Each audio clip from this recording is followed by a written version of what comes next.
Oh, all right, guys. Welcome back to the channel. Welcome back to the stream. Welcome if you are new here. Thank you guys so much for joining me today. I hope everybody's doing well. Now, I'm sure, as you can tell, I'm using a different microphone. And, I'm just going to be... Okay, so JMR right off the bat. Audio is weird. I'm a snap. I'm gonna snap, dude. Like...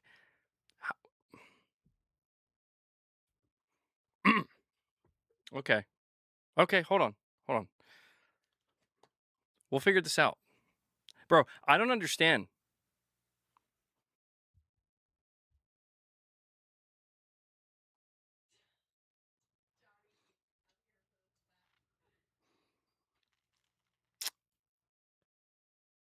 I I need to know why it sounds bad. Is it... Well, Wes Watson says the audio is fine. Just up the gain on the mixer, dude. The gain is as high as it can be.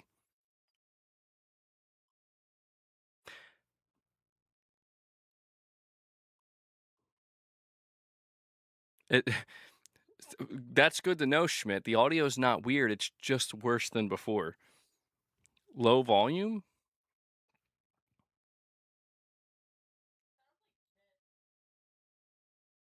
How is this possible? Do you know how expensive this shit was? I'm returning this. This is crazy. Like, dude, it's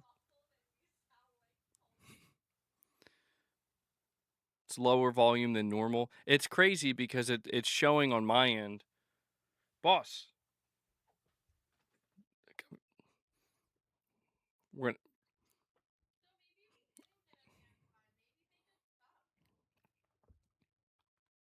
The volume is fine. Sounds fine to me. I'm watching on my mobile phone. Okay.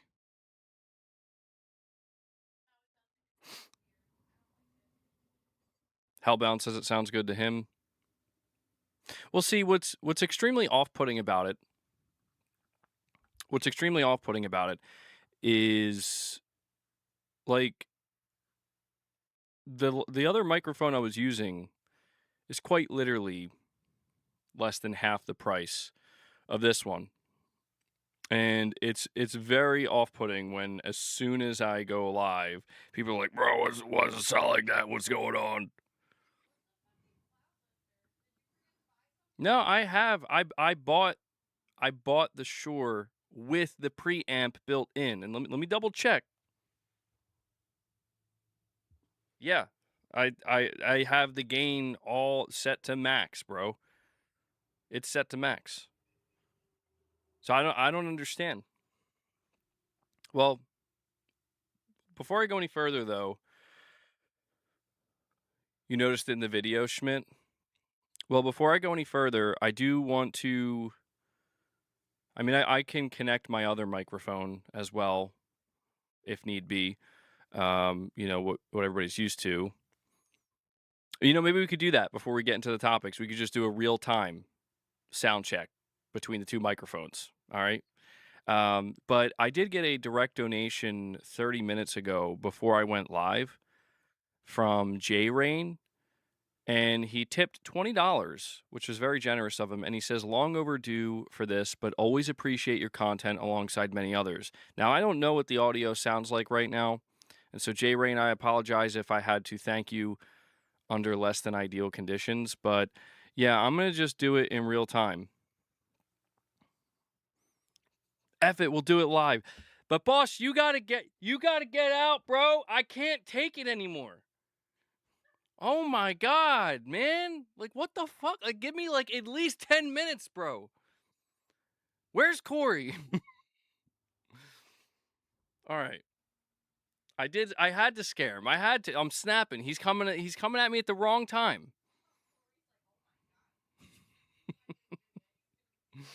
Like, I'm trying to figure out what's going on with my microphone situation.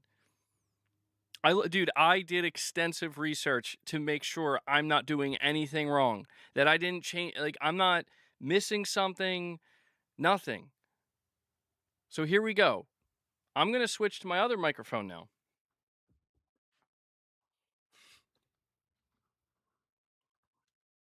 Okay. This one,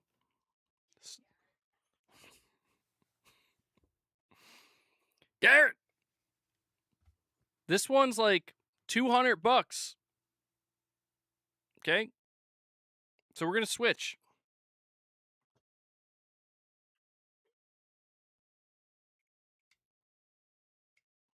It's not even an XLR. All right, I'm gonna disconnect this. Well, I don't know. Maybe I'll get both going at the same time. I'm gonna be muted for just a second.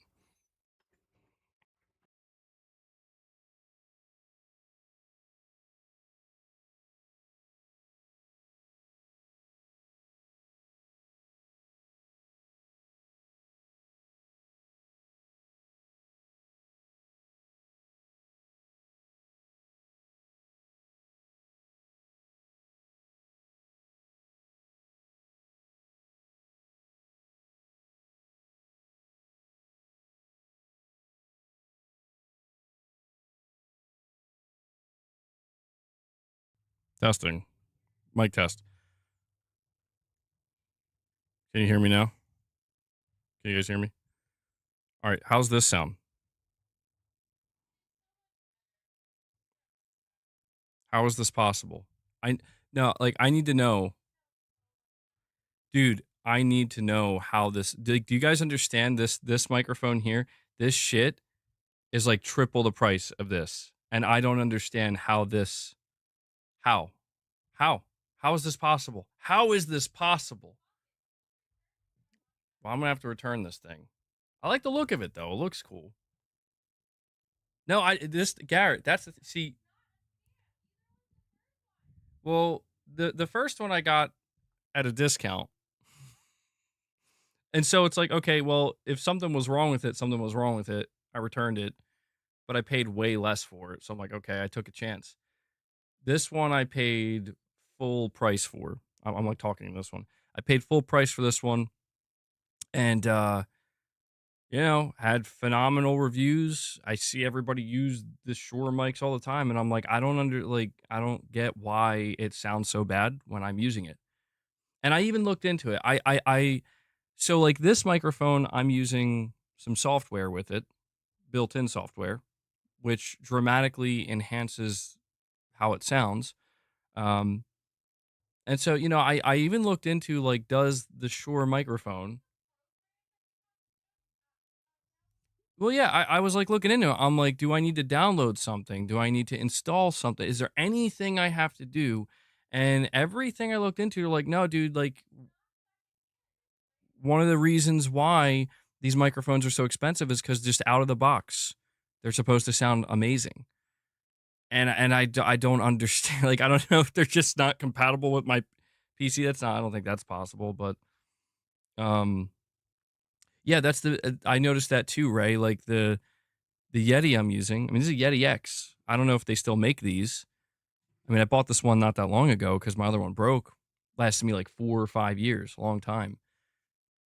I was like listening to my video from yesterday compared to my video this morning. I'm like, dude, why does the audio sound so much better on the product that's supposed to be so much more inferior? I don't understand. I still don't understand. And I don't know. Maybe I have like a specific setting on this microphone that people are so used to, I'm used to. But yeah, man, I had a feeling I was gonna set this up properly again. I should probably just hold on.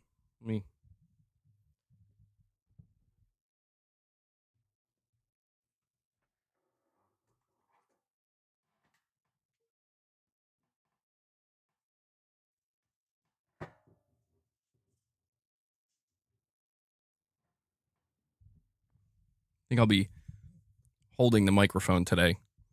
That feels so weird. It's kind of nice. It's different. A double mic in it. Absolutely. Drivers, software. I'm not sure. This is the second time though, man. I think I'm just meant to use this microphone. I really believe that. Saying the problem is that the Shure seems like it's low volume, like you're far away as well. What's really bizarre about that, what's really strange about that is when I look at my mixer, it's the same audio wise, like decibels and all that. It's exactly the same.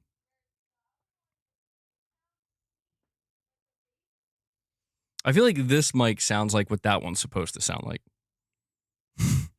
Some, I don't know. I don't know. I'm not going to worry about it though. I tried. I didn't, I didn't know what to expect. I figured I'd pull the trigger. I bought something that I thought was it's supposed to be a lot better, something that I thought would be an upgrade, and it's not. But I'll tell you what, the thing is that for how much I paid for that, that's way, way, way, way, way too much money. The only result should be that sounds incredible. That sounds amazing. That's a crazy, great, good upgrade. And that's not what it is. So, yeah, I don't know.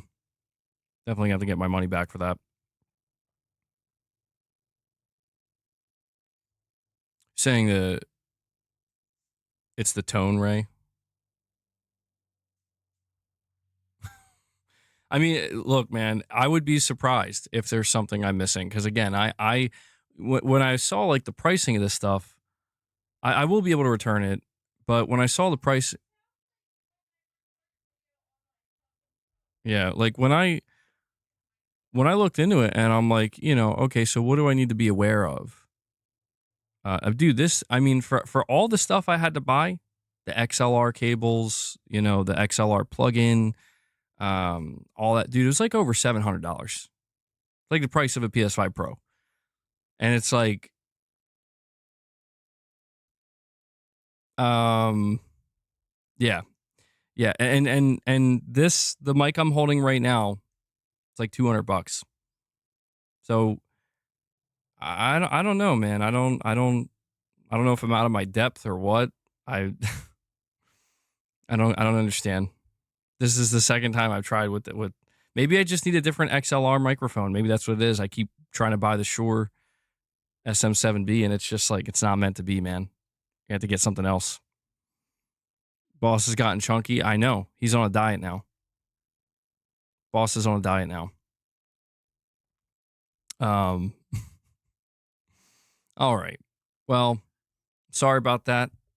Weird start to the stream today. But all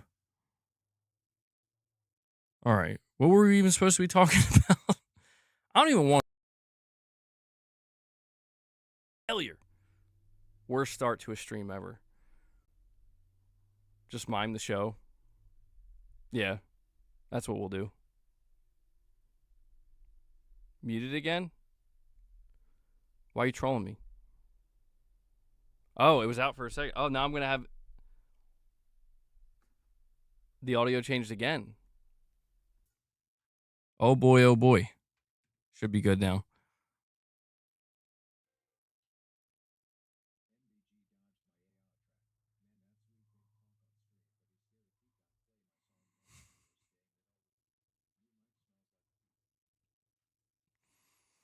Thank you, Rich Rod. Thank you. Appreciate that, bro.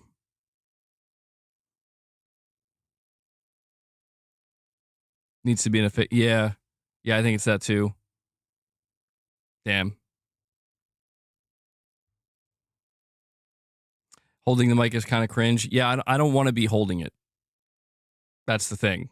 But I took my boom arm down because the mic I bought wasn't compatible with it. Hold on one sec, guys.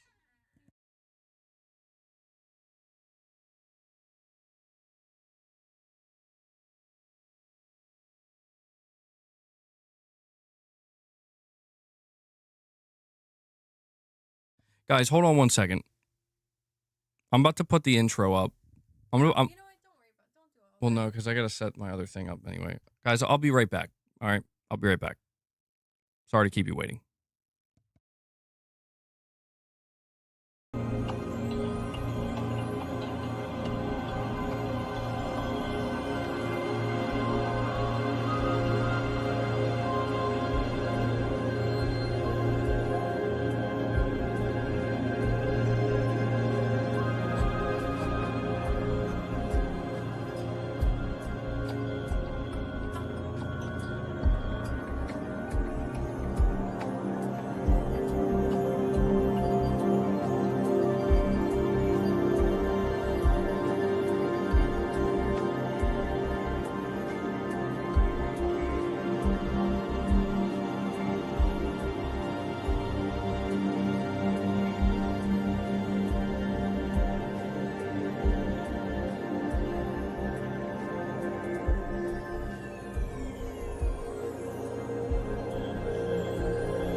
Okay.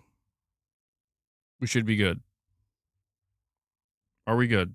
Double checking everything. Rich Rod, that's not why I was gone. That's not why I was gone. All right.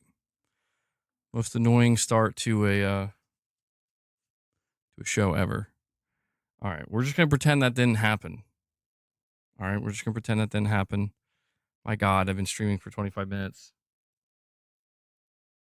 You know, it's funny because last night when I was finished setting everything up, I was like, maybe I'll just go live again for like, 15 minutes, 20 minutes, random stream, just, audio test. And I'm like, nah, just we'll just take care of it tomorrow, should have done that stream. So, all right. It's like the old saying goes, if it ain't broke, don't fix it. And so that's exactly what I'll do. I will just continue to use this mic. Serve me. I had another one before this. It was the exact same one. Served me well for many years. So hopefully this one will serve me well for many years to come as well. You're saying there was literally nothing wrong with the new mic? Corey comes in. There he is. He drops 5 membership gifts for you guys. I gotta make sure this doesn't. Corey, thank you so much for that, buddy. I do appreciate it. I don't know if you just arrived. If so, you missed whole situation with the audio. But yes, Corey, he's here for boss. We know why he does it. Thank you for that, buddy. Appreciate it. I'm no hero. Never was. Never will be. What's interesting is well,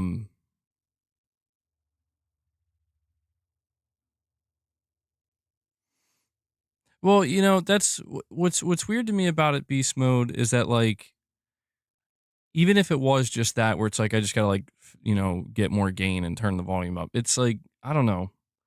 I genuinely do wonder. I'm not saying these microphones are scams. They're not scams, but I just wonder if like it is a situation where there are much more affordable microphones that actually sound pretty much just as good, But no, Corey, it's good that you're late. You're actually not late, Corey. We didn't even really start the stream. We didn't talk about any of the topics yet. I feel like totally thrown off now. But we do have topics to discuss today, guys. Okay? Even though it may not seem like it, we do have topics. And here, Corey, you drop 5 memberships. Corey, you pretty much show up every stream and drop 5 memberships. So I'm just going to give boss 10 treats now. I have to count them. 5, 6, 7, 8, 9, 10. That's it. That's your max for the day. 10 treats, boss. What? Why acting like I'm going to like smack you? He's like, ugh. There's 10 treats for you.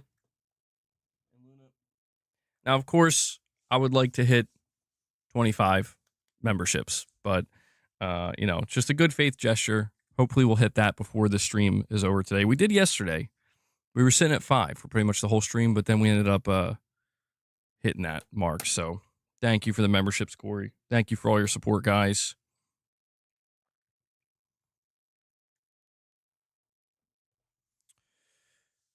Well, yeah, I don't, Titus, it beats me, bro.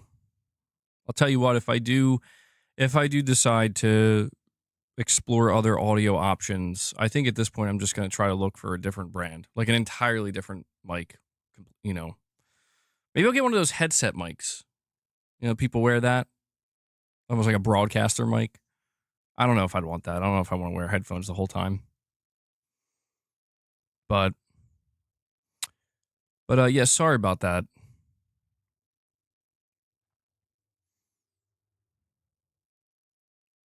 Jake, yeah, I saw you sent me that, dude. I appreciate it. Yeah, I'm not sure what's going on either, Titus. This is the second time I mean, I know, like, I know it probably seems like to people who are familiar with the stuff that like I'm just missing something completely, but like trust me, I watched like multiple videos covering every aspect of this mic before I bought it to make sure like I'm not forgetting anything, I'm not unaware of anything, and that's why I'm just like shocked, man. I'm like I don't know if it's just like not compatible with my PC or something. I don't know what's going on. Anyway, I'm not gonna go on and on about it. You heard nothing wrong. Interesting. Interesting. I guess I'll go back and listen to it then. I guess when we're done. Um no, Petrov, I everything I looked into it said you don't need it. And that's what kind of confused me a little bit. I'm like, wait, why would I need that if it's, you know what I mean? But we'll see. Worst case scenario, we'll just stick with what we got. You know, I think it more than gets the job done. Uh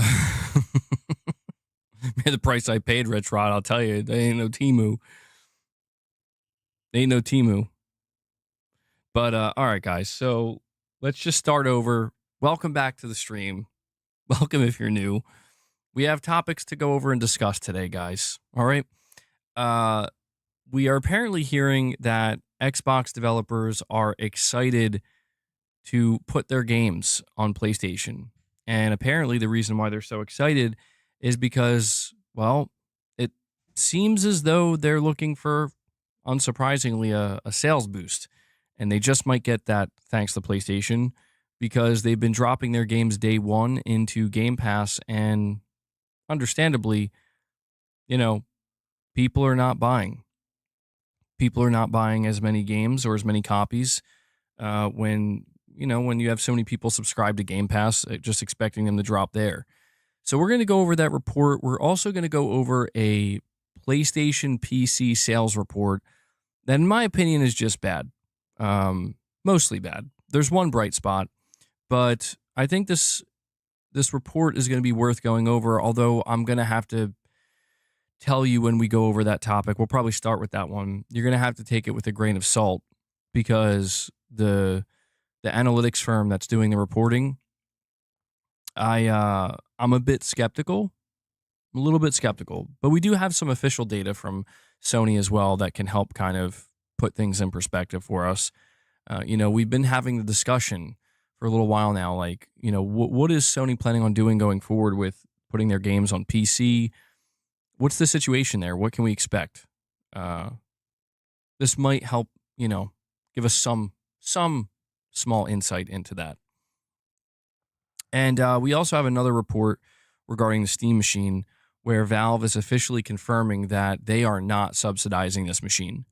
And they even went as far to let everybody know that the pricing of this machine, and this is official, this is not hearsay or rumor or speculation. They went on to let everybody know that they're going to be pricing the Steam machine at, in line with modern PC pricing and PC component pricing. So that, I think, pretty much confirmed what everybody was beginning to suspect, which is the Steam machine is going to be much more expensive than a lot of us thought. At least I thought. So we'll talk about that as well. Man, Gaming Survivor's revved up, bro. He's revved up.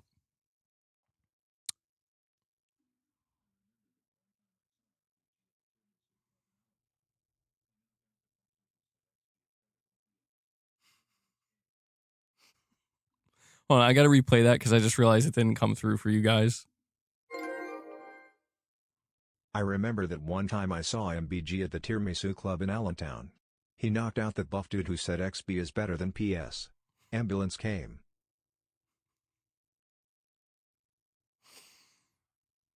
Really, Rich Rod? It's funny. I had no idea you were there too, bro.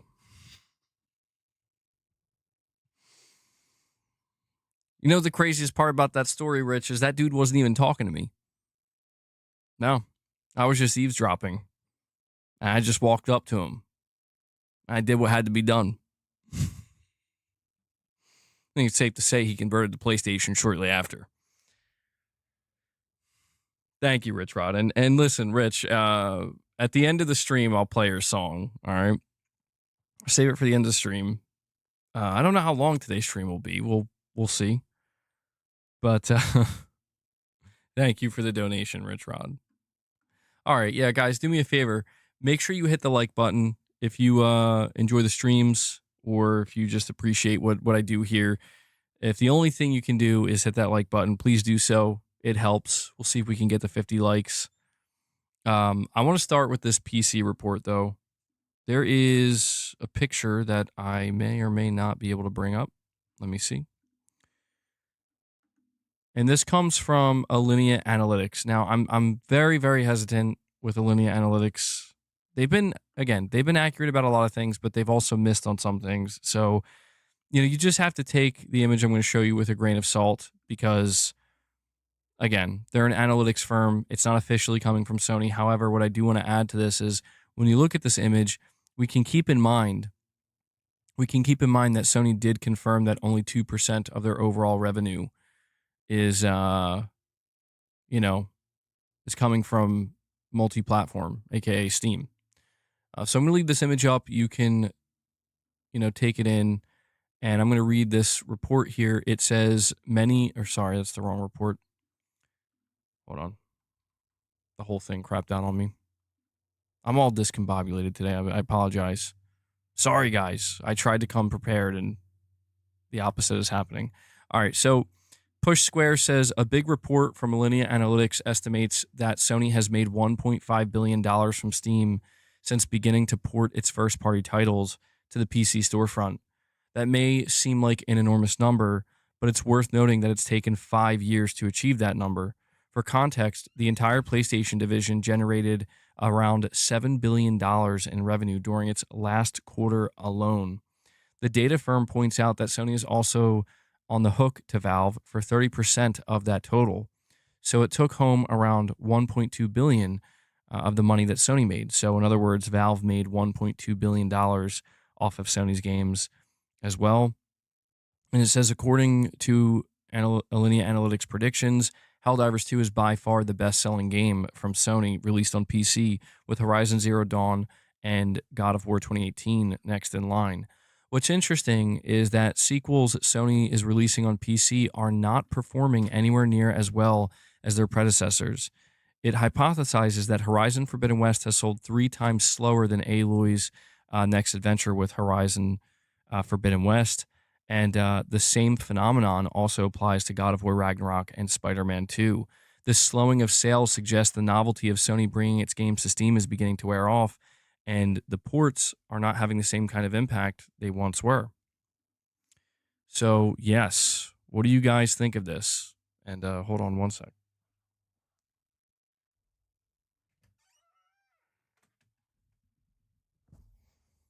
What are we thinking?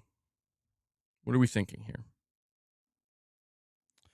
Well, when I look at this, the $1.5 billion that was made is really interesting to me to think that when you put it in the larger context where, look, I'm not saying $1.5 billion isn't anything to Sony. That's not true. However, $1.5 billion over the course of 5 years, considering, again, in their last quarter, they made like $7 billion. I look at this and I see, well, Helldivers 2 like basically stomps everything else. Helldivers 2 basically stomps everything else. When you look at the single-player games that did the best for Sony, there's no denying that there was a novelty factor here, man. Horizon Forbidden West, God of War Ragnarok, Spider-Man 2 all did a lot worse on PC. A lot worse.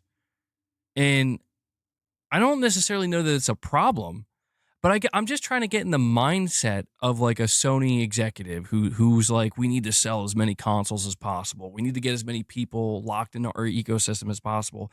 And I could kind of see this chart, if there's truth to it, and be like they might just say, well, maybe we put live service games on PC and then maybe new IP. You know what I mean?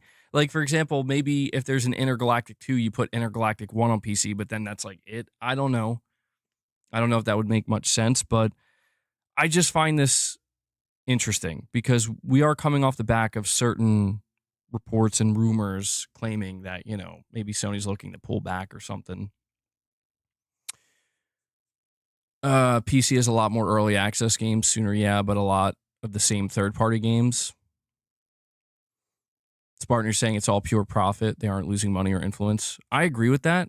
That's what I find peculiar about the PC situation with Sony, where it's like everybody obviously has an opinion, but when I take a step back and I just look at the results and I look at the data, I mean, the PS5 is doing fine.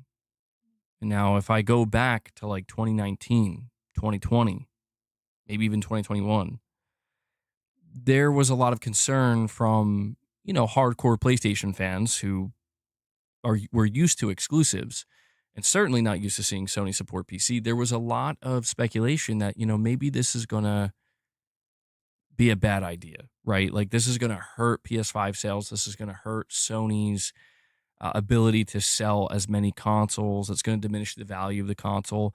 And, I still think you see people say that, but it's like, here we are 5 years later, and I don't know that it's actually had a tangible, and I have to underline the word tangible, negative impact, because I think, yes, there are some people who view Sony differently now. Like, if you ask somebody how they feel about PlayStation now versus how they felt about PlayStation exclusives, that is, during the PS4, PS3, PS2 generation, some people I think will tell you that they feel differently about them. They don't feel as incentivized. They don't feel like it's as necessary as it once was.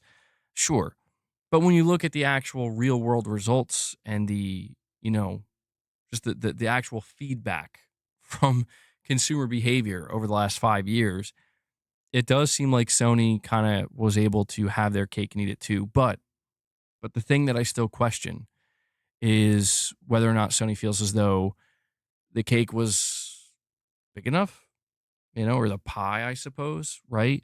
If it's true that they only made 1.5 billion over the course of 5 years, which again, that's to put that into context further, because I know I'm like downplaying the 1.5 billion.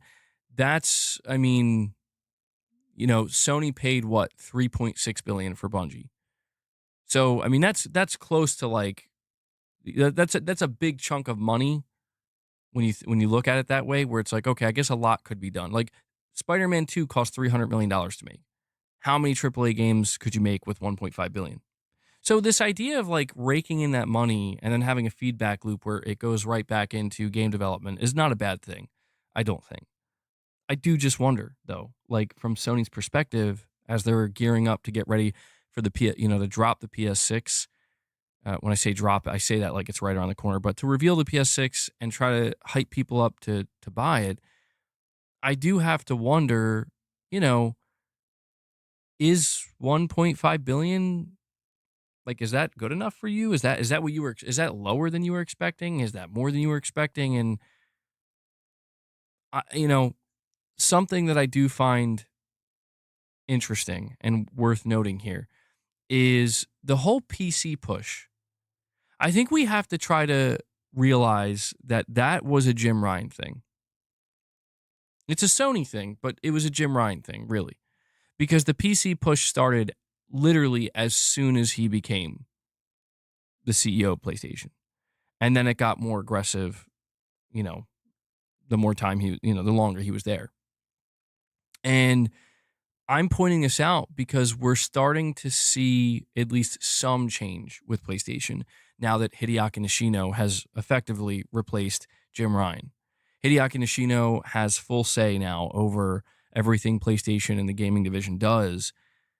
You're saying Sean, well, yeah, you might be right about that. I think maybe Sean Layden and Jim Ryan were on the same page, because I do remember Sean Layden saying that they might have to start going to PC as well. But it wasn't until like Jim Ryan took the reins that it got like, it's just like boom, they're off to the races, right? So maybe that was one area where they were in agreement. What I mean by that is, like, if Sean Layden was the head of PlayStation, I think we maybe would have gotten the same result. But Hideaki Nishino is very different from Sean Layden and Jim Ryan. And one of the biggest changes we've seen, like, very recently, now that Hideaki Nishino is in charge, is we're going to take Japan very seriously now. And I mean, this is a complete 180, which is unexpected, I would say, considering how Sony has treated the Japanese market for the last 5 or 6 years. And what that tells me is that Hideaki Nishino was in complete disagreement with Jim Ryan, which is interesting, right? Because it's like, if Hideaki Nishino was in charge this whole time, he probably would have never closed Japan studio, and he probably would have never, softened up on the Japanese market. Make me sick. Nothing but Mountain Dew and nacho cheese Doritos. Bad hygiene and dollar store deodorant. No respect to gamers XP butt boys. Dude, the last thing he said is XB butt boys. Okay. Rich Rod never changed, man. Rich Rod's he's feeling it today. Nothing but Mountain Dew and nacho cheese Doritos. I do like Doritos though. Not a big fan of Mountain Dew. I don't mind Mountain Dew, but I don't go out of my way to drink it. I try to avoid soda. I like Doritos though. I'm a sucker for Doritos. I just realized you said dollar store deodorant. Well, at least they're using deodorant, right? At least they're using deodorant. Could be worse. Rich Rod, thank you for the direct donations, man. I appreciate it, bud. MBG Japan is like 90% all Nintendo. Well, yeah. Yeah. And that's why when you look at the last 5 to 6 years, Sony like practically gave up in Japan. And we just heard a report that Jim Ryan apparently didn't care about, like, not that he didn't care, but he didn't see that as a problem. Jim Ryan was seemingly completely okay with walking away from the Japanese market. Now that Hideaki Nishino is the CEO, he feels the opposite. When I was reading that report, it's like they have an urgency now. Like they seem to be kind of worried. And it just makes me think, well, if we know that the new CEO of PlayStation, Nishino, if we know that he was very likely completely opposed to one of Jim Ryan's decisions, which is kind of walking away from the Japanese market, prioritizing other markets like the US and Europe, what else could he have been opposed, in opposition with Jim Ryan? And that's why I just, I'm not trying to, well, I was going to say I'm not trying to read too much into it. That's literally what I'm doing. I am going to read into it, and I'm going to try to see if there's anything worth extracting. And I think there may be a complete philosophy change that we're looking at with PlayStation that it just hasn't come into full view yet. I also want to remind people that we have yet to get a single PC. Japanese gamers, you disgust me. Stick with Nintendo, you Sony backstabbers. Go play girly Nintendo games and watch emo anime. We don't need you. Go play Xbox. There's no way There's no way this man started his chat by saying, Japanese gamers, you disgust me. What are we doing, Rich? What are we doing, bro? Oh boy, I was not expecting that one. How many more has he got in him today, you think? Rich, I appreciate the direct donos, bro. Consider dropping some member gifts. I know they're not as spicy, but goddamn. I just want it to be known, I don't have any problem with Japanese gamers. They're doing their thing. They're doing their thing.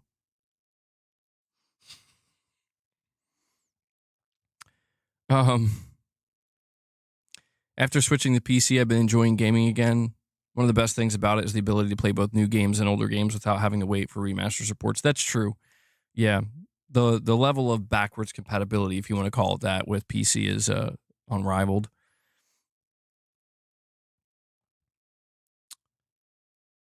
Well, yeah, I do wonder if there's maybe been a philosophical change at PlayStation. I say this because, unless I'm mistaken, has there been any PC games announced since Nishino took over? And Silent Spartan, bro, Silent Spartan, the membership monster, he arrives once again. Holy shit, bro. Holy shit. Silent Spartan's like, shut up, MBG. We need more PC ports for PlayStation games. I'm just kidding. He didn't say that. Well, he probably does want the ports, but he didn't tell me to shut up. Silent Spartan, thank you so much for that, buddy. Guys, he does it again. He just dropped 50 memberships for you guys. How many times am I going to say guys? So, listen, if you just got gifted a membership, I don't know how many of you in the chat right now received one. First off, make sure you thank Silent Spartan and Corey for dropping membership gifts for you. But when you're done here today, make sure you go check out some of the members' content, all right? We got Morning with the Misses, the Members Lounge. We did a Morning with the Misses last Friday. It was a good time, our Thanksgiving special. It was a good one. I enjoyed it. I thought it turned out good. And everybody who was there seemed to enjoy it. So, again, if you received that member gift, go check out the content. If you enjoy it, consider renewing your membership. They're still being doled out. So, Silent Spartan, again, thank you so much, man. You have been just a tremendous support to the channel and the community. And I don't mean to sound like a broken record, but I always just try to make sure that those of you, especially like what Spartan's doing, dropping massive support, I just always want to make sure you guys understand how much I appreciate it. I do not take it for granted at all. So, more W's in the chat for Silent Spartan. Good stuff, man. And I'm glad I already gave bosses treats. Early 90s gamer says a 50 bomb is insane. It is, yeah. I mean, Spartan's a monster, dude. He drops 50s like all the time for you guys. So, good stuff. I will add that to the goal. I'm going to have to make a mental note. I got to make sure to remember to bring my dumbbells up. I've been taking them downstairs to, because I've been using them for my workouts in the basement.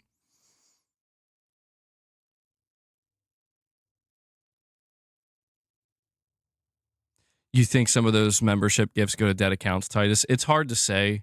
Yeah, I remember we did that experiment, not last week, but the week prior, I believe, where we were trying to figure out like how long it would take Shadowlink to get a membership gift. And people dropped, I think, like 40 membership gifts, and he still didn't get one. And so he dropped like 100. And he ended up gifting himself another 40 members deep. And yeah, I have no control over that. I'm looking over some of the names and seeing if I recognize them. I mean, I think there's a good chance that some of these people receiving member gifts, that they do watch some of the content, but I don't know if they're necessarily active in the chat per se. I'm curious to see what kind of updates YouTube may implement to, yeah, right? You gift so much, you end up gifting yourself. I want to see what YouTube's planning to do on the membership side of things for streaming in particular. Because I do think that there's like some improvements that they need to, and adjustments that they need to make. I think they would be wise to do so. Try to catch up with Twitch a little bit, you know? But yeah, really, really appreciate what you guys do for the channel. Big Noise, you're saying your account doesn't allow gifts. It might be a branded account. In that case, I think you'd have to make another one. Carl says he's a gift to women. Okay. All right, Carl. Good stuff, guys. Yeah, I really appreciate it. Let me, I think I'm going to get like a picture of Arnold at some point, like lifting weights, and put it real small on the left there where the Feed the Beast is. Start doing reps again. Let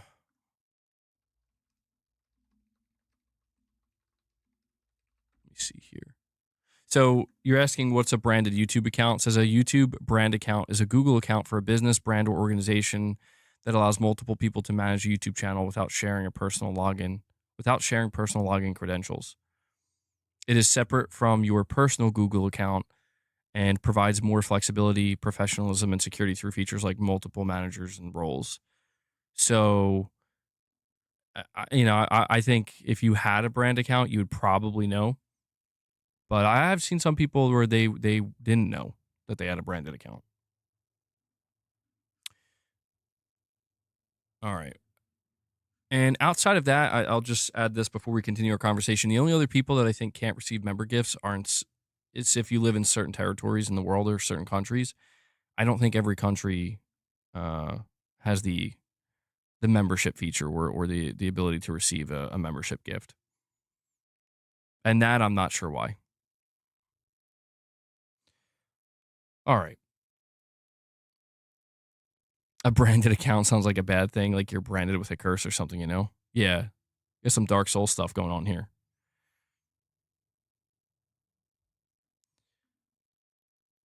All of our hobbies are getting expensive, especially Warhammer. Well, yeah, we were covering yesterday the situation going on with RAM and how, at least according to Moore's Law is Dead, Sony is going to be good for a while. Sony stocked up on RAM. But the problem is we don't know how long, and it has to do with like the data centers, right? Every corporation is basically ordering a ridiculous amount of RAM. And it's good business for, any company that's manufacturing RAM and selling it. It's good business for them, but there's limitations. So these companies that are building data centers are getting the lion's share. And it seems the reason why Sony is safe right now, because, they're using RAM for the PlayStation consoles, obviously. Sony is safe seemingly because they prepared for this. They bought in bulk, or, they had things kind of locked down. And the only thing I'm unsure of when it comes to the future issue that we're going to be seeing, it's starting now, but it seems like it's going to get worse with RAM shortages, is if it lingers long enough, will it eventually impact the PlayStation 6 and the PlayStation 6 handheld? Or did Sony already lock this in? Like, did Sony already lock in certain contracts for a certain amount of PS6 units to be made? I don't know the timeline of these things. I don't know if that's something that would have already been taken care of, or if that's something that's going to be taken care of in the next 12 months. Titus, you're saying yes, it will. It's DDR6. So it is going to be affected. I'll tell you what. Dude, that maybe Sony should delay the PS6. Maybe that's something they should consider if need be. Not now. Don't delay it now. It's too soon. But like, if the RAM shortage bleeds into 2027, by the time they have to start manufacturing PlayStation 6 consoles, and it's like there's a severe RAM shortage, they should delay it. Like, they should just, literally by like a year or two. Basically until the shortage isn't there. Because I think the worst thing that could happen to Sony, the worst possible thing that could happen to Sony, is releasing their next gen console and having another shortage. I'm so sick of PC gamers. Brush your teeth. Smells worse than Colt's breath. Almost as fruity as Xbox. Oh my God, Richrod. Richrod, you may as well be the freaking co-host.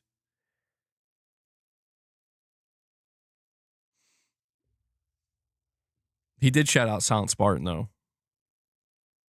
Rich, stop being a hater.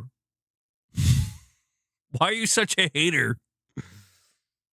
Rich, he hates. Rich is like PlayStation Master Race type energy, you know? Why are you hating so much, Rich? He hates PC gaming, dude. Question is, what does Rich hate more, PC gaming or Xbox gaming? I think we know the answer to that. If I block Rich Rod, do I still hear his supers? Yes, Titus. Gavin, you're saying you can't stand this. You can't stand Rich's messages? Am I going to have to silence Rich? I'm over here waiting to see if we get like a regular super chat, and I'm not getting regular super chats. I'm just getting direct donations from Rich Rod. You're saying, the Earl, you're saying PC and console will be APUs in a few years. Graphics cards are going to get more expensive. I believe some software companies are working on an alternative to the RAM we have.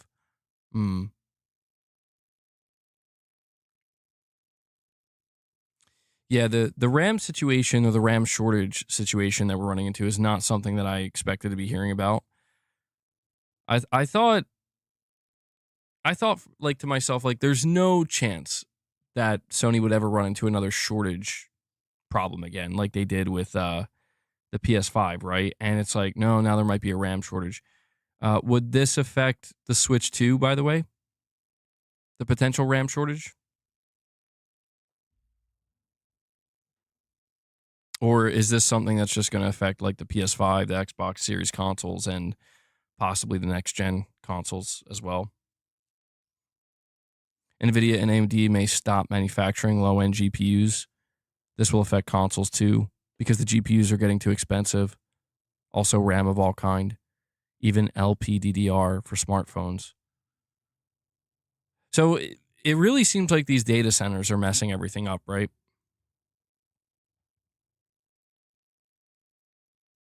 It's AI. Once again, it's AI. I have a question. And I'm going to look it up, but I'm just going to ask the chat to engage you guys. What are these data centers even for? What are data centers and why are they being built?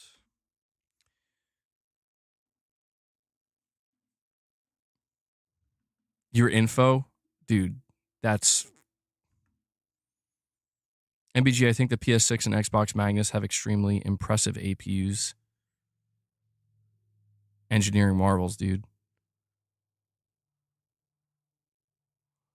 Like server farms, they're built to handle large and complex tasks. So the AI overview is saying data centers are secure buildings that house powerful servers, storage systems, and networking equipment to store, process, and distribute digital information. They're being built at a rapid pace to support the global demand for digital services, with the current construction boom primarily driven by the explosive growth of AI. And the irony that AI is giving me this overview. What data centers are? They are the backbone of the internet, everything from streaming videos to sending emails.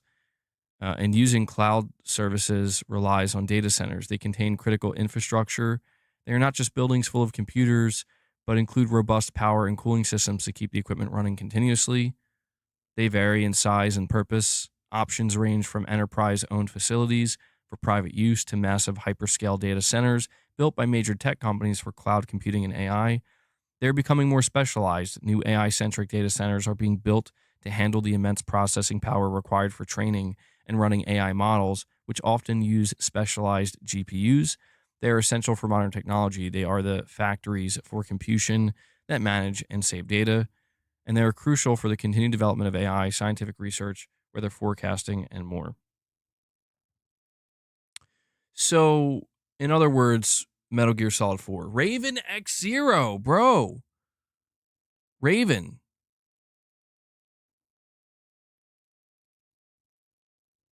Did I talk over your direct donation? Wait, why did that not play? Raven, thank you so much for dropping another 5 memberships, buddy. Raven wants to keep the member train going. He wants to see if we can hit that 75 mark. So, guys, we will see. It is within reach. It is. So, Raven, thank you for that, buddy. I'll give you a Herman Holst. This is an incredibly exciting time for PlayStation. Very exciting. Very exciting.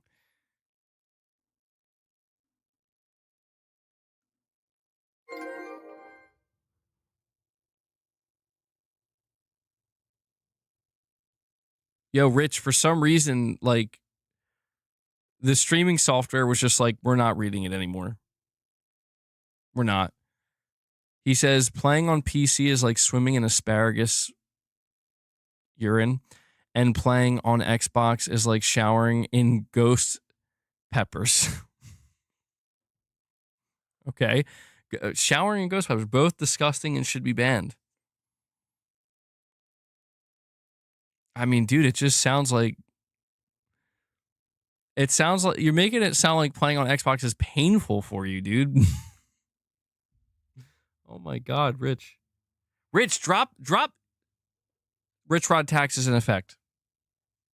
Rich owes us 5 memberships. He owes us 5 memberships. Rich, you owe us 5 memberships. Chat, put the pressure on Rich. Rich is like, oh, shit, man.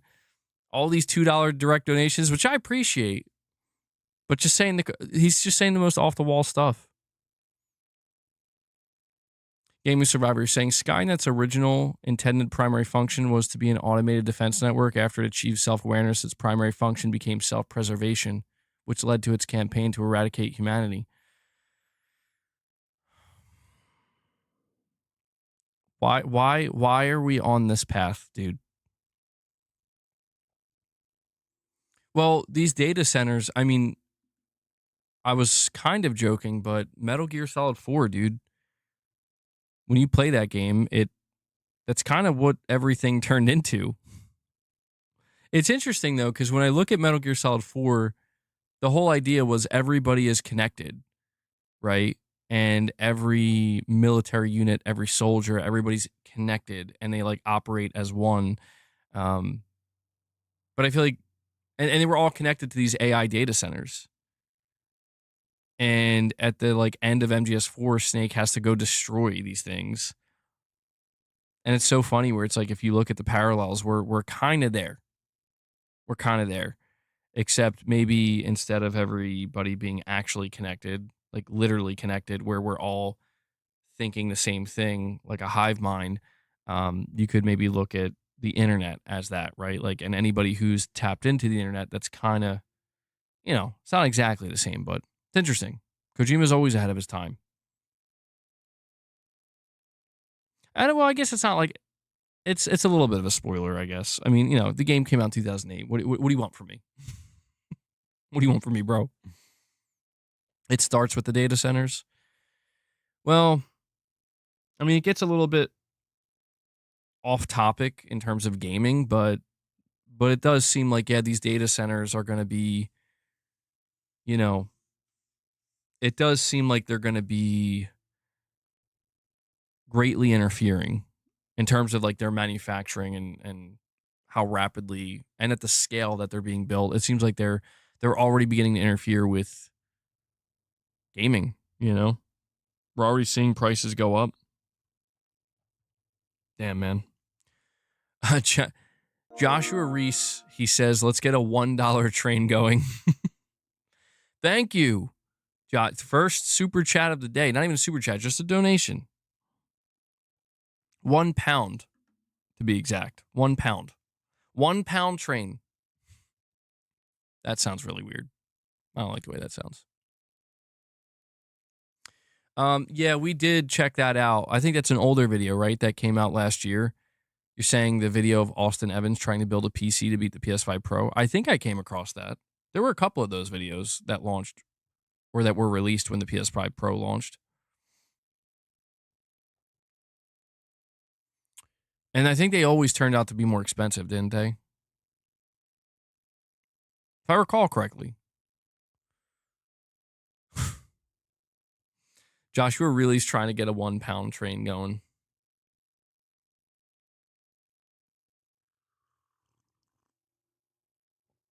Well, getting back to the main topic of discussion, I got a little bit off track. I apologize. The main topic of Sony's PlayStation PC sales report. I think I'm going to put out a poll and ask you guys to vote, actually.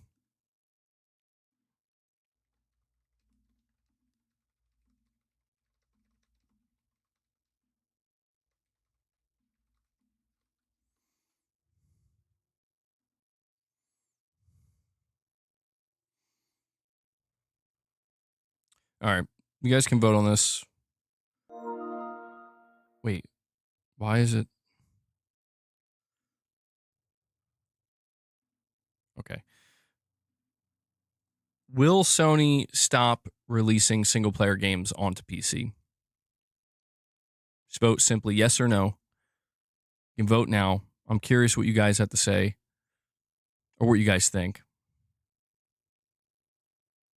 MBG always falls off track when it's a members lounge conspiracy topic. It's true. It's true. It's my kryptonite.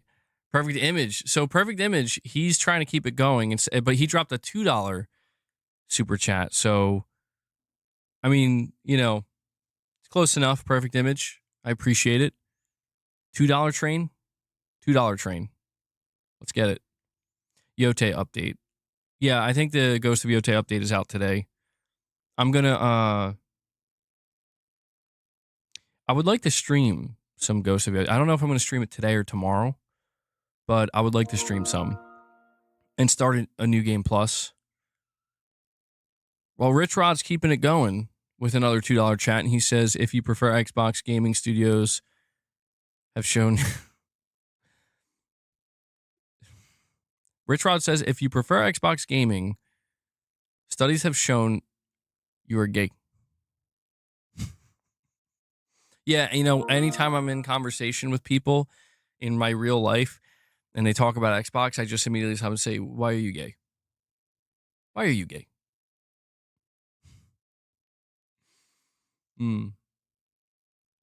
Rich, what happened, man? Why did you come in so aggressive today? And Big Noids comes in with a £1 super chat as well. He's actually keeping it going. Big Noids, thank you for that. So I think that's like the equivalent of a membership. All those combined. So thank you guys for that. I appreciate it. Yeah, he probably does, Titus. You just can't have anybody know. Well, that's another topic we have. Apparently, Xbox developers are excited.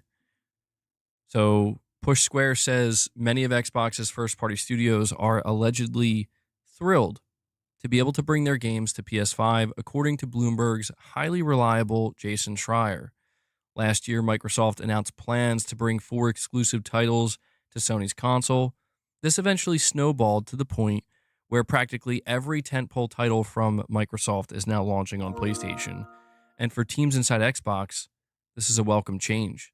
Speaking with 404 Media about Microsoft's ever-changing strategy and its alleged pursuit of 30% profit margins, the Bloomberg journalist shed a little bit of light on how these teams are feeling about the transition to PS5. Quote, a lot of these Xbox first-party games are put on Game Pass, which means they're not selling as much because people can just subscribe and get them for much cheaper than they would if they just bought them. This complicates the math for a lot of these studios. A lot of game studios are now actually thrilled that they get to release their games on PlayStation, which is a recent phenomenon that's been happening in the last year or so.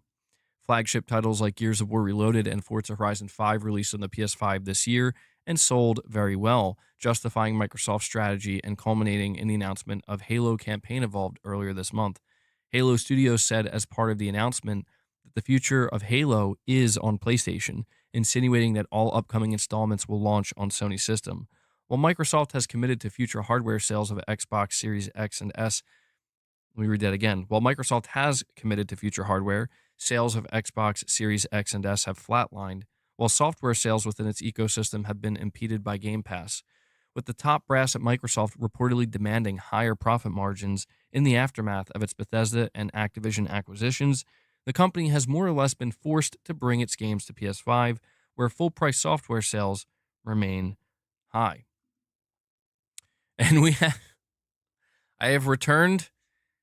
You guys actually have we got a $2, a £1, and a €1 train going. Paul Ganell comes in and drops £1. And then we got Hellbound dropping €1. Guys, let's convert these to memberships, okay? Let's convert we'll get single membership train going. Look, Spartan dropped 50 for you guys. Corey dropped 5. Raven dropped 5. We are 15 away from hitting another goal. 15 single member train. I want to see 15 singular memberships dropped. Where's Digital Dude? He'd do it. Currency battle. Well, thank you guys. I do appreciate anything you guys donate. I appreciate. That's just so.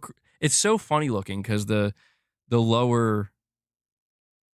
So you have like the $2. It's like a teal, and then the $1 1 pound. It's like bright blue. And Pushing Polygons. He answers the call. He drops a single gift, and then Whiskey Gaming. Yo, Pushing Polygons and Whiskey Gaming. They're answering the call. They're starting it for you guys. They got 2. 62. 13 more. 13 more singles. I believe in you guys. I believe. Maybe I can drop one too. Let me see if it'll let me. I'm going to drop a single member gift. Unless it gives me a hard time. It might give me a hard time.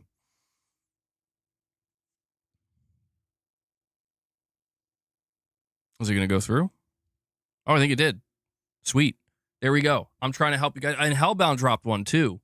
Hellbound dropped a single. Yo, MBG in the chat. Drop it. Wow. We got MBG in the chat. Thanks for being here, bro. Even he dropped a single. So 64. Let's keep it going. We could do it. I believe. I believe we can hit 75. I would try to sing it, but you know. We also have Vlund. I don't know why it's showing your name that way. Yaren, right? Yaren? I got the right person? And Petrov says, keep the old mic, MBG. At this point, I'm going to because I just think it's part of my identity. Damn it. Yaren says, I keep wondering if Saudi Arabia will buy PlayStation and some IPs or all IPs under Xbox. XB is like Venezuela and PS is like the USA. We know who's about to be bent over in that battle. PC is like Russia. Powerful but can't fight and fruity.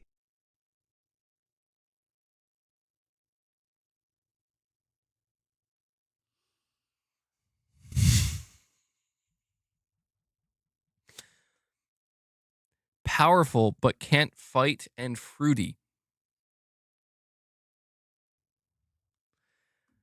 Oh boy. Rich Rod, thank you, buddy. I don't know how much more I can take.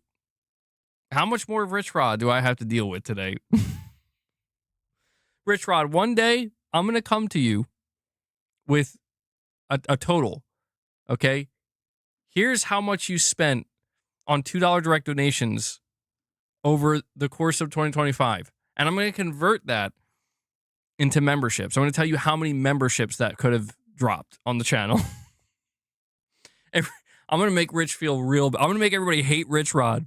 We're like, bro, those could have been member gifts. How dare you? I don't know. I think maybe people like what he's saying. I don't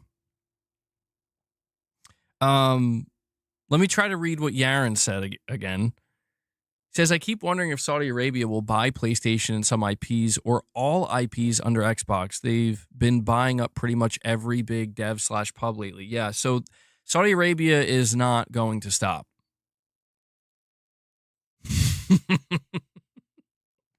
That should be an end of the year review stat for the channel. That's awesome. Oh, hold on.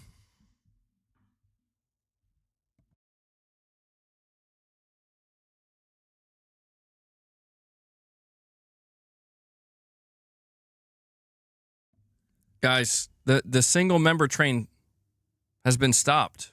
Why did we stop? Keep the singles going.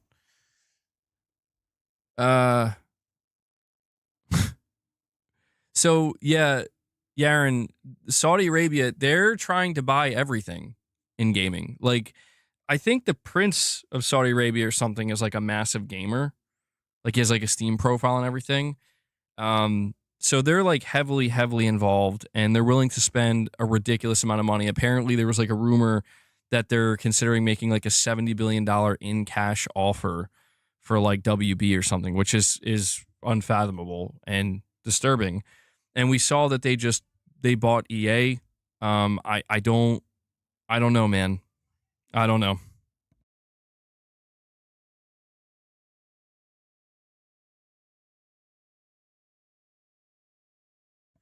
Uh-oh. My stream is acting up. Hold on.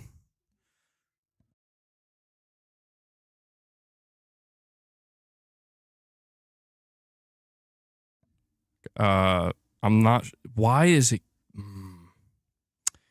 The stream is cursed, bro. This is an amazing stream, but it's also a little bit cursed. Because like it's like I'm having all these technical difficulties. Hold on.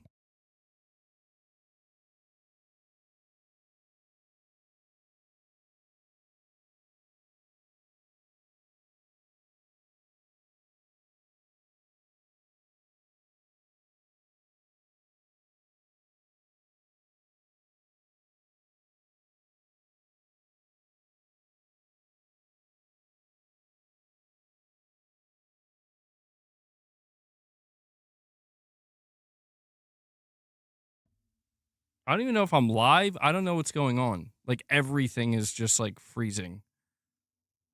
What the fuck, man? I'm just gonna assume I'm live. I'm just gonna assume that my stream didn't. Hold on, I'm gonna have to check my phone. What is going on, man? I don't understand. Like I'm not doing anything crazy. I'm just trying to stream. Okay, so I brought my stream up on my phone. I'm still live. Well, all right.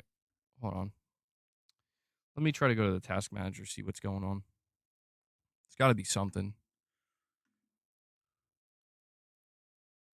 Close that. And I'm going to close that. Okay. All right, let me head back. Okay. All right. We're good. I think we're good now. Everything's looking normal. I see we got a super chat from Yaron again. He says, "Wow, didn't know he's a gamer. LOL. Thanks for the info." Yeah, there you go. There you go, man. I'm pretty sure he is. I don't pay that close attention, but I've heard that. I'm sorry about all the technical difficulties we're having, by the way. I apologize.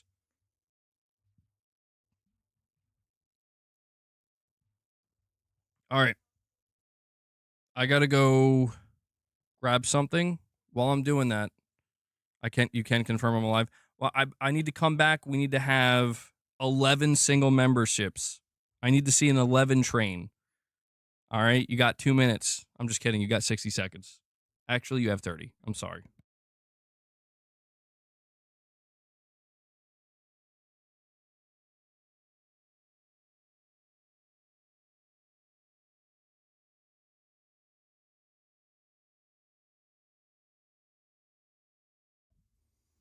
Bro, how do we not have 11 more memberships? Are you kidding me? Thanks, Gaming Survivor. I often wonder how I made it that far too. I'm just kidding, by the way. I got these cats running around. I don't know what's going on, dude. I came into today's stream thinking everything was gonna be chill, cool, everything's fine. Oh, we have a track from Gaming Survivor as well called Xbox Lost the War, Green to Rust. Can you tell me what genre of music this is? Do I want to know? No members lounge today, Josh. We're probably going to do one tomorrow. Or tomorrow we're either going to do a members lounge or we're going to do some Ghost of Yotei gameplay, one or the other. All right, so you can look forward to that. And when it comes to the PO box, yeah, we'll probably I want to work on that and something else at some point. Hopefully by the next morning with the misses, we'll make that a reality. You guys have been asking for that for a long time. I feel bad that we haven't done it yet. Oh, I want to ask my chat. Did any of you guys receive the Ghost of Yotei update yet? Did that go live? And if it did, did you happen to check the 2 trophies that they're asking you to unlock? because I was playing my PlayStation a little bit earlier. I was playing Dying Light: The Beast, but I think at that time Yotei didn't update yet, and I'm just really curious what those new trophies are. Lola, no, you didn't check the trophies. All right, I guess I'll have to check when I go on later. If somebody knows, please tell me. Play this classic in the meantime, says Gaming Survivor. Maybe I should start doing these songs as transitions in between my topics. It'll be like a hard cut. Like, and that ends this topic. Here comes, a little song. Little song to help us transition into the next topic, dude. I don't think we have enough songs, believe it or not. But yeah, so what do we think about Xbox developers being excited to put their games on PS5? What do we think about what Jason Schreier's saying? I don't think what he's saying, I'm not looking at that like a What leak. happens when Cult XP and Alex the Oh Gamer, my lord. You know what? PC, Screw it. are I'm homeless not and no even longer going to stream? try. PS streamers will have a monopoly on YouTube. Poor Fruit Cups Doritos chip. I'm not even going to try to have. I'm not even going to try to talk topics, guys, because it's. Rich Rod came in today and he's like,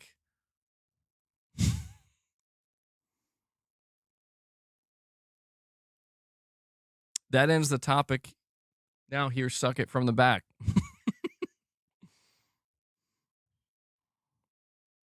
Schmidt's like, just mute it, bro. Schmidt's had enough. All right, listen. I'm going to have to start leveraging Rich Rod two ways here. Okay? I can leverage it. I've been leveraging Rich Rod in if you want more Rich Rod, drop more memberships. But maybe now we'll go in the opposite direction. If you want Rich Rod to be silenced, drop more support. Drop more memberships.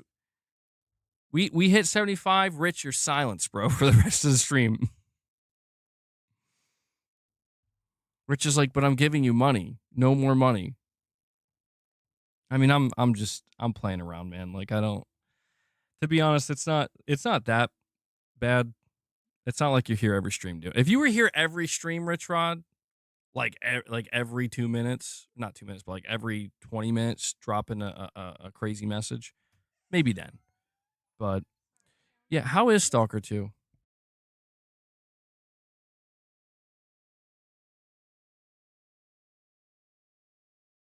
Yeah, I saw Stalker 2. He says it's because he's off. I appreciate you hanging out, though, man. I do. That's cool.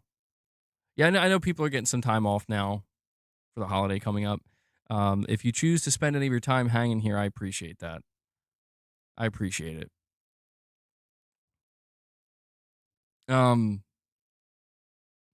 Joshua, I can't speak to Stalker 2. I want to play Stalker 2. It looks interesting to me. It looks, I've heard it's very difficult, and that kind of intrigues me a little bit. Like, I don't know if it's the type of difficult that I would like, oh, I want this type of challenge, or if it's the type of difficult that's like, this is too much. I'm not sure. How do I like the new Dying Light? It's really difficult for me to give any meaningful thoughts on it right now because I'm struggling with it. I've always had this problem with Dying Light where I love the concept of the game and I love like what the game is, except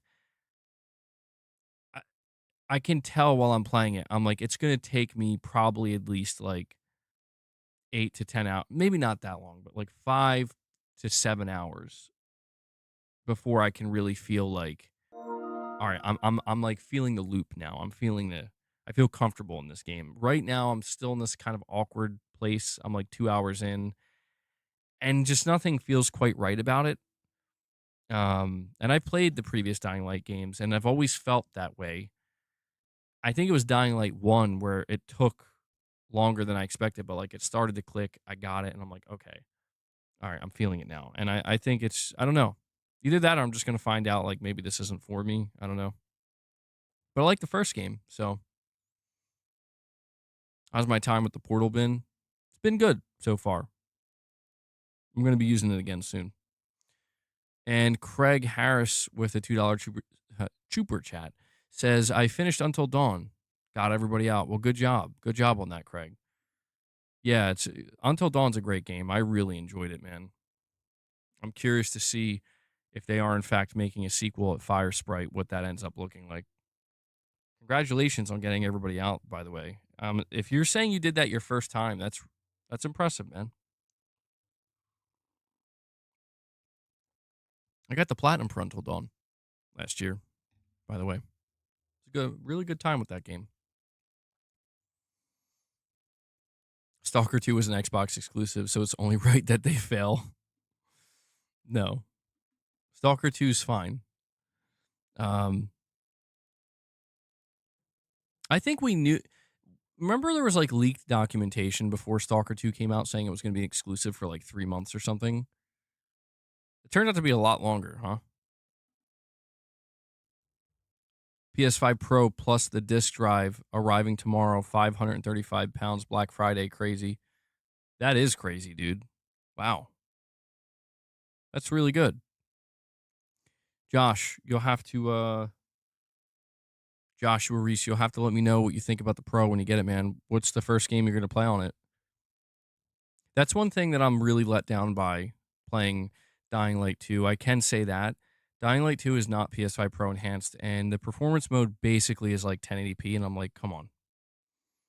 Like, I'm sorry. I don't mean to be like such a snob like that, but it's just I'm coming off of playing like Ghost of Yotei and Metal Gear Solid Delta, and Metal Gear Solid Delta looks really good on the Pro now.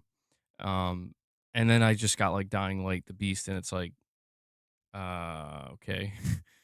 I mean, I know I sound like a 4K snob or whatever, but I would have just expected that this game would have been able to take advantage of the PS5 Pro.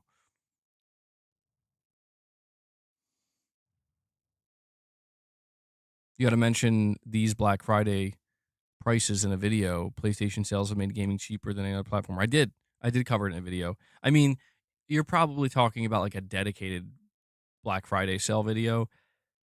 Yeah, I don't know. I don't really do like singular topic videos anymore because they just don't seem to do that well.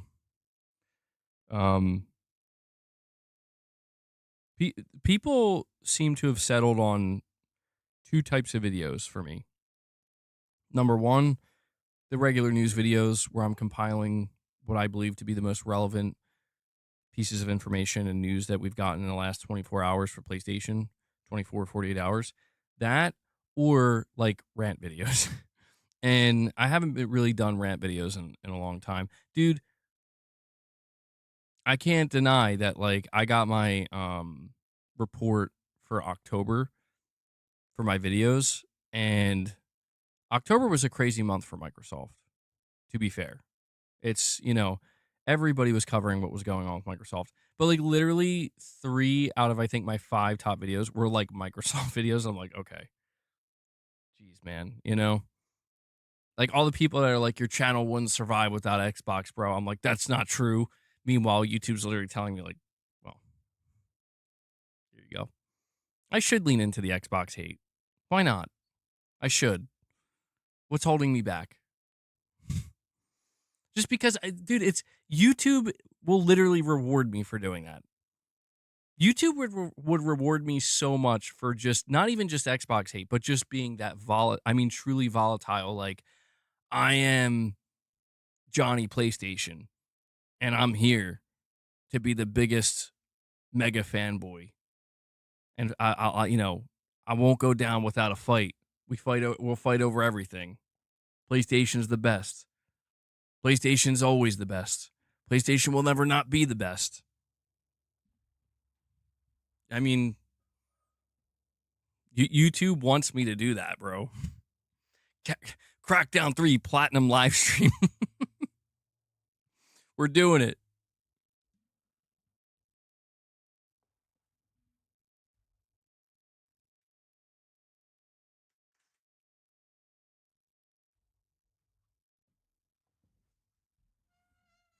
Gotta make it nice and blue so everybody knows. Everybody knows we're going full tilt here. No peace until Xbox gamers are banned from playing games. You guys are not allowed to play games anymore.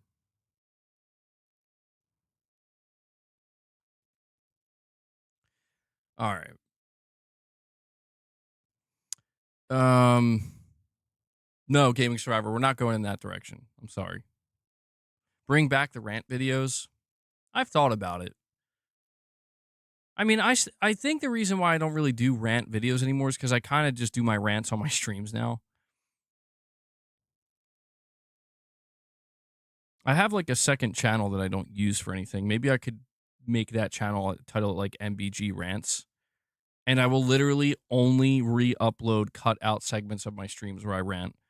So like there may be a whole week with no uploads. There could be a week with like multiple uploads. But that's all it is. It's just all the rants just live there in one space.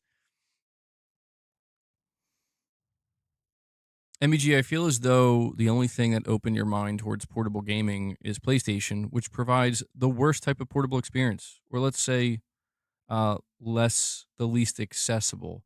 Why, MBG? Why? Well, think of it like this, Tarnished.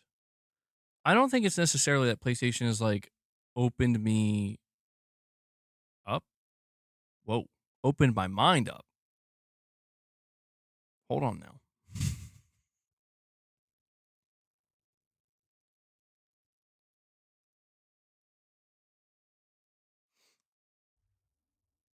I think I'm just gonna leave. I think I'm just gonna end the stream. It's a good stream, guys. There's no coming back from this. There's no coming back from it. I'm sorry. I tried. I came in to the stream with the best intentions. Tarnished Gaming Survivor just straight up removed it. Is like, how dare you? How dare you, Tarnished? How could you make MBG say such a thing? This is your fault. I'm gonna try this again. I'm gonna try. I can't wrap the stream up yet. You guys deserve better than this. I wouldn't say it's PlayStation that opened my mind to portable gaming or handheld gaming. It's more along the lines of I probably should just have this device because I cover PlayStation. I even went out of my way to buy PlayStation VR 2 and cover that. And I guess I do kind of look at it as one of these things where I cover PlayStation the least I could do. You know, I cover a lot of other things too, right? Like we cover more than just PlayStation. But PlayStation's always the focal point of the channel. I feel it is at least my responsibility to try to embrace some of these things that I don't have an immediate interest in. Like I was late to uh the DualSense the Edge. I was late to that. I was late to PSVR 2 and now I'm late to the Portal. And you know, to me, the Portal is a cool device, but it's truthfully it's probably not something that's going to get used that often. It'll be like a, you know, again, certain use case scenario, and then anytime I happen to go out and I'm going somewhere doing something where, you know, I'll be able to lounge around for a little bit, maybe I'll take it with me. Stuff like that. Um it's also, I would say, the biggest thing though, right? The biggest thing is that it I mean, when you say it's because it's PlayStation, it's like, well, yeah. Yeah. And I don't mean that like, and maybe I misread what you said or misunderstood, but like it's not like, oh, I only care because it's PlayStation. No, it's like literally I play on PlayStation. So if they make a device that's like, hey, here's a device that can do something different from your console, but it's you know, it's still tethered to your account, the account that you have everything on, you know, all your trophies, your library of games, you know, your subscription, whatever. It's like, yeah, that makes sense to me. And that would open my mind to a degree where it's like, oh, okay, yeah, like I don't think it could hurt, right? And I figured to myself, look, man, even if I barely use the portal, which I don't know yet. I've only had it for like 2 days. And I'll report back to you guys and let you know over the course of the next couple months how frequently I do or do not use it.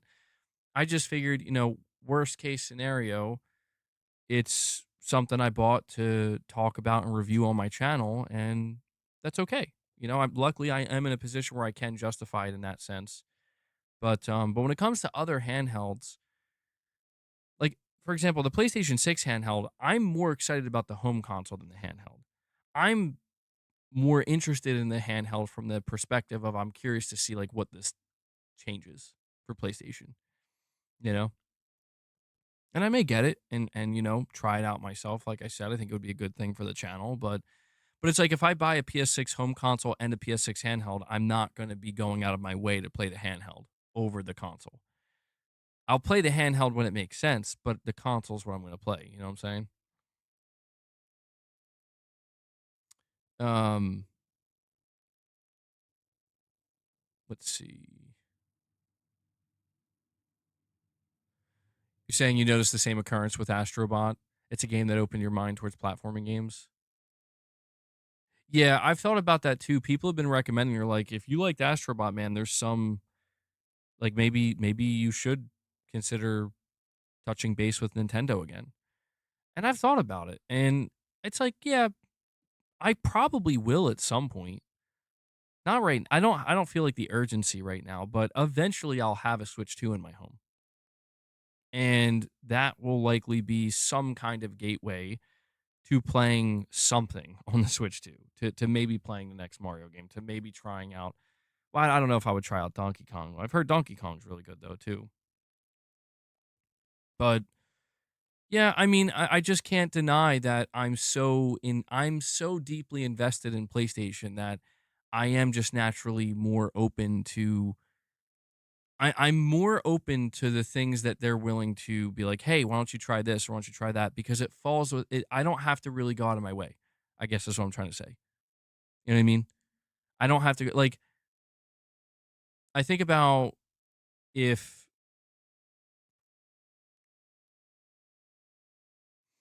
let me try to think of a good example here.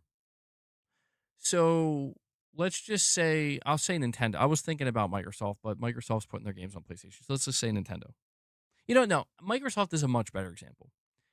Let's say Microsoft announces a new IP at their upcoming Xbox showcase. I say upcoming, but like next year's Xbox showcase. And that IP is in the hmm what genre? What genre of game would I immediately be like, I don't know that I'm interested in that.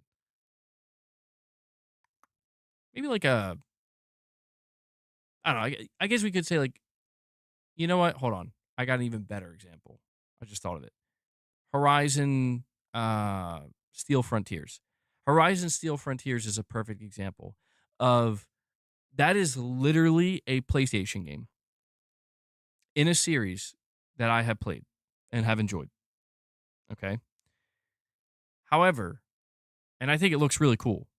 I'm like, damn, this I'm not usually into MMORPGs. It's not really my thing, but I like what I saw. I'm like, this looks like it could be really fun. The moment they said, and it's not on PS5, I'm like, okay, well, then I'm not playing. And it's it's that simple for me sometimes because it's like I'm interested in your game. And I guess it does kind of go to show that like we are reaching that point. Maybe it's because I'm older. I don't know. But well, truthfully, if they were like, it's on Steam or something, maybe I would consider. I would at least consider it. I'm like, okay, well, I have a PC. You know, I have Steam installed. Like, maybe I'll try it on Steam. But I'm not like doing I'm not playing a mobile game on a mobile device. I'm not gonna go to NCSoft's Purple app or whatever to fucking play this game. Like, and there is like a level of principle to it where it's like if it I'm gonna wait to play it on. I'm gonna. I know this is gonna sound fucking wild. I'm gonna wait to play the PlayStation game when it releases on PlayStation. Crazy, right?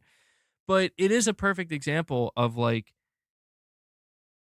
I'm in. There are games I would be interested in playing, but I'm just so deeply entrenched in playing on literally my PlayStation console and that ecosystem that it's going to take a lot. And I mean a lot, you know? Wait, Gaming Survivor, why are you deleting them? Oh, she said, Rich Rod, I love you. Okay, yeah, that has to be it. That has to be deleted immediately. Good work there, Gaming Survivor. But like that's just the reality for me, man. It how far does that go? Well, it's like I've said. There are games aesthetically. There are just certain types of games that if it strikes if it strikes a chord with me, I don't care where that game is. I will go. I will go wherever you ask me to go to play it. That I think we've all experienced that. Like there's just certain games where it's like I need that, and I'll go wherever it is. That's just been a much lesser occurrence ever since I started. Xbox gaming is dead because all XP gamers were at the Diddy party, so they fled the country to Eastern Europe and Cuba. Disgusting human beings.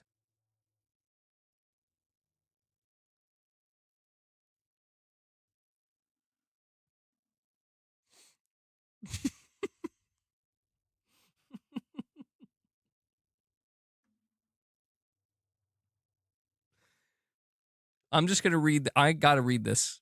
You heard it, but I got to read it. Xbox gaming is dead because all Xbox gamers were at the Diddy parties. That's a real chat. That's a real donation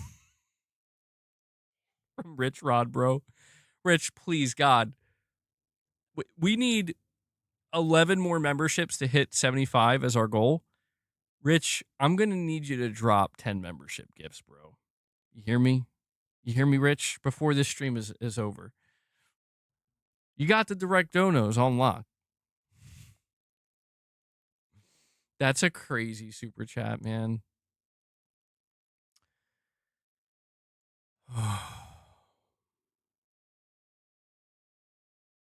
Irfan says, I have arrived. What's up? Oh, Irfan, did you download the Ghost of Yotei update? I'm trying to figure out what these last two trophies are. Nobody's been able to answer it for me.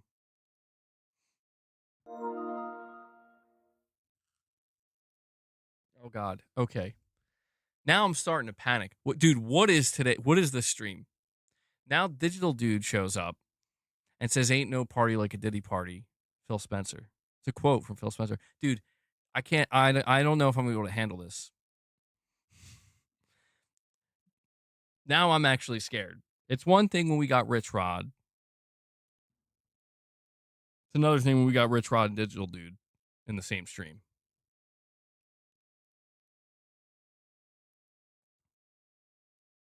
Irfan, what's going on? I've been trying really hard to make this a normal stream and like a normal podcast episode, and it's just everything's been going wrong.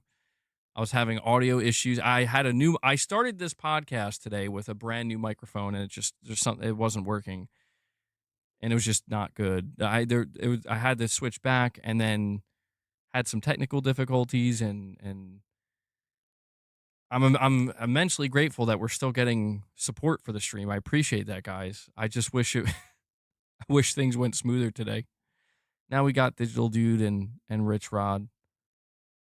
And gaming. I know. I see. The thing is, Gaming Survivor. He's like the most normal out of you guys, out of you three, because he knows how to like chill out. But when you guys come in, he's gonna start getting out of pocket too. Anyway, what I'm trying to say, I'm just saying, yo, Microsoft, you show me State of Decay 3 and you say, yo, MBG, you want this game, you buy this box. Got it? Got it. I want that game, I'll buy the box. You show me, like, Fable. It's like, yo, MBG, you want this game, you buy this box. I'm like, I'm not so sure. Maybe. I have to see more. I'm 50-50 on that. Microsoft's like, yo, MBG, we got Avowed, bro. You want this game? No, I don't. Oh, well, all right. Okay. Well, what if we brought it to you? Don't bother. I'm good. I'm good. You know, you see what I'm saying? It's like And I don't know, I'm just like more picky than ever before, man, where I have a certain thing, I have a certain flow, and I don't want anything to interfere with it necessarily. Um, my whole thing with Nintendo is I've been away from Nintendo for so long that it's crazy because like I'm completely indifferent to Nintendo. Like Nintendo could disappear tomorrow and I wouldn't know. Well, I mean I would because I cover play. If I wasn't like covering gaming, news and shit, I wouldn't know because I don't play Nintendo. And I don't have anything against them. I don't have anything against their games. It's just I'm almost like at a point, right, where it's like I believe people when they're like, dude, Breath of the Wild and the new Mario game, like Nintendo has awesome games, bro. Why don't you play them? I'm like, you're probably right. I don't want to invest over there. I don't. Like, you're probably right where I would enjoy these games, but it's like I am trying to keep up with the games that are available for me right now on my PlayStation 5. And, you know, if they're Whoopie not going to Jazz, basically Colt and like Phil Spencer wedge all have in themselves in and common. be like, no, no, no, They no, all no. pay Like VIP at this the Diddy thing, parties. Let me, Digital Dude, and G's take over the second channel. bro. Yo, by the way, Digital Dude, we're going to need 11 single memberships. Okay. No pressure, bro. We're going to need 11 single memberships. I name dropped him earlier and he actually came in.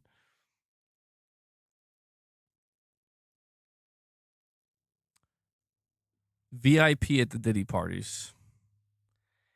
You're saying, Rich Rod, you're saying let me, Digital Dude, and Gaming Survivor take over the second channel? I mean, guys, absolutely not. Are like Rich Rod? Are you high right now? You must be. You have to be. Oh Lord. No, no, no, Tarnished. You weren't combative. No, Tarnished. Your questions are fine. The Gaming Survivor's just messing around. They're good questions, I think. They're good questions because it's like one of the reasons I get called like a big time fanboy or like a pony or whatever is because I don't really game anywhere else.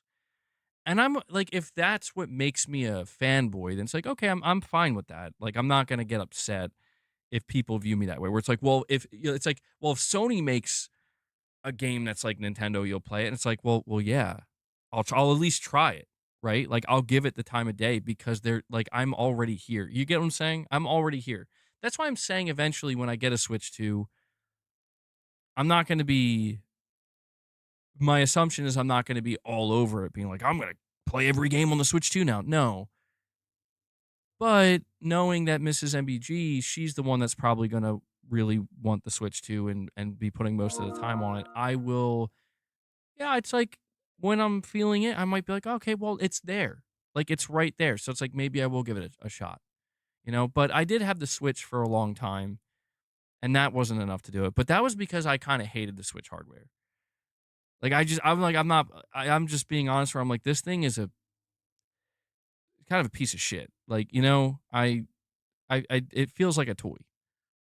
And I know that's like blasphemy for some people who love the Switch, but I just like, I'm good.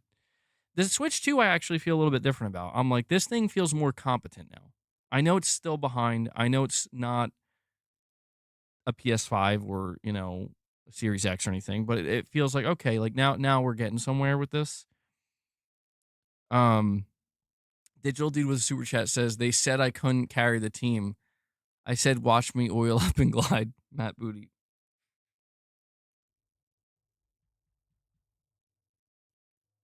Dude, the fact his last name is Booty. And it's not a joke. This is really his name, Matt. Watch me oil up and glide. Oh boy. I feel so sorry.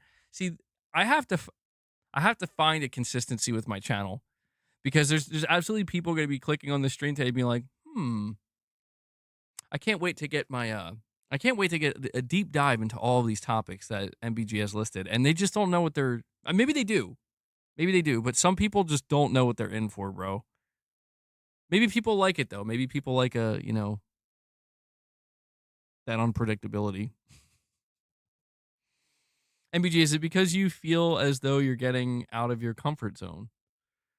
Um, I don't even know that it's so much that as much as at this point, I think it's more bandwidth than anything. Tarnished, truthfully. Like, I think one of the reasons when I was like a little bit younger, earlier in life, I was more flexible in like where I would go. Um, I think part of it was I just had more time overall. I don't.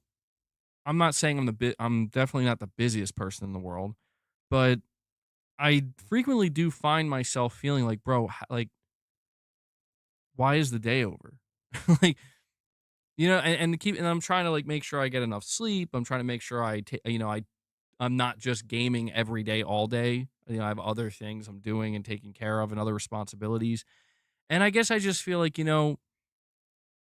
it's kind of just in, it's like order of operations type shit where I play on PS5. I play on PlayStation. That's where my home base is, I guess you could say. That's where I play. Um, and I take it from there. I'm like, okay, so what are like the games in order of priority that I want to play and get done? Yeah, order of priority. Yeah. And I realized, well, there's like a bunch on PlayStation. Like, for example, I was excited to finally platinum Yotei and be like, finally, like that's done. I'm gonna move over to, Dying Light now, which I did. But then it's like, oh well, there's a free update for Ghost of Yotei. Now you can do New Game Plus. I'm like, okay. Well, it's gonna set me back some more because I want to do that. And then when I'm done Dying Light, I still got to play Silent Hill F. And then outside of Silent Hill F, there's still Chronos, The New Dawn, Mafia: The Old Country. I want to play Stalker 2. And it's just like I can't even. And it's just a testament to like how many games there are these days and how much content there is in all these games.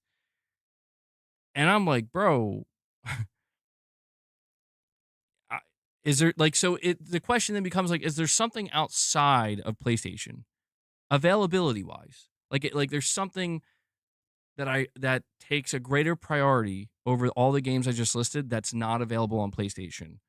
And as of right now, the answer to that question is just like, no, there isn't, But if Sony just comes out tomorrow and they're like, by the way, we're dropping an Astrobot expansion, I'm going to be like, well, I don't have to go anywhere for that.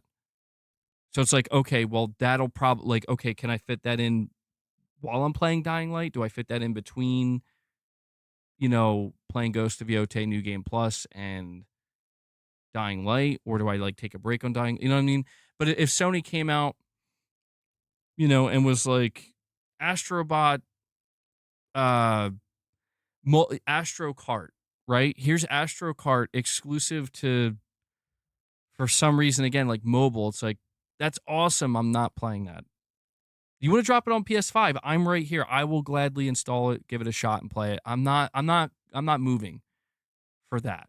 I would love to play it here, but I got games I'm playing right here, right now. I think that's all it kind of is. I think there's a stubbornness to it too, you know.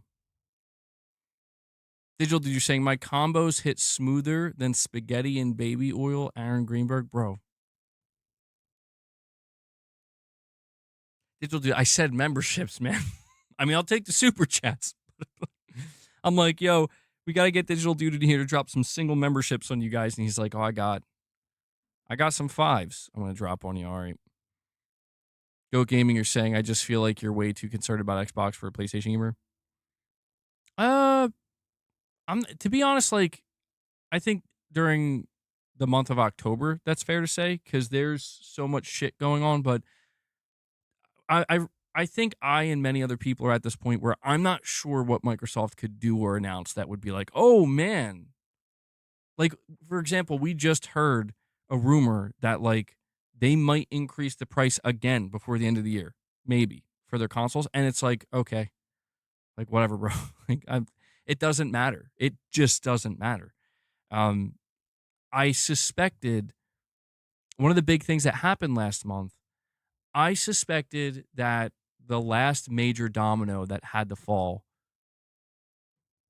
would be Halo being announced for PlayStation. And I was saying that like once that happens, I think that's it.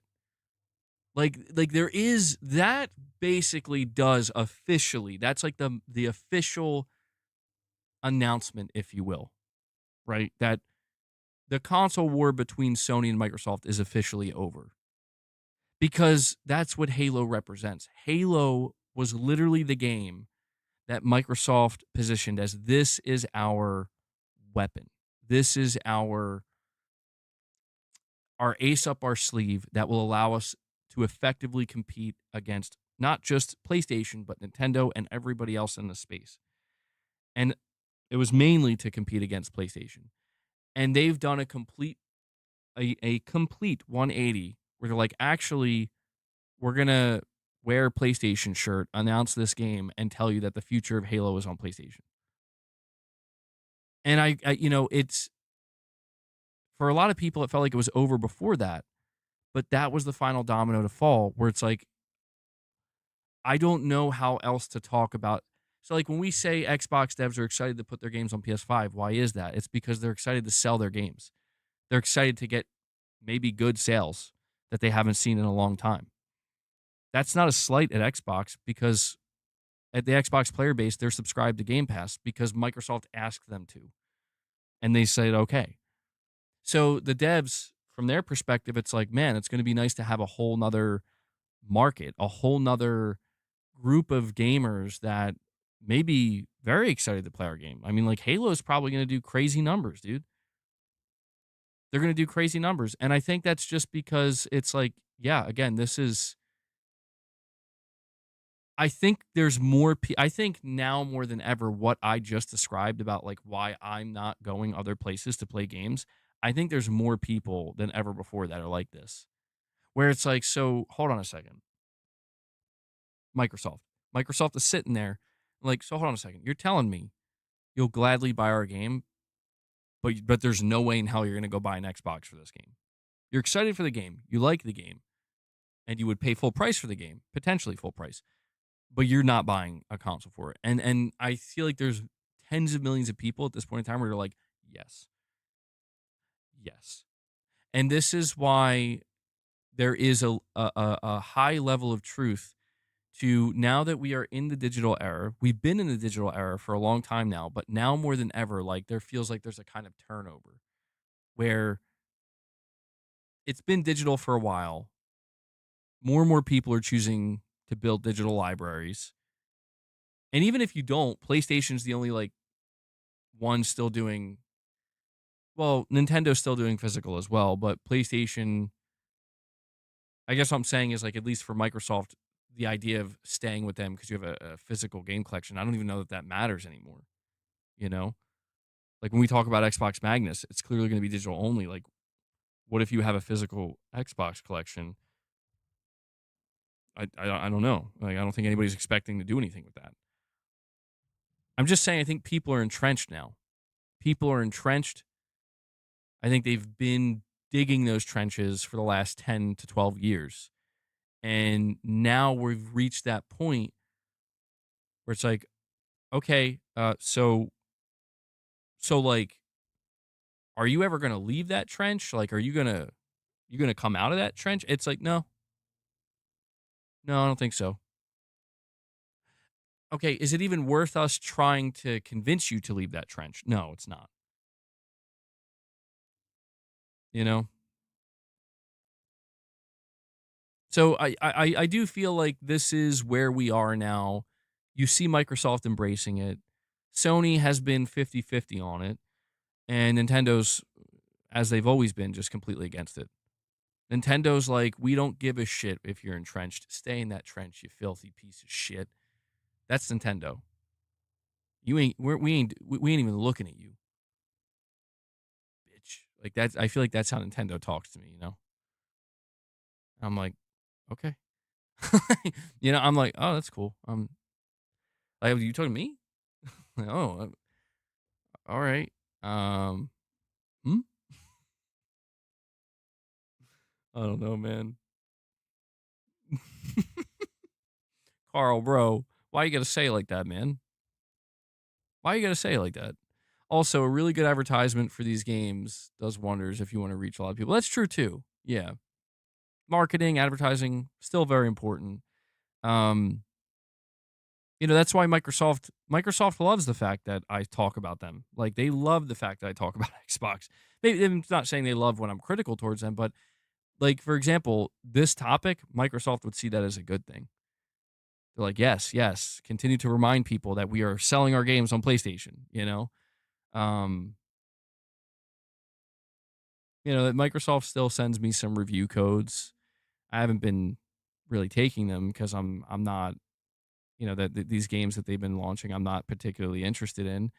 But yeah, like there's a real importance, I think, from these studios with them launching their games on PlayStation 5, where like I have a question, right? My question is when, and I'm gonna kind of like flip it back to Goat Gaming here because I was kind of answering his question or responding to what he said. When does the statement "you're a PlayStation player, why are you talking about Xbox?" When does that dissolve and disappear? And how has it not already? I need an answer to that question because it's like, if anything, like if you think about everything Xbox has done this year, literally most of it is we want you to focus on PlayStation, specifically Xbox on PlayStation. The biggest announcements that occurred from Microsoft this year came in the form of here's Forza and Indiana Jones launching on PlayStation. And then here's Gears of War launching on PlayStation. Oh, and by the way, here's Halo now. Oh, and we're going to raise the price of our consoles. Please don't ask us about a Black Friday deal. PlayStation's right there. Like I'm just wondering like when does the question flip? Right? When does the question become what do you mean? Like why are you at like why would anybody ask why a PlayStation player is talking about Xbox? Because that's like asking at this point, why are you talking about Rockstar? Why are you talking about Capcom? Why are you talking about EA? Why are you talking about Ubisoft? It's like these are major third party publishers selling their games on PlayStation and making their games available on PlayStation. They're extremely pertinent to PlayStation. Microsoft is also that. Not because I said so, but because they said so. Aggressively. More aggressively than I ever have. So, I just feel as though it made sense in the last couple of years for people to ask the question why are PlayStation players talking about Xbox? It made sense to ask that because we didn't see the turnover. We're going into 2026 in the next month. That question is dissolved. That question is gone. That question is answered. We're talking about Xbox on PlayStation because Xbox is a third-party publisher on PlayStation. You know? Um I'm not going to comment on that, Gaming Survivor. No comment. No comment, bro. Uh MBG, the question flips when you crush your enemies, see them driven before you, and hear the lamentation of their. Okay, Conan. Calm down now.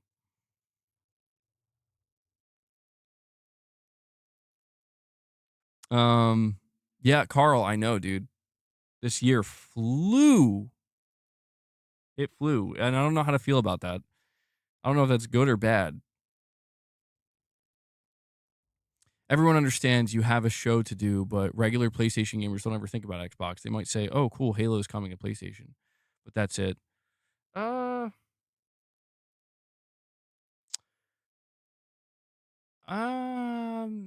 yeah, I mean, I can kind of agree with that.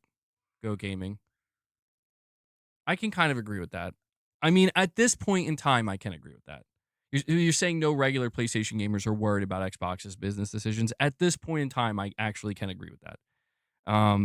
I think prior to, again, probably prior to Forza, but depending on who you ask, prior to Forza, prior to Gears, prior to Halo being the last one, I think there was a lot of, if not concern, curiosity around Xbox's business decisions. But I do believe, like, basically, we've been telegraphing, not just me, not just you, but I think collectively, everybody's kind of been telegraphing, like, okay, this is clearly like where things are headed. It's not a matter of if, it's like a matter of when. And before we get there, there's going to be other things that occur prior, you know, and we're just going to follow it as it goes. And, again, we're just going to have to watch each domino fall and watch each change occur. And as each change occurs, I remember saying earlier this year, I think it may have, I mean, frankly, I said this last year, but I understood that, it was a little bit too soon. But I remember saying last year, but certainly earlier this year, I'm like, dude, I think, like, yeah, the console war is over between Sony and Microsoft. Like, I think the idea that Sony or Microsoft are threats to one another is over. And I think Microsoft is the one that is initiating that. Like, people see it as waving the white flag. I think you can also just see it as they just had to do what needed to be done, where it's like, listen, we either keep going against the grain and struggling, or we just turn to our war chest and say, what if we just bought publishers and really focused on publishing, you know, and that makes up for everything. And it's like, financially, it kind of does. So the only concern for the business decisions of Microsoft, I think, came in the form of, okay, well, like, what do these acquisitions mean? Are we going to lose these games? You eventually find out, no, you're not losing these games. Then it comes in, okay, well, like, how many games are we getting and when are they coming? Those questions get answered over the next year, year and a half. And then I think finally the last question is like, okay, so what does this mean for the future of Xbox as a console manufacturer, being part of the big three? And I think the answer to that question is basically here. Again, some people, I think, haven't fully accepted it. Most people have. And that is, well, they're kind of done. They'll give you they'll give you, I think it's like Colin Moriarty who coined this term for Magnus, an off ramp, which is interesting. I think that's a good way to phrase it, where it's like Xbox Magnus being kind of off ramp for current Xbox console players. And like, from that point forward, it's like, okay, so like, where do we go from here? So let's just bring it down to this question. Yaron, I'm going to answer your super chat in just a second. I just want to finish this point. Go Gaming, I think what you're really trying to ask is, like, why is this a topic today? Why are we talking about Xbox developers being excited to put games on PS5? And if you were to say to me, like, dude, like, is this really a good like, I don't think it's that good of a topic.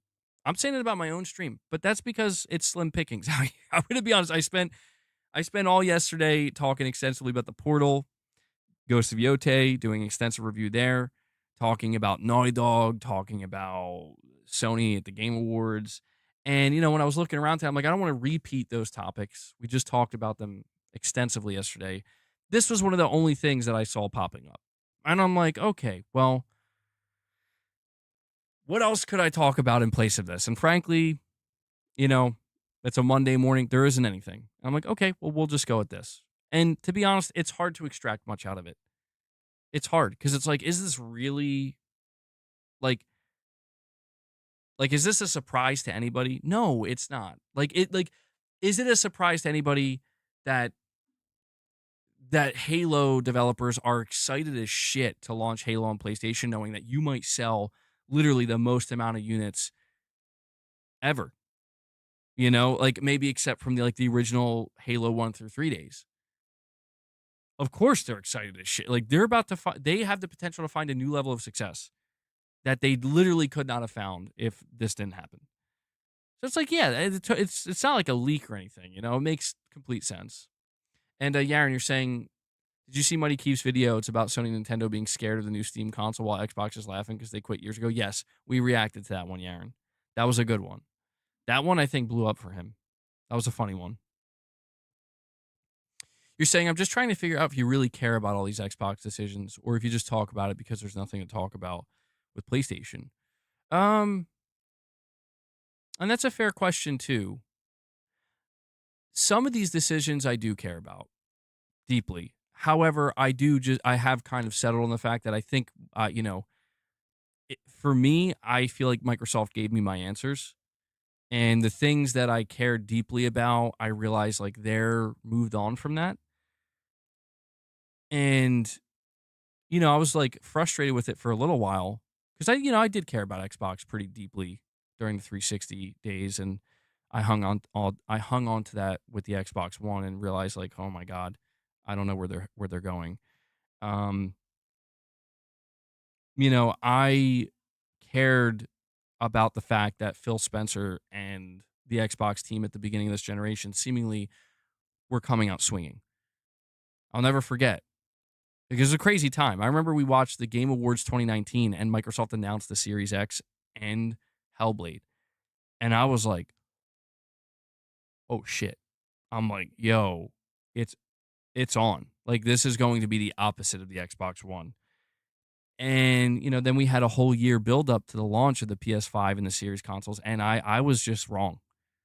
I was like, people talk about the things I'm wrong about. It's like I was dead wrong, dude. Like I thought I was kind of in the same position that I think Phil Spencer was, where it's like he thought clearly that they were gonna kick ass and chew bubble gum and they were all out of gum, right? But in reality, it's like, dude, PlayStation's going to eat your lunch, man. Like you have to see that. I didn't see that. I actually thought, and I listened to all the hardcore Xbox dudes leading up to it, and I'm like, I think this is where Microsoft starts swinging, man, and they might get some shots in, and Sony might feel it. And it didn't go that way, and it was kind of difficult to watch that happen because I always had this thought in the back of my mind, like, well, like what does happen to Xbox if they just keep not losing, but like if PlayStation gets too far ahead and it's just like they cannot catch up. It is now impossible for them to catch up. What happens? And I had a bunch of assumptions and I had a bunch of thoughts, obviously. And I was always kind of, I don't know if I want to say afraid, but I was always a little bit concerned of like, okay, well, the worst case scenario is they just quit.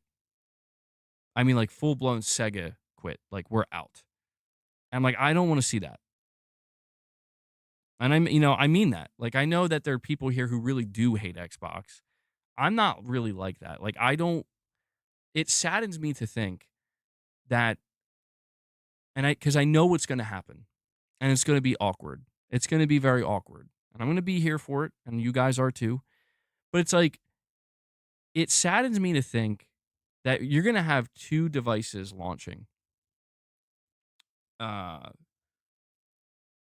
in November 2027. I'm assuming it's going to be, unless there's like some kind of major delay or something, November 2027, about 2 years from now. And those two devices are going to be the PlayStation 6 and whatever the Xbox Magnus is going to be called.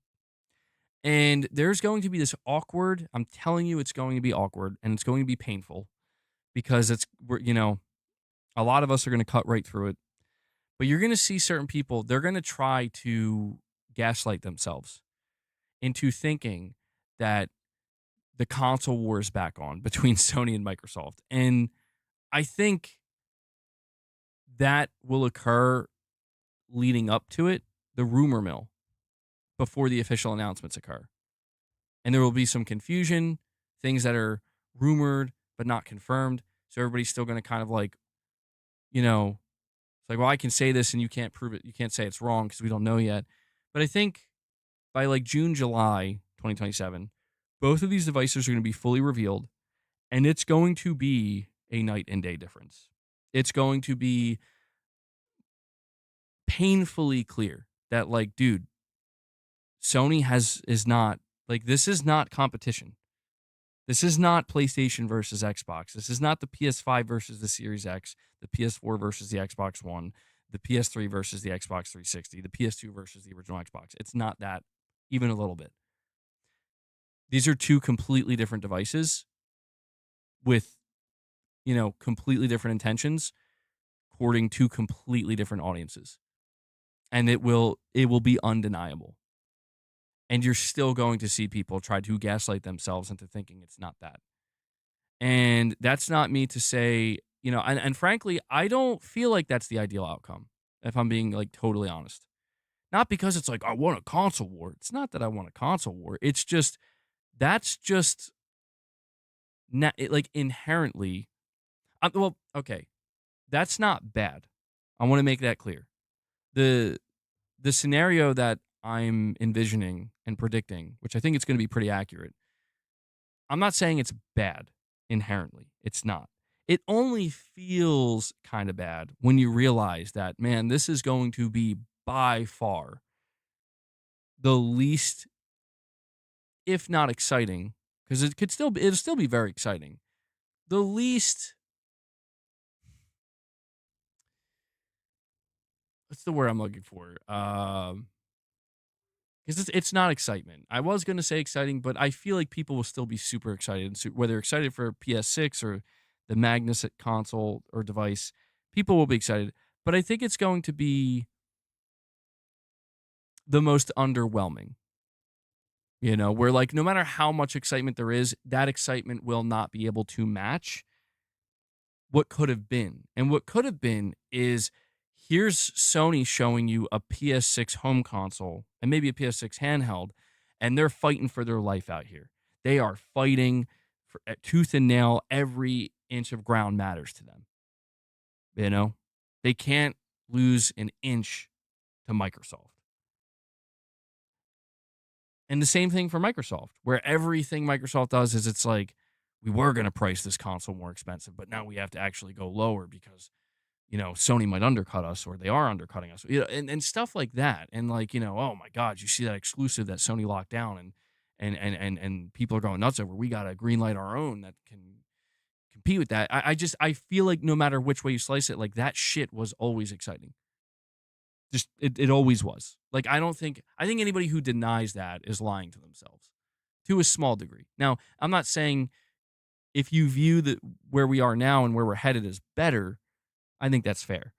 But I think a lot of us, we view this and we're like, it was exciting for me to see Phil Spencer in 2019 go on stage, very, confident, saying the Xbox Series X will be the world's most powerful console, and here's Hellblade 2 launch, and it'll be launching exclusively on this console. And the trailer for Hellblade 2 looks fucking nuts. And I'm like, dude, this is like, that to me felt like, oh, you are this is the response to Sony kicking your ass last gen with games like Horizon and The Last of Us and stuff. I'm like, this is cool. This is very cool. Like I was like, I wonder what Sony's gonna do now. Like I wonder how they're feeling about this. I just feel like, this is going to be the opposite of that, where it's going to be, I don't know who's going to go first, but let's just say Microsoft goes first. And there will be excitement for Magnus. There will be a certain zeitgeist that we all get caught up in, which is fine. They're going to market it. They're going to do their marketing beats. They're still going to make it clear, like, we did this. We want it to do something, please buy this. Whatever they're going to do, they're going to do it with a certain amount of marketing. But then the price is going to be revealed. And you're seeing this in real time with the Steam Machine, unfortunately. Where like when the Steam Machine was first announced, the hype was through the roof. To the point, and even I got caught up in the zeitgeist where I'm like, oh my God, like they're doing it. Like this, I think this is them. They're like, we're coming for you, Sony. We're coming for you, Nintendo, just to find out like within a couple of weeks, like, no. Like this thing's probably gonna be $700 to $800, like reality check time. And you can almost feel the collective sigh, where like, are there people who are gonna be excited for the Steam Machine even if it's $1,000? Yes. Are there people who are gonna buy it no matter what? Yes. Are there the enthusiasts? Yes. But I assure you, 80, maybe not 80, 60 to possibly up to 80% of the people who are getting excited about it, when they start to hear that, wait, this thing's going to be more than the PS5 Pro, but kind of like weaker, they're just gone. It's like, okay, I'm good. Just they're walking away naturally. And Valve knows that. Valve expects that. Valve knows that because they're like, yeah, we're not subsidizing this thing, dude. You're going to see that exact same thing, but possibly even worse with Microsoft. And the reason I say that is because everything we've been hearing, we have the leaked APU for Xbox Magnus. This thing is going to be probably $1,200. No joke. It's probably going to be $1,200. And that's fine if you're somebody who's like, hell yeah, bro, I want that thing. This thing is exactly what I wanted. That's fine. However, if you're somebody who's like, this is taking on this is here to take on the PlayStation 6 and make Sony feel uncomfortable. It's like, no. Like, no, that's not what's happening at all. Again, I don't think you're going to see Sony delist their games from Steam. People who like we're going to see a reality in the next 2 years where people are going to buy Magnus and Sony's going to be, yeah, like you can play God of War on that. Sure. Ragnarok 2018, have at it. Thank you for your purchase. Yeah, you can buy Horizon. I don't know what it means for like the future of, I don't know if Wolverine's going to go to PC. I don't know if Death Stranding's going to PC. I don't know if Yotei. We don't know if Sony's going to have their own launcher. We don't know what the future is for their releases, but we know what's here now. And so, Sony, again, they put Helldivers on Xbox, bro. And it's because they know. It's because they know. In fact, I got one for you. You remember last year when Helldivers 2 launched? When Microsoft, all the rumors of them going multi-platform were circulating. And Phil Spencer did the just the 4 games interview or podcast or whatever.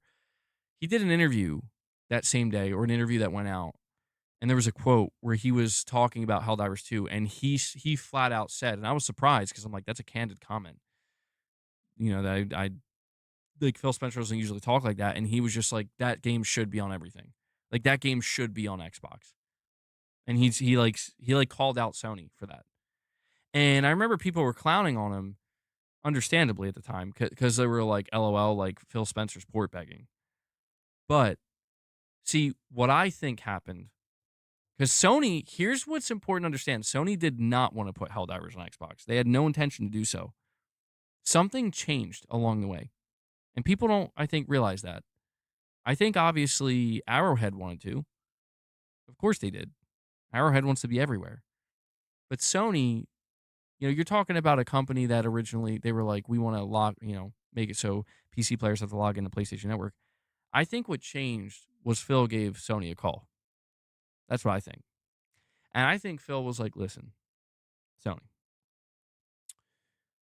we would like Helldivers 2, and we want to relax your fears. Like, we want you to, how can we convince you to bring Helldivers 2 to Xbox?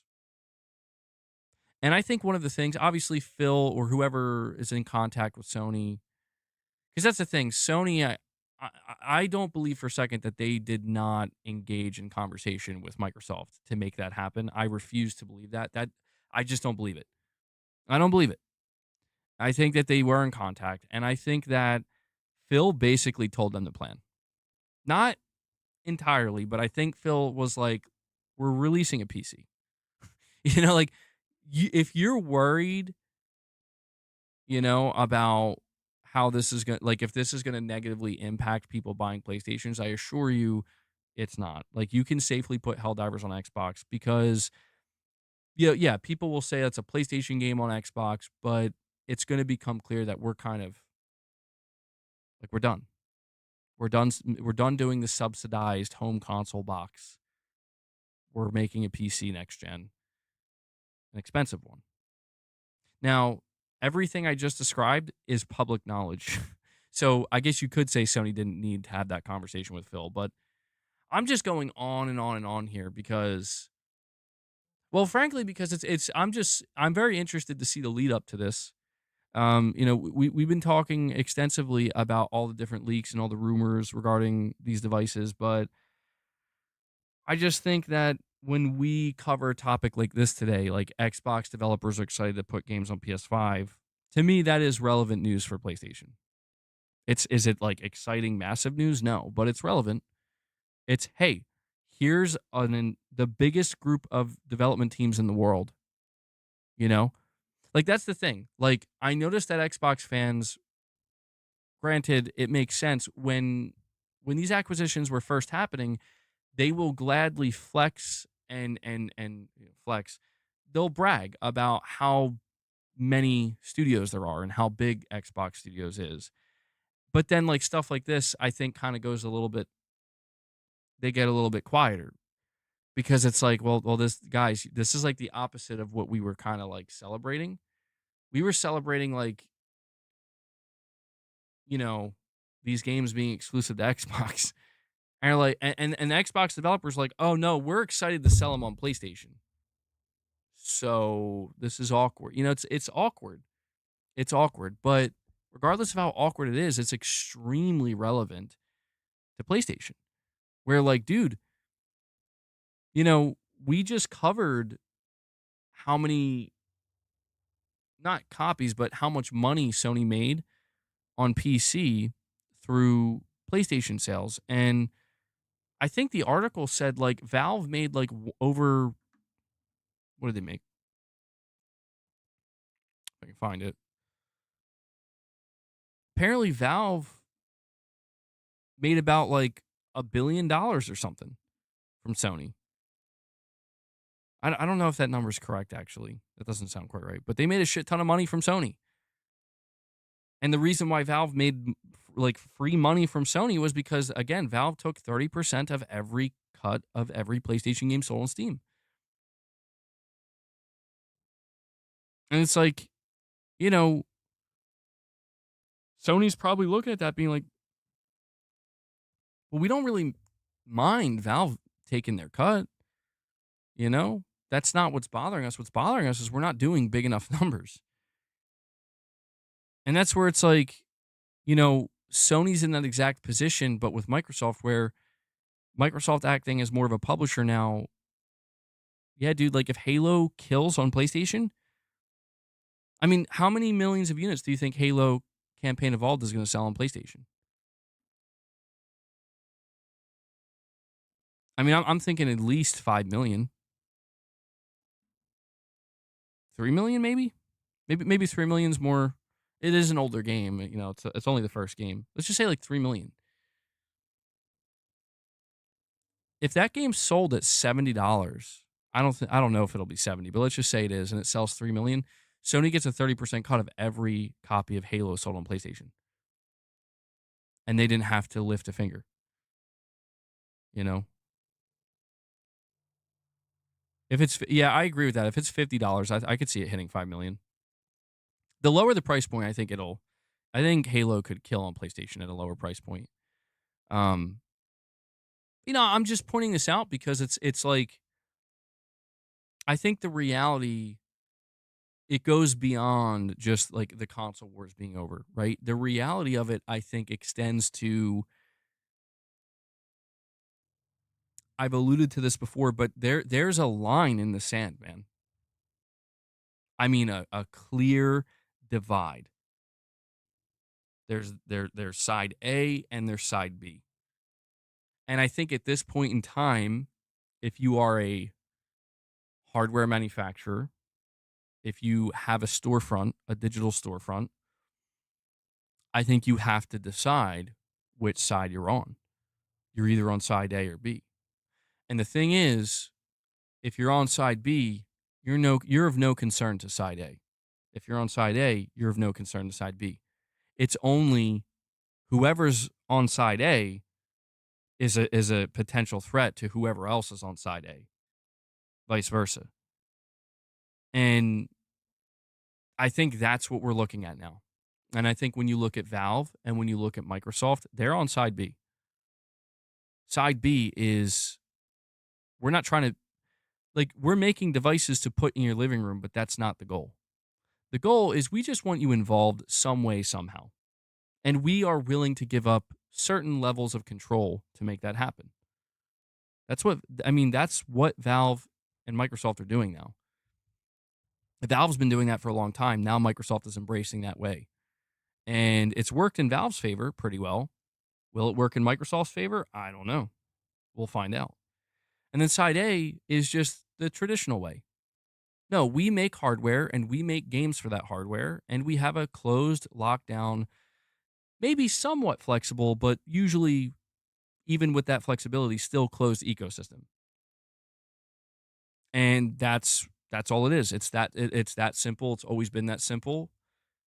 We don't know if it'll always be that simple. And that's why I just feel like, when you look at it that way, these are just two different things. You know what I mean? These are just two completely different business models targeting. I don't want to say they're targeting different groups of people. I think at the end of the day, they're all targeting the same group of people, which is we're targeting the mass market that is gamers, but they're targeting them in different ways.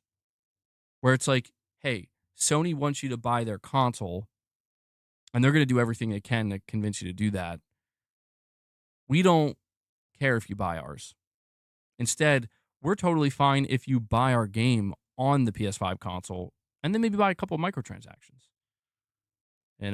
And yeah, I think that's where we are, and I think that's what's changed. I think the big step change, and this is where I'll wrap it up because I'm just going on and on at this point.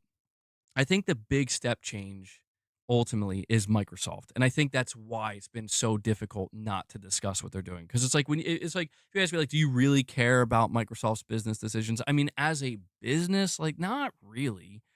I'm interested in the sense of okay, well, so they're shutting studios down and canceling games and laying off devs. I'm gonna pay some attention. What's going on over there? This is a company I'm very familiar with. This is a company I've covered for years. What's going on? I may not have as much interest anymore, but it's what happened? So on that level, it's I'm interested, yeah, to see. And it's also just how is this going to affect Sony? How is this going to affect Nintendo? How is this going to affect Valve? However, on the flip side of that, it's I think the reason why everybody else, people talk about, I see it floating around where it's oh, the bias against Microsoft and stuff, and I think it's kind of nonsense. But I just think the reality. What is this? Oh, I think the reality is that Microsoft has caused by far the largest disruption because they did something that I think a lot of people thought was impossible. There's just no way. And what they did was, well, basically they got fucking pummeled. That's what seemed impossible. Is Microsoft can't be bested by Sony and Nintendo, right? They're fucking come on. Microsoft is 100 times bigger, 1,000,000 times bigger. It's no, they did, man. They, somehow, some way, I guess it just goes to show, it doesn't matter how much money you have. They got bested. They couldn't win, no matter what they threw at them. No, and I'm not saying Microsoft didn't try. They tried, but they just couldn't figure it out. And I think the great disruption is Microsoft basically being you know what? We ain't gonna fight no more. Actually, you see what Valve's over there doing? We're gonna do that now. I think Valve is whatever, bro. You ain't gonna be Steam. You know what I mean? You couldn't be PlayStation. You couldn't be Nintendo. You ain't gonna be Steam either. So I think the great disruption, if you want to call it that, or great confusion, if you will, is that Microsoft doesn't know where they stand, and they're in limbo. Depending on what is Microsoft. Some people will say they're a publisher in gaming now. Microsoft, oh, they're Xbox. What is Xbox? I mean, look at what Microsoft is doing it themselves. Microsoft is purposely trying to confuse people. It's like, what's an Xbox? Your coffee maker's an Xbox. Your PlayStation's an Xbox. Everything's an Xbox. And it's like, huh, okay. It's an interesting marketing strategy, but it also it creates this level of like nobody else is doing this. And you have to ask yourself, like, maybe that's for good reason. There's a reason why Sony isn't telling you everything's a PlayStation. There's a reason why Sony still, even when they're releasing games on PC, still says, no, we're still going to make sure we have at least timed exclusives for our console players. There's a reason why Nintendo hasn't budged. There's a reason why even Valve, while they still, they don't really do the traditional thing. They've never done the traditional console thing, and they've never really leaned aggressively into exclusives. Yet there are still Valve games that are some of the most played games in the industry, and they exist only on Steam in a meaningful way.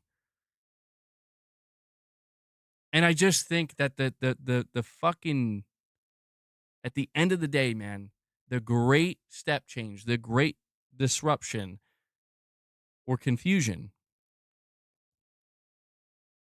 the great shaking of the cage is Microsoft basically saying, guys, we are essentially, effectively, for all intents and purposes, pulling a modern day Sega. And that's the thing. You'll see people say, well, it's not the same. Sega literally stopped. And yeah, of course Sega stopped. The reason why Sega stopped is because, dude, they had we're talking about hardware that was released in 1999? Like, it was a box that played games, and once they couldn't support it anymore, they're like, okay, well, they started porting their games to PlayStation. And then eventually they were like, okay, we can't afford to make another console. Why? Because we can't afford to subsidize it. Who's not subsidizing their next console?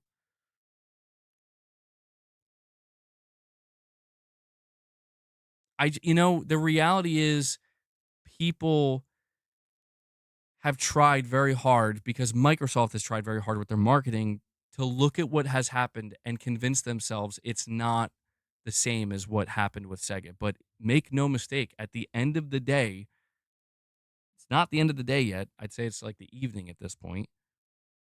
Maybe the night, depending on who you ask. It's not it's not the end of the day. It's not the next day. It's still going on.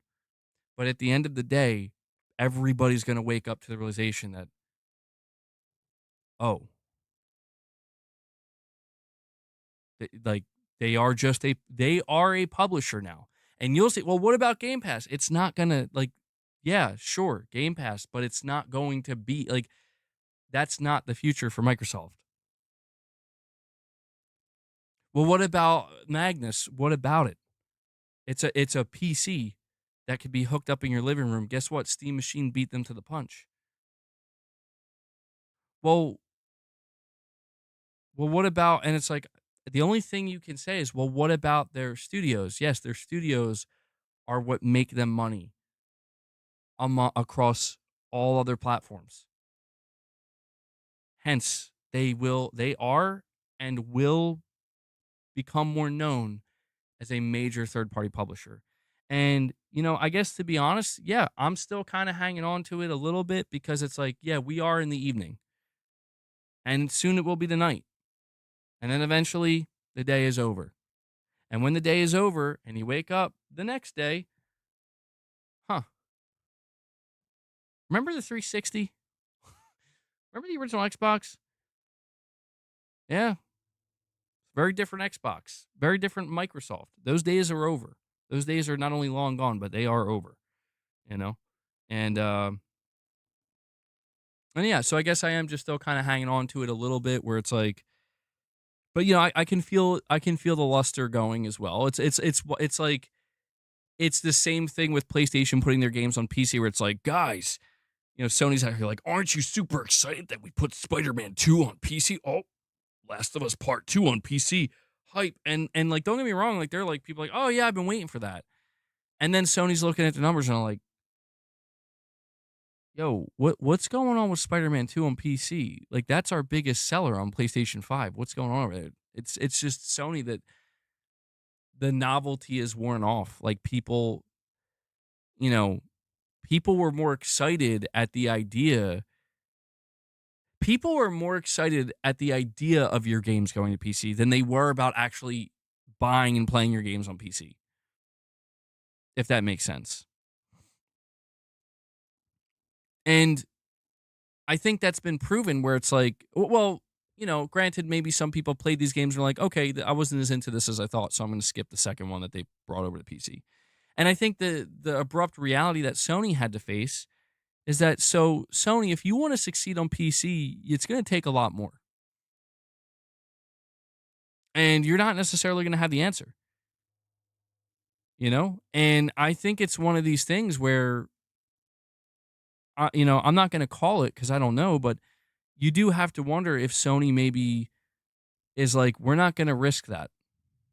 And what I'm talking about risking is like, if we do try really hard to succeed on PC and then we fail, or we it doesn't work, what's that going to, not only is, what kind of brand damage could that do? But even worse, like, what kind of message are we sending to the people who do invest in PlayStation for these games? That's a real thing. Like, people talk about it like it's some kind of like only crazy radical fanboys think that way. It's like, no, that's a real thing, dude.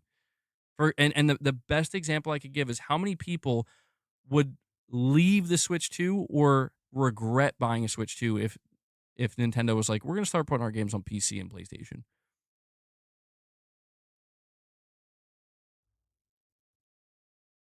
Like, the people who bought the Switch 2 are going to be like, what the fuck? You know? Not every single person, but millions of people are going to be like, bro, what the hell? I don't think people really pay enough attention to the fact that, Sony didn't do that yet. And I say yet because I don't know if they will, but they, people downplay. They're like, well, Sony's just copying Microsoft. I was like, no, they're like, I don't know how to tell you this. They're not. They're not. Like, I know people want them to, and I'm not saying they're wrong for wanting them to, but they are literally not. And I can't, that's not me being a defensive fanboy. That's me telling you a fact. Like, they're not doing what Microsoft is doing. Microsoft just took their biggest franchise and basically like PlayStation-ified it, Sony-ified it. They're like, it's like you would think they fucking announced Halo as a PlayStation exclusive the way that they treated it. Do you see Sony doing anything like that with any of their main tentpole franchises? And that's a serious question. Like, have they done that? There's a reason why the first thing you saw from Xbox fanboys, as soon as Sony said Helldivers 2 is going to PC, or sorry, well, it launched on PC, but going to Xbox, the first thing the Xbox fanboys, and you know which ones I'm talking about, you know who I'm talking about, and you know the groups I'm talking about, they're just talking about Spider-Man. I don't know why, but it's like they didn't even take a second to process Helldivers 2 is coming, and they're like, Spider-Man. Spider-Man. God of War. God of War, Spider-Man, Last of Us. And why do you think that is? Why do you think that's what they jump to when they hear Helldivers 2? Because they want Sony to do what Microsoft is. And I've tried to tell them, I'm not going to tell you like I'm a prophet that they're not going to do that. I'm telling you there's a fat chance they're going to do that. Because Helldivers 2 is not God of War. Helldivers 2 is not Spider-Man. I don't think you're going to see the Halos coming to PlayStation moment with Sony, where God of War is coming to Xbox. Now that I've said that, it'll probably be announced tomorrow. But until then, I don't think you're going to see that. And the reason, and this is what it always comes down to, man. I've told people this. Like, well, you're just saying that because you don't want to lose your precious exclusives. Dude, it doesn't. Sony could announce every game going to Xbox tomorrow. It's not going to save Xbox. It's like nobody's going to go out and buy an Xbox. Okay? Has nothing to do with that. I don't care. That competition is over. Even Sony can't revive Xbox. It's over for them. It's too late. But you know why Sony's not going to do it? Because they're like, "Oh, right, right, right, right. We still want to sell consoles." Yeah, that's you can go buy a PS5 Slim for $400 right now. You can buy a PS5 Slim with a disc drive for $450 right now.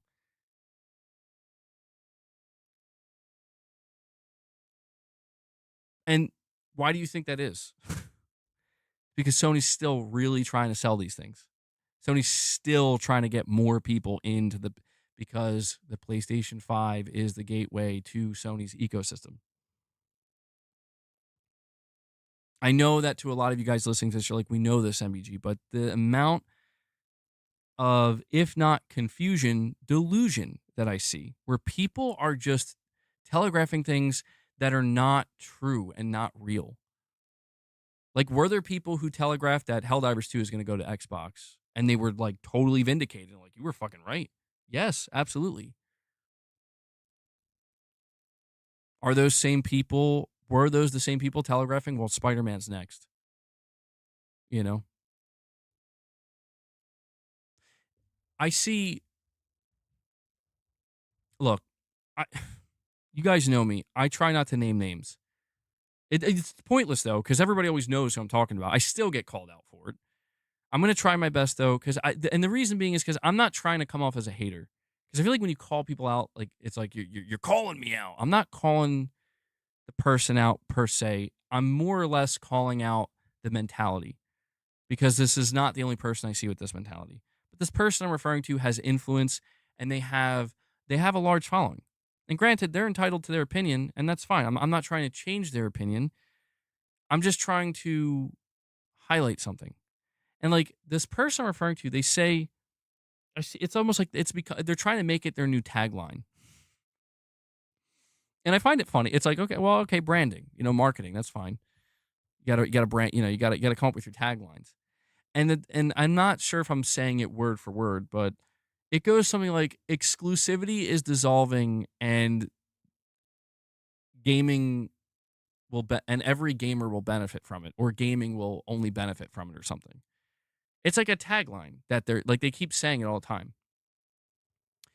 And like, I just need, like, dude, sometimes I just can't help but think. And like, how did that work out for you being in, well, I'm kind of like giving away who it is. It's not that big of a deal, but it's like, well, how did that work out for Xbox players? Serious question. It's a serious question. Like, how did Xbox losing its exclusives, seemingly all of them, how did that benefit you as an Xbox gamer? Serious question. The only thing I think they could say, I'm going to hedge a couple of guesses here. Number one, well, more money, right? The studios will make more money by being able to sell to more customers. Therefore, it'll keep the studios healthier and make it so they can make more games. I'm like, okay, that's kind of fair, I guess. But it's like, well, that shouldn't really be needed if you're selling well enough on your own platform. But okay, sure. You can't deny that will benefit the studios. And the second thing is, well, bigger player base for multiplayer live service games. It's like, okay, that's fair too. But outside of that, right? Like, you're talking about the richest company in the world, a company that spent like $80 billion buying publishers. How did it benefit you to lose Halo to PlayStation, to lose Gears to PlayStation, to lose Forza to PlayStation? Like, well, Forza Horizon 5, I have a whole new player base. Dude, you've had a player base for like the last 4 years. I'm pretty sure, I'm going to go out on a limb and say Forza Horizon 5's player base was probably pretty healthy overall. Games sold millions, did really well. It was on Game Pass, And I think the reason why I'm positioning this question this way is because I'm not asking, again, the average Xbox. The average Xbox player, for those who are left, they're probably like, "Oh, I didn't even know those were exclusive." Like, I mean, maybe for like Halo they knew, but they're like, "I don't even know what Forza is, bro. I just play on X. I just play Call of Duty on Xbox." For a lot of them, it doesn't matter.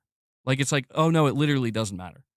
I'm talking to the hardcore. I'm talking to the ones. Again, I'm talking to the ones where it's like, so, like, weren't you the one that was like basically talking about how great it would be for these Bethesda games to now be exclusive to Xbox and Activision games to be exclusive to Xbox? Like, weren't you guys putting Crash Bandicoot in your profile pictures, like doing the X logo and shit? It's like, I want to know how it benefits you, because now they're the ones claiming this is going to benefit me and you and everybody else. I'm like, yeah, but how you though? Because I'll tell you what, like, I think of like Ghost of Yotei. Does it benefit me if Ghost of Yotei goes to PC? No, no, it doesn't. No, I bought a PS5. I bought a PS5 Pro. I bought Ghost of Yotei day one, brand new. I played it on my PS5. I'm still playing it on my PS5 Pro. Does it benefit me if Sony's like, we're going to put this on PC? No, it doesn't. Does it hurt me? Well, no. It doesn't hurt me either. But you know what? I will say,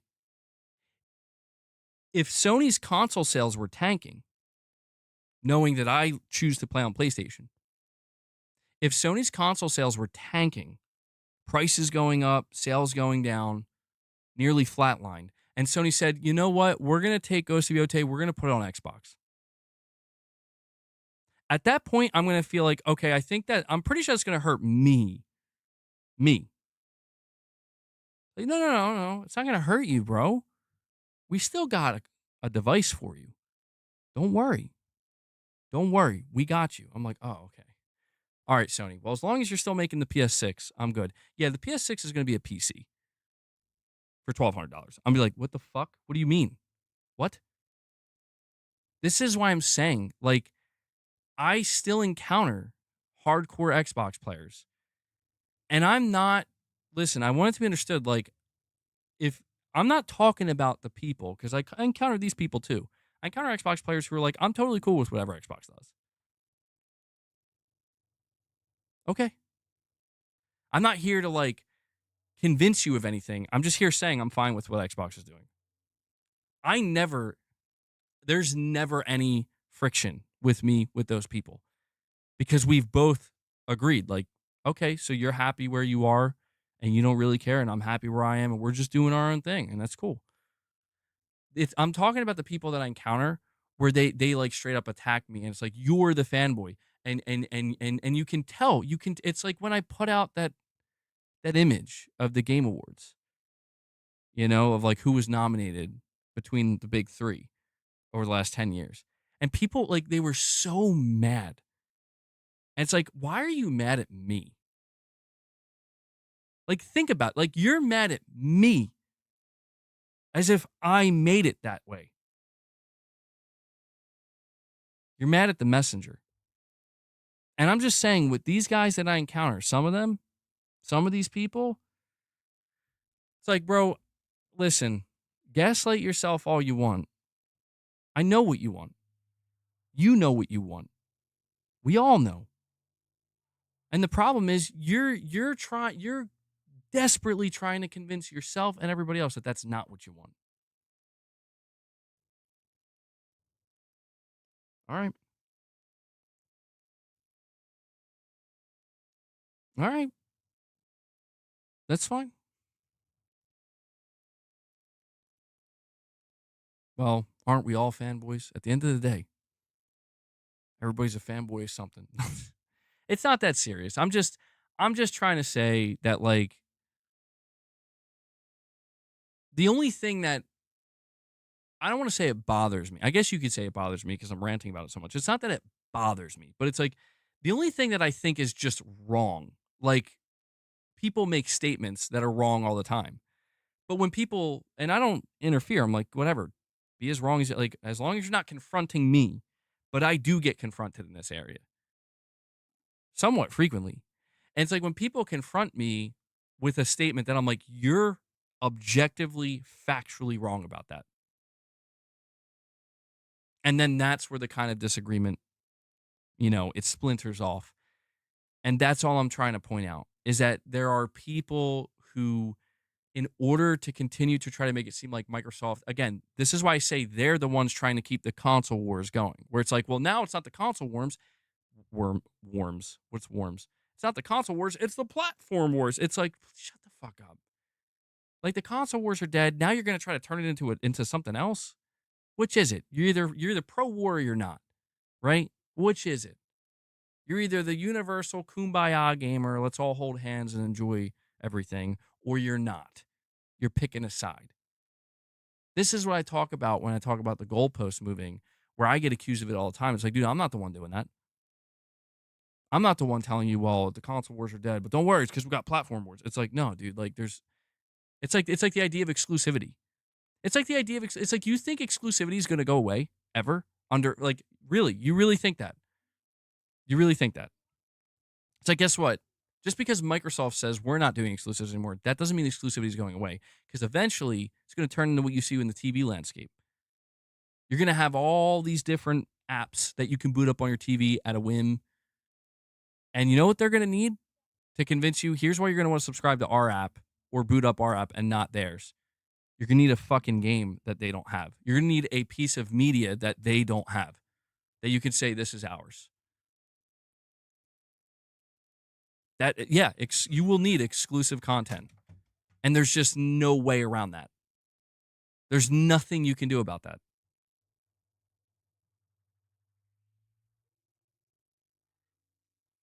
Anyway, Raven, you're saying, yeah, there's no massive flock coming to Xbox. There isn't going to be a 360 moment. That's all delusion. PlayStation's going to continue to sell. Yeah, I agree with that, Raven. And, look, I'm just saying, man, like, there are absolutely going to be certain individuals. Like, I'll put it to you this way. If you're not the type of person I'm referring to, you shouldn't be upset about anything I'm saying. You shouldn't be annoyed by it. You shouldn't feel the need to clown me.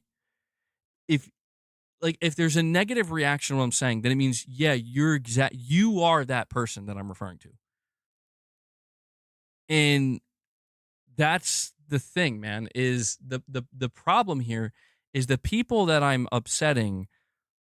That's why they're upset, because it's like, dude, I don't need the console war nearly as, like, supposedly, right? The console war. I don't need Microsoft and Sony to go toe to toe nearly as much as you do. That's the truth, man, is they reveal their hand, but then they try to throw it at me. Say, no, this is yours, bro. Like, that's not mine.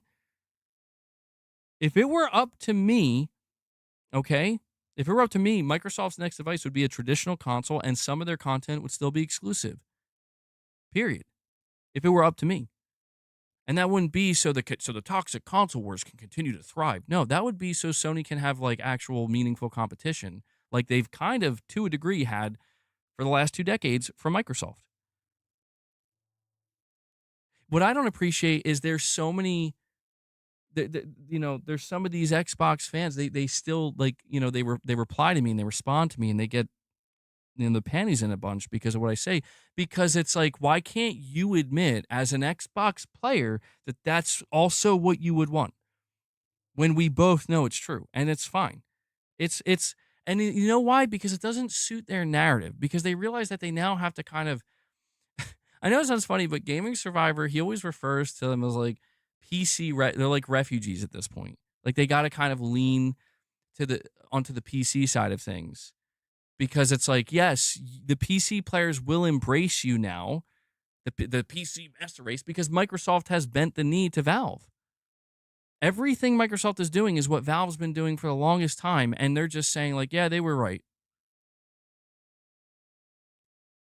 And, the reality is Microsoft's only doing it because they were forced to do it, not because they want to do it. And that's why that's the nefarious nature of it. That's why when people ask, like, why do you care about Microsoft's, why do you care about the business side? It's because look at it, dude.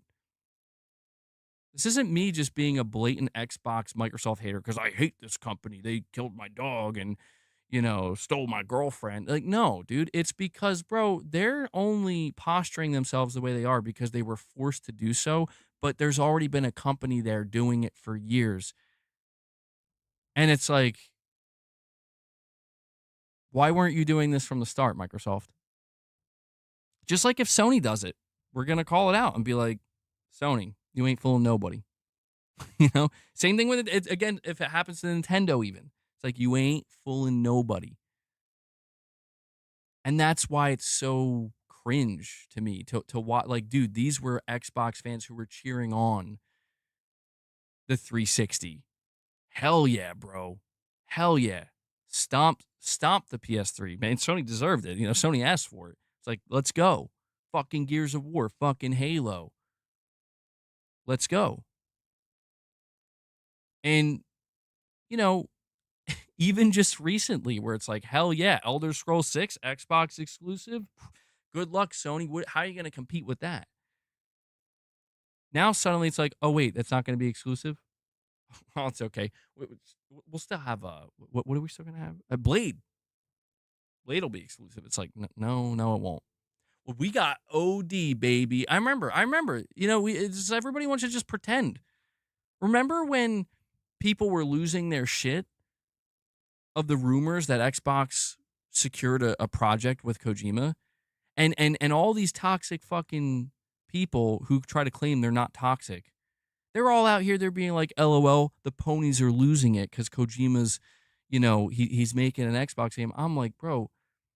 First off, I'm pretty sure like 99% of PlayStation fans don't give a shit. We're getting Death Stranding. Pretty sure 99% of PlayStation fans are like, yeah, I'll go play OD. I'm a big Kojima fan because a lot of his games have been PlayStation exclusive. So if he goes somewhere else, I'll go check. Just like, dude, if OD was a Stadia exclusive, guess what? I would have signed up to Stadia. So would so many other Kojima fans. But they're running around with this shit, just being like, oh, we got the exclusive horror game. And the great irony is it's still coming to PlayStation, bro. That's the point. That's the point of all of this. Is it's easier for the people who were fucking dead wrong to posture themselves as like, well, actually I think this is better. Like, bullshit.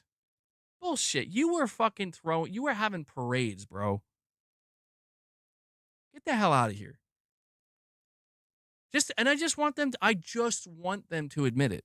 Not because it makes me right, but because it shows a small level of integrity. Right? Where it's just like, I have always said that PlayStation's exclusivity has not bothered me. It never has, and it never will. And you know why I can say that? Because I can say PlayStation's exclusivity is what brought me to them and opened up all this other shit now that I like. And, years go by, it's like, yeah, they got me, bro. And now I'm a full-blown PlayStation customer where this is where I'm entrenched. And it was literally those exclusive games that did that. Just like millions of people can say about Nintendo. Now, does that mean if Sony says, hey, we're going to put Death Stranding 2 on PC, I'm like, are you fucking serious? I'm out, bro. No, not at all.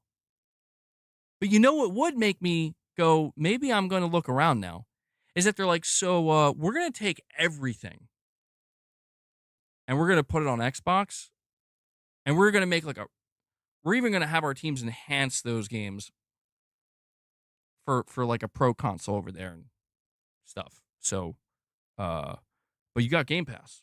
So I'm just saying, if it's like, once again, if Sony looked at me and said, we're taking all our games, putting them over here on this other console, our console's dying. That would literally make me be like, I'm going to have to go somewhere else. Because this isn't what I signed up for. Like, this isn't what I wanted.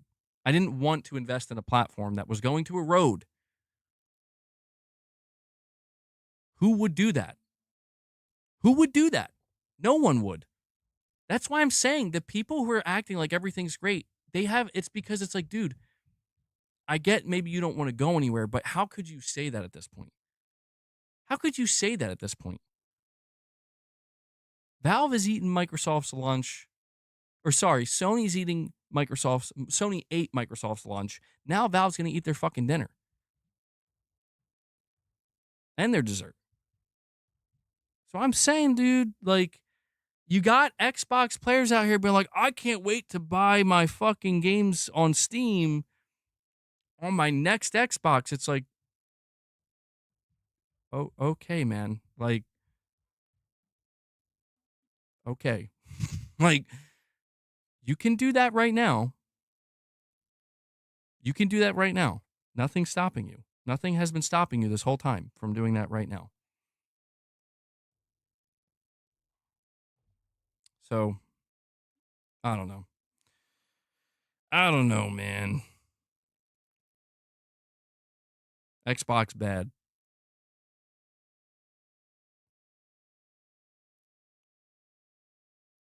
Well, I want to acknowledge what Neutral Zone said here. Neutral Zone said MBG exclusives leaving are not bad for me as a multi-platform gamer. It benefits everybody. Well, I can generally agree that. So, like, in the same way that Death Stranding 2 being exclusive to PlayStation doesn't hurt me, it also wouldn't hurt me if it did go multi-platform tomorrow. In fact, I was saying that game should be multi-platform from the start. I said that because, like, that is an instance where it's like, I don't know how many units Death Stranding 2 is going to sell. I don't know that that's a system seller. And I would actually be a little bit worried that, like, that's a game I want to see maximize sales. Like Soros. I want to see it maximize sales. I don't think that game's going to move. I don't view Soros as a system seller. I view it as an amazing game that'll probably get awarded, and I'll love it. You know, I loved Returnal, but it's like Wolverine, like that. It's like, yeah, you're gonna want to twist. Like, it's like, I get it. Like, if you want people to buy your console, you might want to, like, lock down Wolverine, because that's gonna get people to buy a console. And then, you know, later on, if you want to put it other places, go ahead.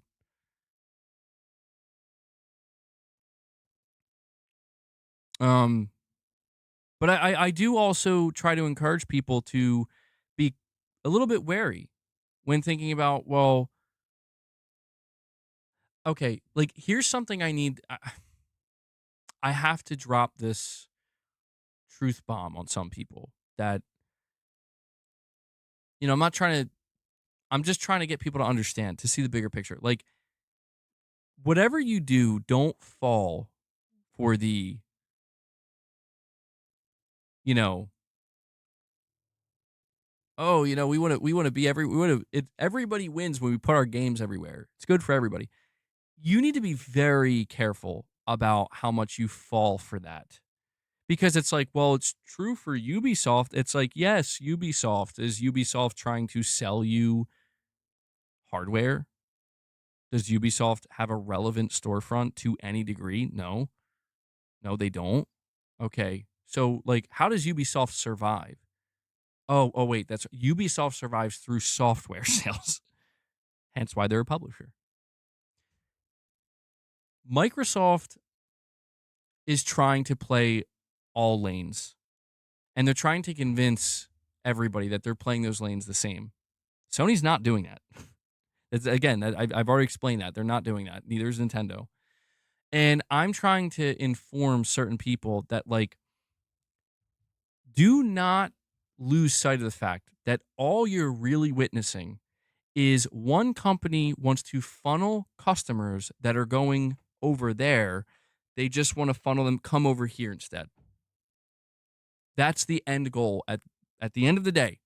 At the end of the day, that is the end goal. And you could say, well, what about Valve? And that's where I want to highlight, maybe accept Valve as a platform. I say maybe accept Valve because, of course, they want that, but they're not beholden to anybody. So it's like, whether they got 15 million people or 100 million people, it's all the same to them. They can do it however the F they want and not care. because they're private. Again, does that mean that they're just not going to give a shit and just risk their company going bankrupt by making crazy decisions that make no sense? No. But that's why I'm saying, like, Microsoft is not Valve. And you're seeing this crossover with the way some people are talking about it. It's like Microsoft is not Valve. Not even close. And, you know, all Microsoft really wants to do is they want, again, if it's not about moving customers from they're going this direction, we want them to go this direction. If you can't move the direction in which the customers are flowing, then you have to get in front of them. You have to try to cut it off. And if you can't cut it off, then you have to try to flow with them and have them give, hey, we weren't in this lane originally. We're here now. They're like driving up alongside you, like, you want to buy this, bro? And they're like, what the fuck are you doing here? Like, oh, sure, yeah, okay, sure. I wasn't even paying attention to you, but okay. That's basically what Microsoft is doing now. But it's all for the same reason. It's because it's like, dude, this notion that exclusivity isn't going to matter. I need to know why when I've encountered this more than I have in years. I've encountered it in the past, but it took off with the Steam machine. And it's like, I'm going to switch to Steam machine because they have more they have games over there that are not available on PlayStation or Xbox. So exclusives. They have exclusive games. That's what you're telling me. You're telling me you're going to switch to PC because of exclusive games that are on a box that go under your TV.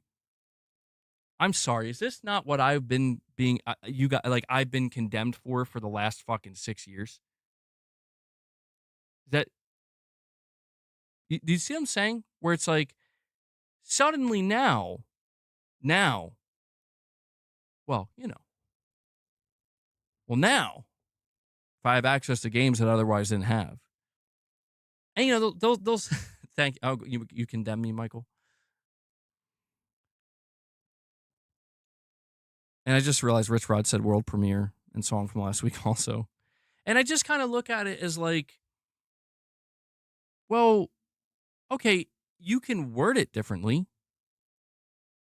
You can word it differently and say, well, hey, I'm going to go to PC because it has a bigger library. It's like, oh, okay, yeah. But translation, games that are not available on your device, on your console. What's the singular word we would use to describe that?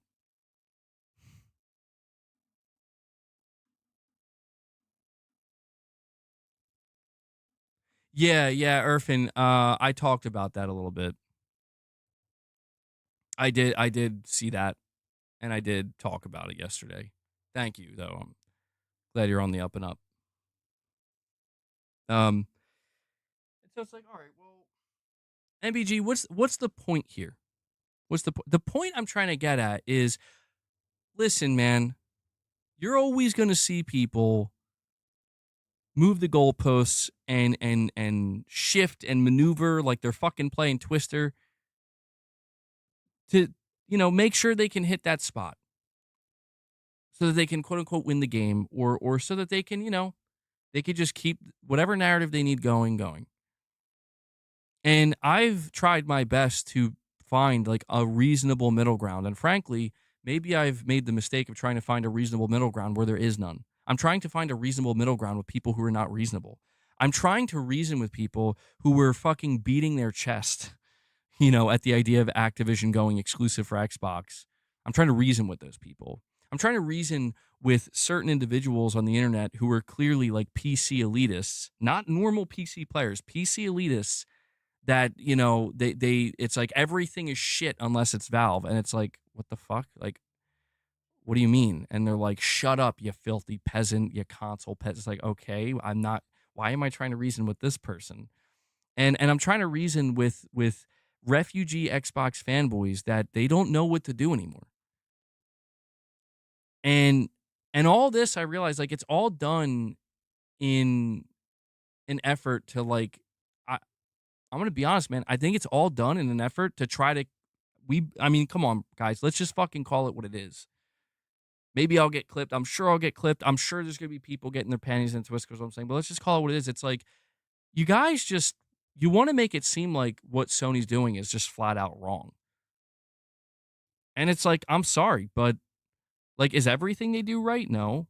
But when it comes to like them wanting to have exclusive games for their own fucking console, I don't see that as wrong. I don't. And I know that it would be fantastic for Microsoft if people believe that to be wrong. But here's the thing.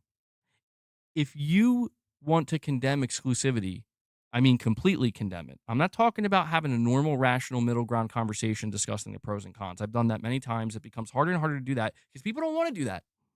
It's black and white here, apparently. One or the other. And it's just like, dude, if you want to condemn exclusivity completely entirely, then you have to condemn it all. You have to condemn everything Microsoft has done with their own games for the last 20 plus years. You have to condemn the fact that Valve has not gone out of their way to make optimized ports of certain Valve only games or PC players. Sorry, not players, PC developed games. Where are the console ports? Exclusivity is not good, man. You got to be everywhere. You have to condemn the fact that Sony and Microsoft and Nintendo were not making all of their games available on mobile. You have to condemn, you know what I'm saying? Like you have to condemn it all, because if you don't, you're fucking picking and choosing. And if you're picking and choosing, then you cannot posture yourself as it's just one way, a broad stroke. It's just pure bad. It's just purely bad. And you know what? Even if you want to posture yourself that way and gaslight yourself into thinking it's just purely bad, then that means you can't interact with any of it. That means if you find out something isn't everywhere, at that point, all you can play is fucking Fortnite. That's everywhere. So I'm saying, man, we see why it's done. We see why the conversations have been what they've been. And frankly, I just find myself shocked. MBG, it's like Sometimes. Xbox was their best GF, then she cheated. Some will go to the best new girl, some will say hell no. PS yes Steam.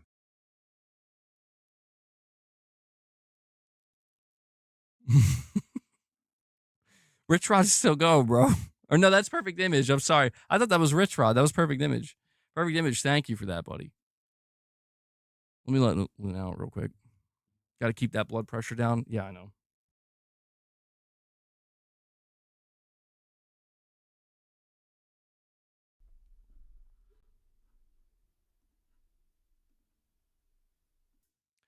You say got to keep that blood pressure down, and I accidentally ripped the cord out of my mic again. It's because it's not set up properly. I got to redo it. Have I walked back into a rant? Yeah, you have. And I mean, look, man, granted, I've probably just been ranting because I said everything I needed to say about these topics, but it's just, I'm just tired. I'm just tired, man. Like, I'm tired of being of seeing PlayStation fans, specifically those who are on the internet, like, hanging out, chilling. Are there annoying ones? Yes, there's fucking annoying PlayStation fans. Some will say I'm one of them, but I mean, there's some really okay, like just go away, man. And that's all over. That's not just exclusive to PlayStation. You see them on, again, PC, Xbox, Nintendo. There's those people that are just truly insufferable. But I am just tired of why can't PlayStation fans be excited about Wolverine being exclusive? Like, why? Is it because I'm supposed to feel bad that I was going to say Little Timmy on PC, but that doesn't make sense. It'll be like Little Timmy on Nintendo. So if it's Little Timmy on Nintendo, who's it on PC? Who what's the name is there a name? I don't know. I'm just going to become a toxic channel. Simple Jack. Simple Jack's for mobile, bro. Can't be Simple Jack. Can't be Simple Jack. Simple Jack here on mobile. Johnny PC. It was Johnny PlayStation, Little Timmy Nintendo, Simple Jack Mobile, Big Timmy. um, there's got to be a name. We'll figure it out. You know, like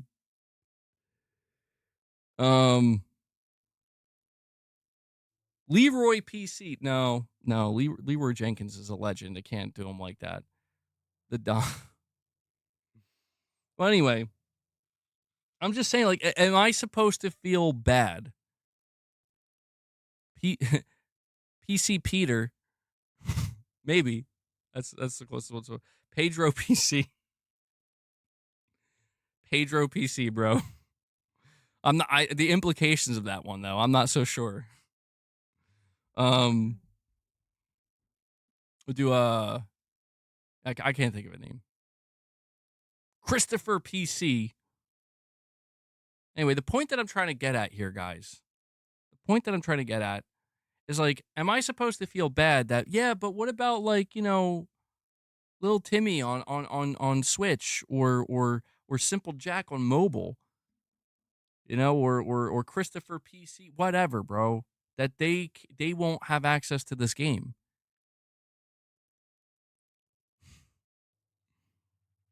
Charles PC. Charles PC. And it's like, wait, why should I care about that when I bought a PlayStation? Well, it's because you're celebrating it, man. Right? You're like, what do you mean I'm celebrating? It's like you're excited about Wolverine being a PS5 exclusive. And I'm like, well, yeah, I bought a PS5. I bought a PS4 for exclusives. Like, Sony told me, hey, we do exclusivity. We have games that you can only get here, and we're going to make them really good. So please be excited. I'm like, oh okay, yeah, cool. This is a fair deal. You make a really awesome looking game. You say, listen, all you got to do is buy our hardware, check it out. We think you might like it. I do. What's the problem? What's the like, I just need to know. And it's like, well, the only thing at that point is, well, like, what's the problem if it's not that way? You know? What's the problem if Sony decides that they're not doing exclusivity anymore? And, well, I've discussed that as well. And it's like, well, the problem for Sony is they better hope nobody else walks in with exclusives that look like that. They better hope that nobody comes in and says, actually, we're still doing exclusives. Here's our exclusive games, and we're not putting them on PlayStation. Because if that happens, it's not that I won't stop playing. It's not that I'll stop playing PlayStation games, but it's like, okay, well, yeah, at that point, I'm liable to think about moving. And that's not a me problem. That's not my problem. That's Sony's problem. But for as long as I'm here, you know, it's why I'm like, dude, I advocate more than Xbox players where I'm like, Microsoft, you like, give me a reason to buy hardware from you. Make State of Decay 3 exclusive. I will fucking buy Eugene PC. I will buy Xbox hardware to play State of Decay 3. Gladly. As long as that game doesn't turn out to be some kind of like joke, you know, I have high expectations for it.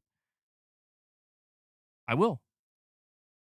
And I feel like people still they're like, no, dude, you should be able to, like, I don't know. It's like I don't know what's going on with Xbox. It's like, you should be able to play that on PS5. And I'm like, okay, I'm not going to complain if I can play it on PS5. Cool, that's cool. I'm just saying, man, like, this is what I've always known. And I've never had a problem with it. I never did. And if I said I did, I would be lying. And that's why I'm just curious for all the console gamers out there. PC gamers, I get it. PC gamers were told a long time ago, like, you're gonna want to stay on Steam because it's gonna be the best place to play PC games. It's gonna be digital only. And dude, PC, this is what people don't realize. PC players were building their digital libraries decades before anybody else. So it's like, of course you're not going to fucking leave. Just like anybody who spent the last 10 years building a digital library on PlayStation, you're not leaving. PC had that head start. That's why Microsoft is kind of, I think, fucked, ultimately. That's right there why they're never going to be. That's why Microsoft has to be a publisher. But I'm just saying, it's like, what is the problem here? That's what I'm trying to identify. Like, what is the problem?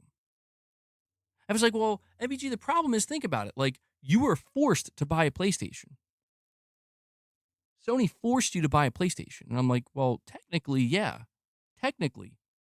Like, when I was on Xbox, if God of War 2018 and Spider-Man 2018 and Bloodborne and all these games were available, I wouldn't have bought a PS4 because I'm like, I could just play them here. So yes, Sony forced me. So it's like, well, that's the problem. I'm like, yeah, but you're leaving something really important out. It turns out that when I said, okay, you got me, and I embrace it, I'm like, actually, this is pretty fucking cool. Like, I like what they got going on here. This is a nice setup they got. This is pretty nice. I think I could settle in here. Is that not what Valve is?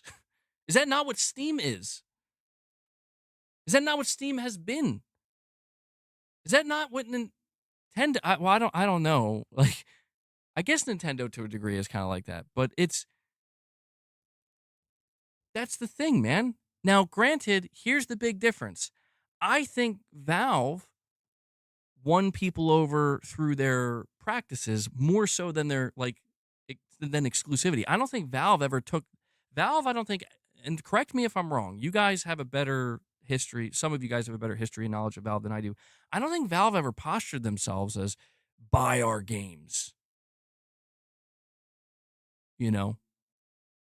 MBG, you talked about evaluating PlayStation when switching over, like you were buying a house. Well, I mean, that's what it feels like for me. Because I spend so much, dude. See, for me, it's such a serious thing because it's like, I'm a loyal person. I am a loyal person. That's just part of one of my character traits. It's just one of my character traits. I'm extremely loyal. But if you betray me, no, I'm just a loyal person, loyalty to the end. And so because of that, I think very deeply about like my time and my energy is important. It's all we got, bro. Like, we don't, as far as we know, in this lifetime, we don't get it back. So so to me, it's like, well, knowing that so much time and energy for me is going to go into the playing of video games, and it means so much to me, I want to make sure that wherever I settle in, that's where I want to be, And yeah, I kind of do treat it as like, what do you got for me? You know what I mean?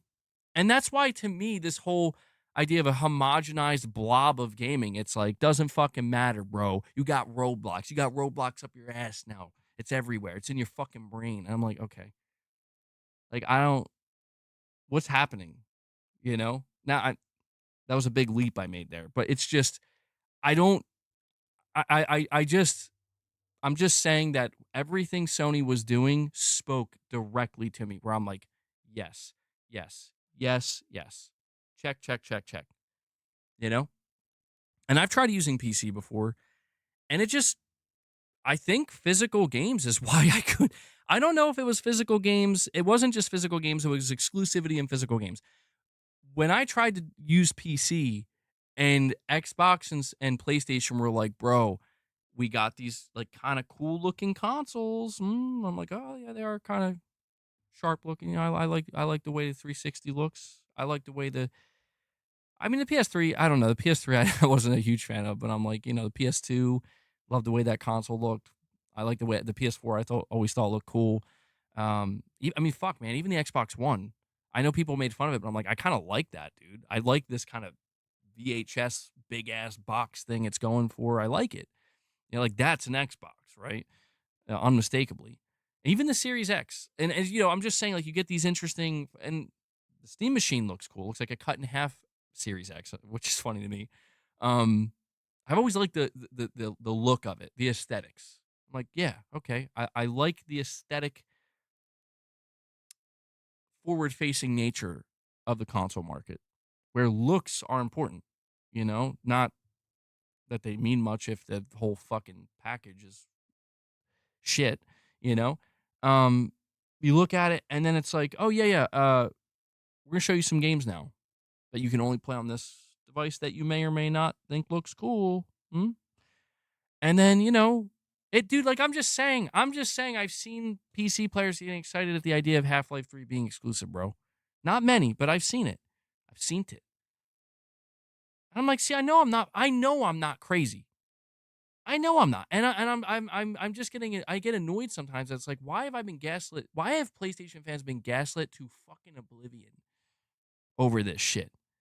It's like, dude, no, it's fucking Microsoft. It's Xbox. It's Xbox doing this shit. Even Valve doesn't come out and be like, we condemn exclusivity because everything's a Steam machine, Like, even Valve doesn't do that shit. Because they know, they're like, no, maybe it's okay if Half-Life 3 isn't on console and helps us. Maybe that is okay. And then maybe if we feel like it, we'll get around to it. Maybe we'll make a console version. We don't care that much. I'm just like, even Valve doesn't do it the way Microsoft is doing it. And I think that's what's gotten under my skin is they've Microsoft has basically become a fucking, I swear to God, like, the Xbox brand is basically like, it's the most brainwashed brand I think I've ever seen. Like, that's all it is anymore.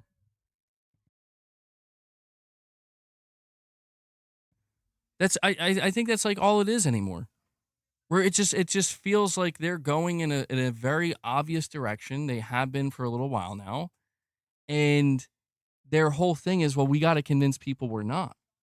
Or we got to convince people that it's not what it seems, or it's not what it looks like, or at the very least we can convince people to kind of flip it on its head and be like, well, don't worry, don't focus on what we're doing over here. Look at what they're doing. You see what Nintendo's doing over? Do you see what Sony's doing? Do you fucking see these PlayStation fanboys actually having the fucking audacity to get excited that for Ghost of Yotei? Oh my god, it's disgusting. It's disgusting.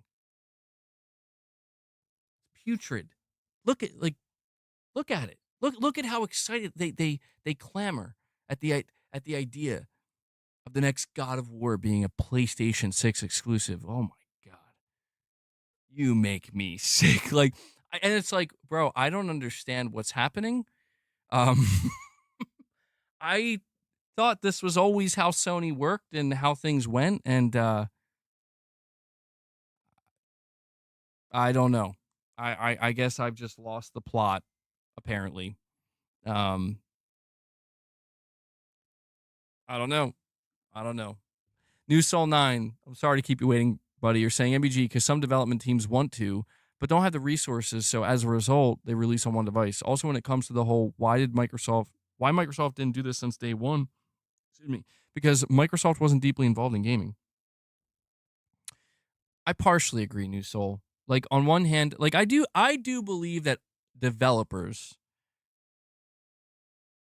just from an art, like, viewing them as like artists, I think yes, they want everybody to have access.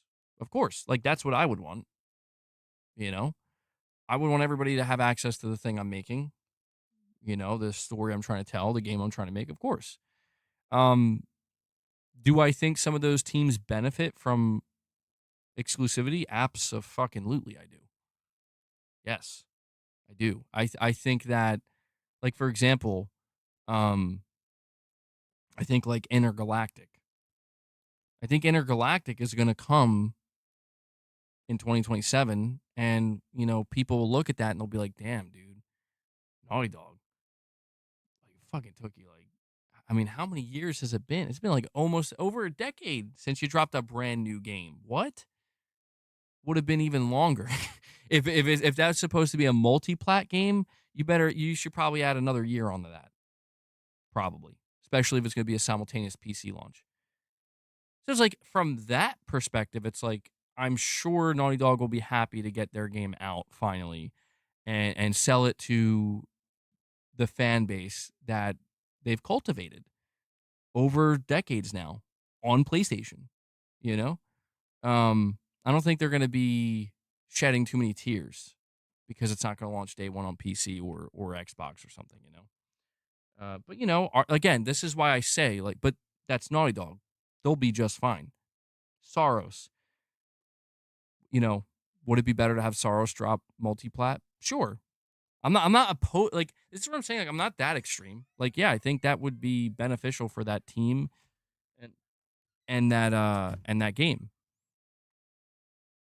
Wolverine, we talked yesterday about the idea of Wolverine selling 30, 40 million. And it's like, well,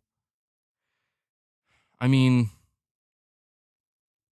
I'll be honest with you guys. I think if Sony, wait, Gaming Survivor, why did you delete Chris Brown saying, tell him, MVG? He's going after Chris, bro. Uh-oh.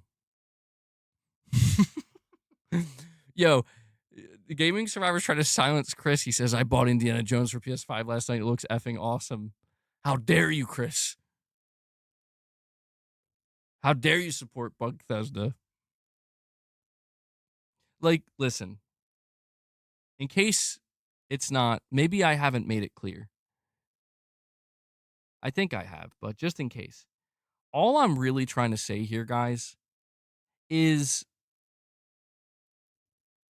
why can't we just exist in a place where the people who are happy about Microsoft not doing exclusives anymore and are celebrating that and now they're more interested because they're multi-platform. Again, they view it as a purely good thing.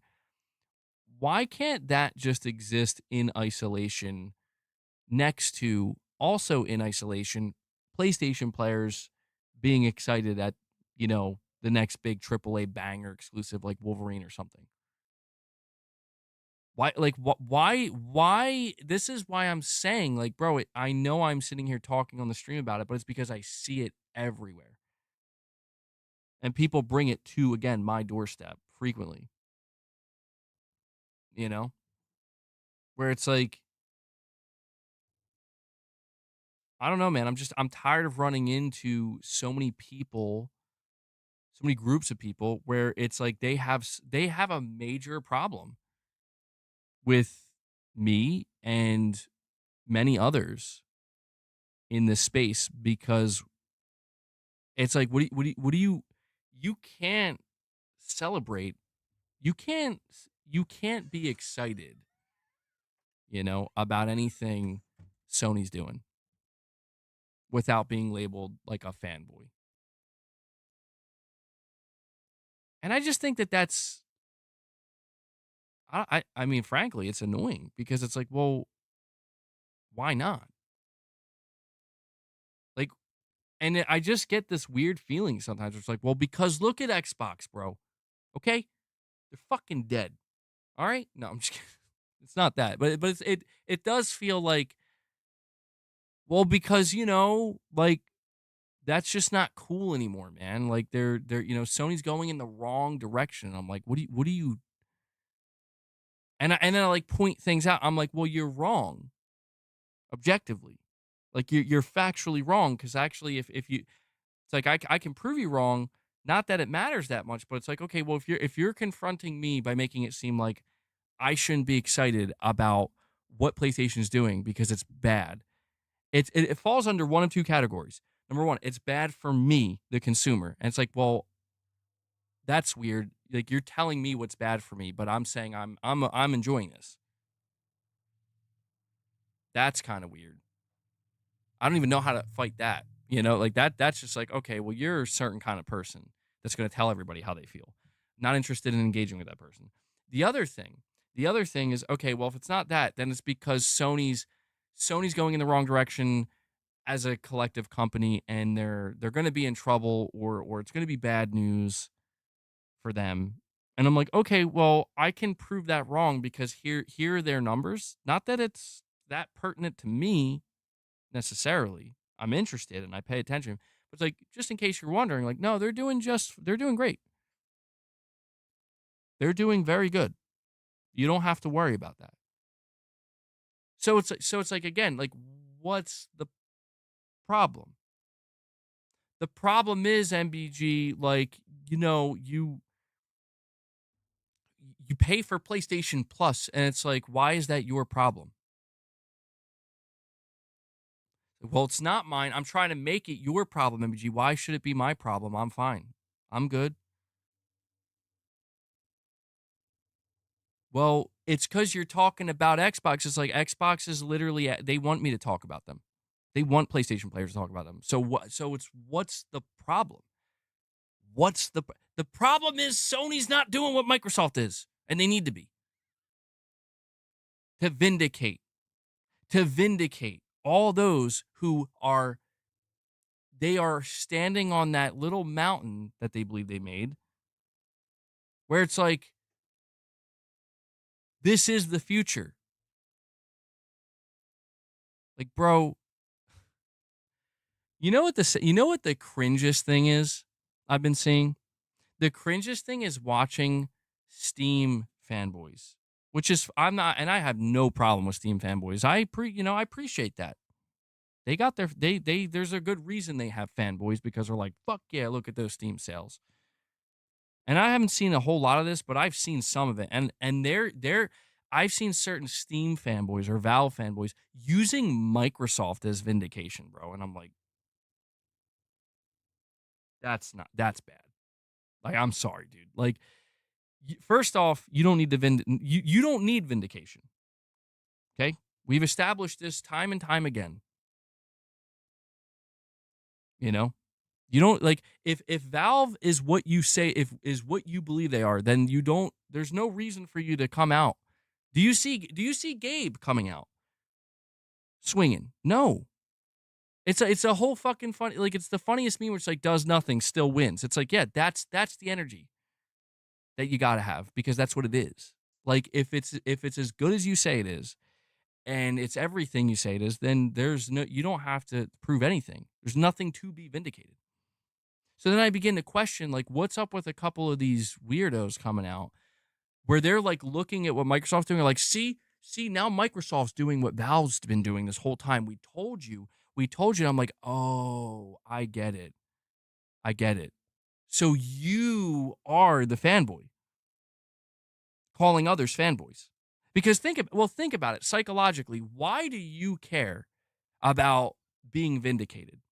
The only reason you would care about being vindicated in this particular instance, where like Valve wasn't even involved in the fight, so technically, the only reason you would want to feel vindicated is because you want to see Valve take over.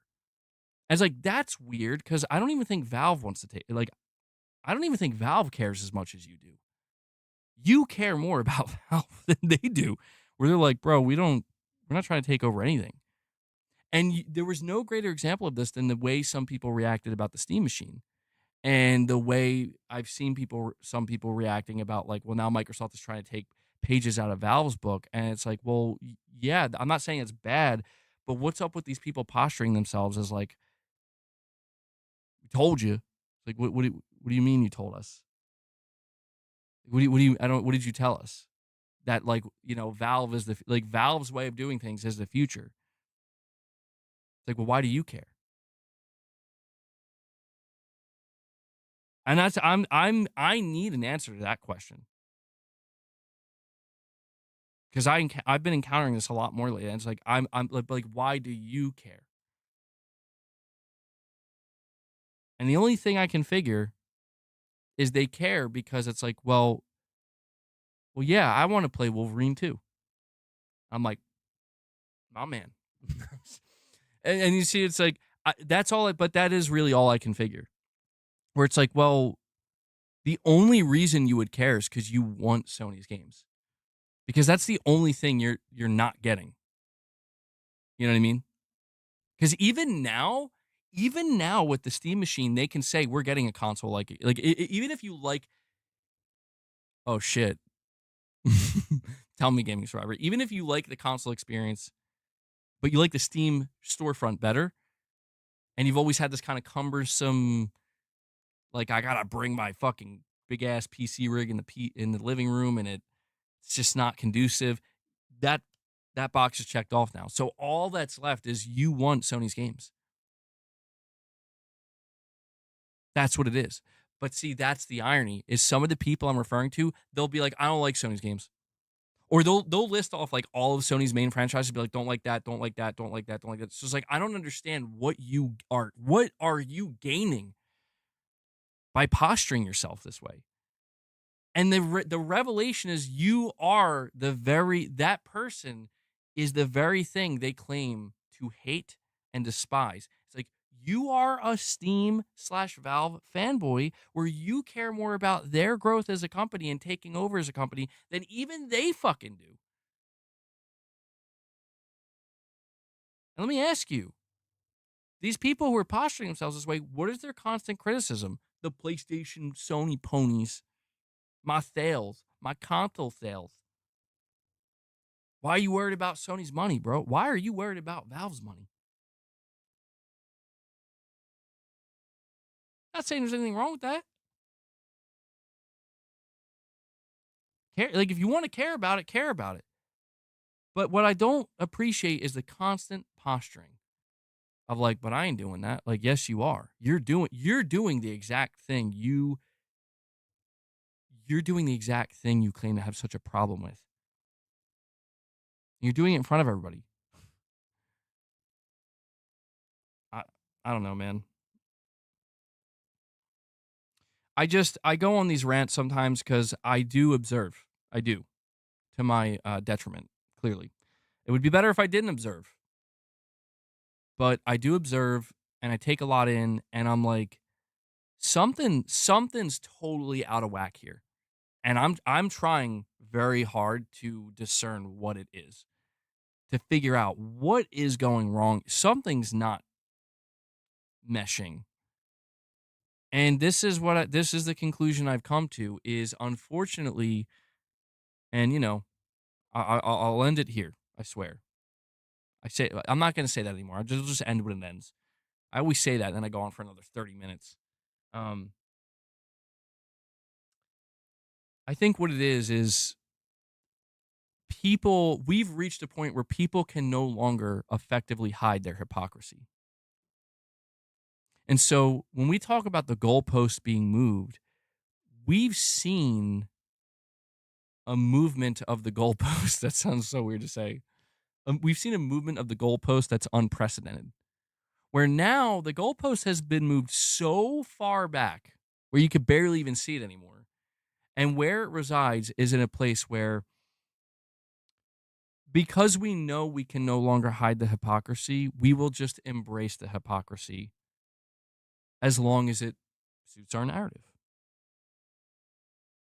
And as long as we can convince those around us that you want to embrace this narrative, because don't worry, if anybody wants to point out the goalposts being moved, it's so far out there they're going to need binoculars to see it at this point, bro. Where the reality is, what people should be, the light bulb moment is, where the fuck did the goalpost go? I'm confused. There was a goalpost here, now it's gone. And too many people are not paying attention to the fact that the goalpost has been basically ripped out of the ground and moved, completely off of the field, to where they're just like, well, I don't see no goalpost, so therefore, how can it be moved? I'm standing in a goalpost-free zone. I think I'm protected. I think it's looking pretty good. And it's like, and it hurts my brain and my soul, because I'm like, there's no way this is what this has been reduced to, right? Like, there's no way you're joking, right? And you find out, like, no, they're dead serious, bro.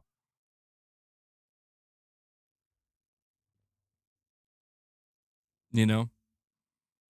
Well, hold on. You're saying, Titus, you're saying there's genuine BS with Sony to hate on. Prices, can't leave reviews, refunds. PlayStation Store is well behind Steam. No, I agree with that. I do agree with that. But see, that's where it's like, I'm not opposed to, like, I like to see Valve players get hype and talk about, like, let's go, like, again, I talked about the idea of the Steam Machine, like, being a genuine threat to Sony because I'm like, that would be good. I would love to see that. Not because console wars, but because exactly what you're saying. Like, dude, if Sony starts to really see Valve as like, yo, their storefront might actually be putting pressure on PlayStation storefront now, then you're going to see Sony start fucking, okay, you know what? Let's gotta change that. And I think they're starting to show small signs.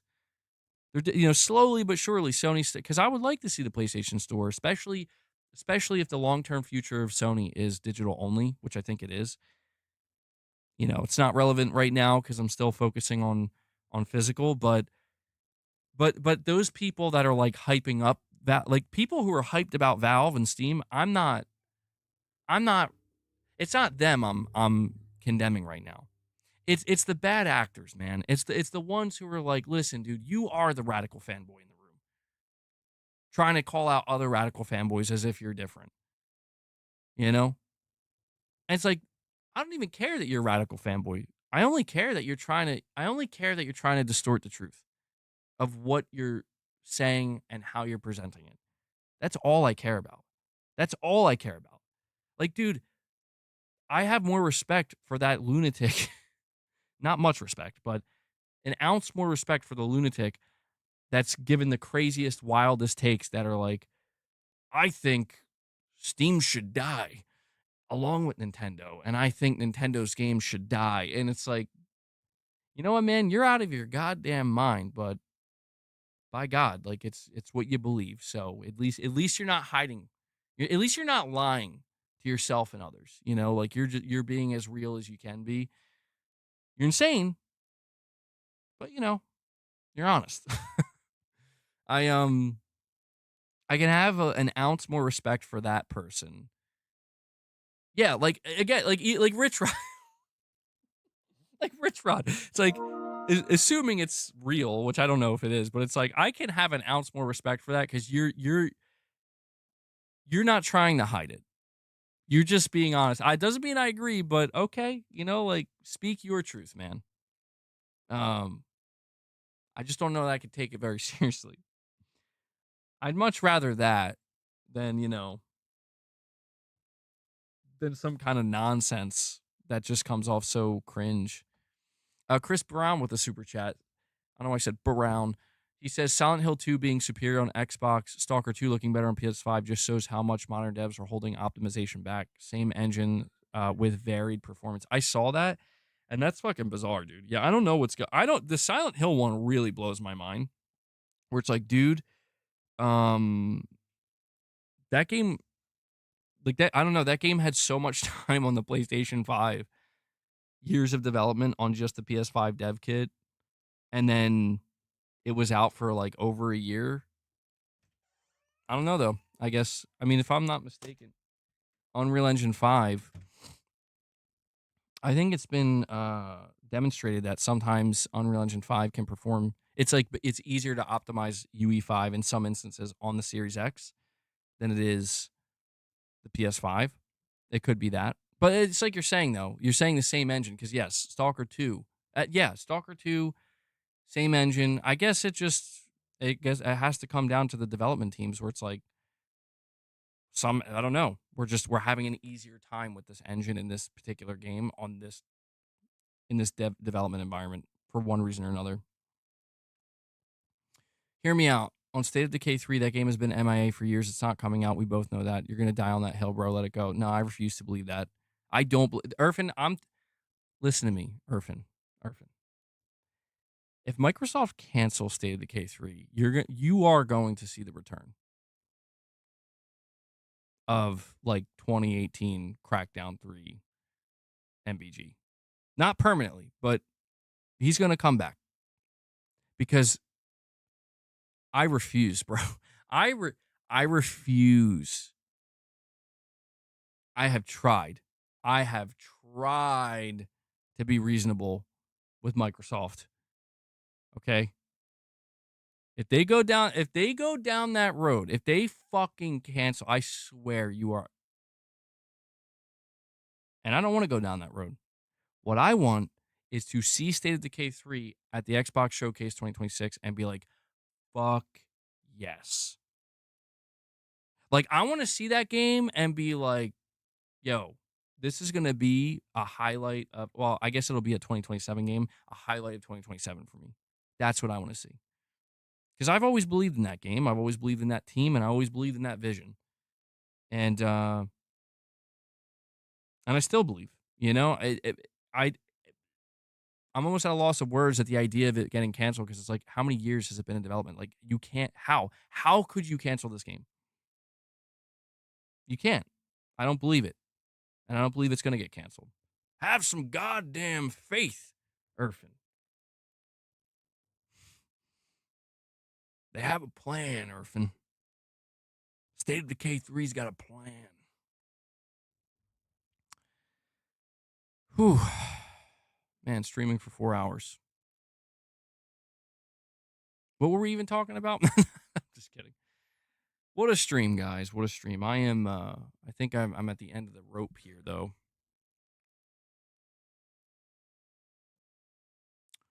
Do you guys see what's going on with Marathon? They're doing another fucking playtest that's NDA'd. Like, what are they doing, man?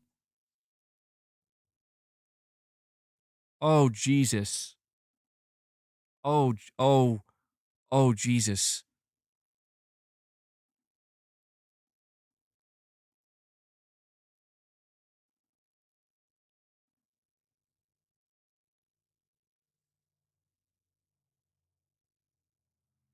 Okay. Oh, wow. It's really not going to let me show you. Okay, hold on. Hold on. Hold on. Bro. Oh, man. Guys, we have a situation on our hands.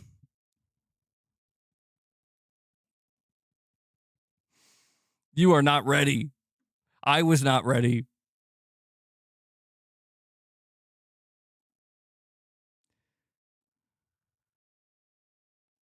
Hold up. I'm sorry. I got to do this on the fly. Because it won't let me save the image. So I have to just bring it up on my Twitter.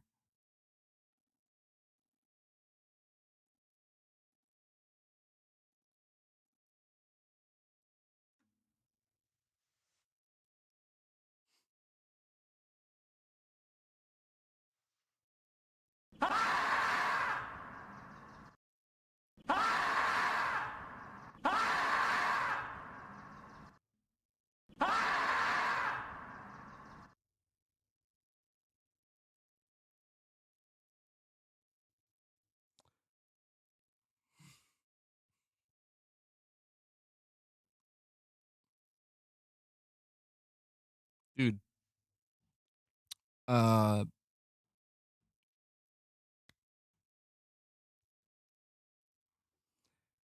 going to need those.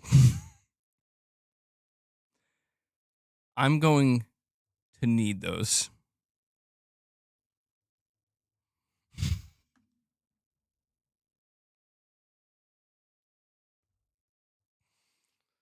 Oh my Lord.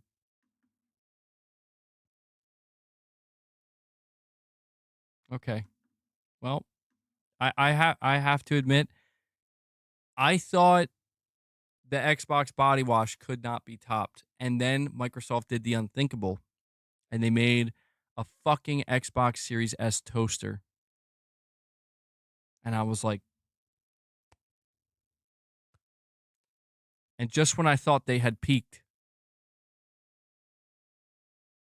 I was wrong again, boys. Yes, Schmidt, that is in fact an Xbox. And I just wanted to be known that I wasn't looking for this. I was just scrolling and this popped up. The Croc X. I gotta do a video. I gotta do a video of me get ready to take a shower wearing my Xbox Crocs. No. I gotta do a video of, I'm gonna title it Gaming Survivor. You ready for this? Perfect. How it feels to be an Xbox fan in 2026. And it's gonna be me getting ready to bathe myself. I'm going to be running a bath, and I'm going to have my Xbox body wash and deodorant, and then I'm going to have my Xbox Crocs, and then I'm going to have my Xbox toaster. And all those things are going to come together beautifully in that bathtub, and it's going to give a whole new meaning to Xbox is dead. Mighty Keith, I give you that one for free, bro. Oh, man. Okay. Well, there we go. I think that the stream has officially peaked. It's only downhill from here.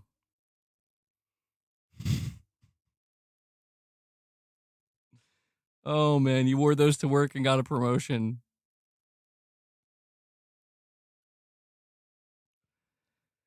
Oh, wait. Yeah, we got to do some songs. All right, guys. I'm going to play some songs. I'm going to start calling this segment the member drop song AI song review. What is this? Perfect Image sent this. All right, I don't know if I'm going to watch it. You do realize. Oh yeah. I saw this one too. All right, well I can't play on Perfect Image. I can't play this one right now. I promised these guys I'd play some songs. I'll play Rich's songs first, and then I'll play Gaming Survivors. And I'm gonna call this segment the review AI Slop song review.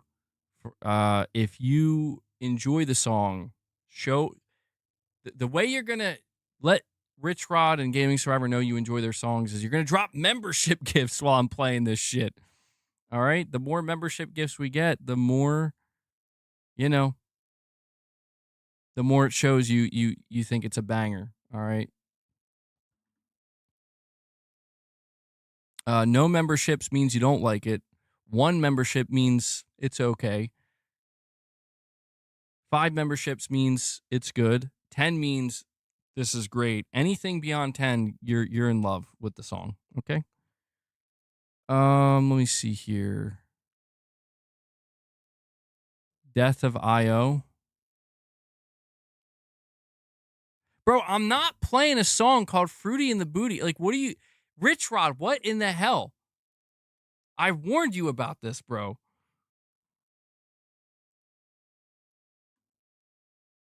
It's PG, is it? I'm going to read the lyrics. I'm going to read... This guy, bro. Let's go check the lyrics.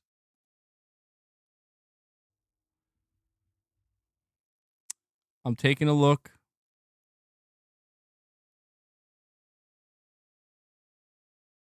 It's a short one. It's only 1 minute and 49 seconds. Rich Rod's sweating bullets right now. See? You're a liar. Rich, you lied. Chorus, we play Xbox and PC, and guess what? We fruity in the booty. Fruity in the booty. I just read it. May as well play it now. I see what you did, Rich. Oh, I see what you did.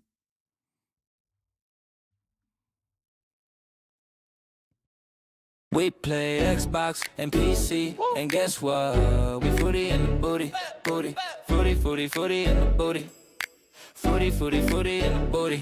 It's for the Xbox gamers. Ooh, you bugging me? Call you cicadas. Halo 3 was fire, then it was over. After that, you took a big dip, bipolar. Tryna play a game with the homies. Xbox down, turn it back on. Xbox down, turn it back on. I can't hear the sound. Tryna talk to my friends. The connect is out. Wanna play Halo 2? Gotta buy an Xbox One. Do you even know how stupid you sound, son? GTA CA's not dropping for another 6 years. Got y'all playing the same game, same system the whole time. Tryna put the disc in, it won't even start up. Call the 1-800 number, they tell you hard reset it. Halo, the Master Chief Collection still not working. You try and make the switch to PC, your hard drive can't take it. We play Xbox and PC, and guess what?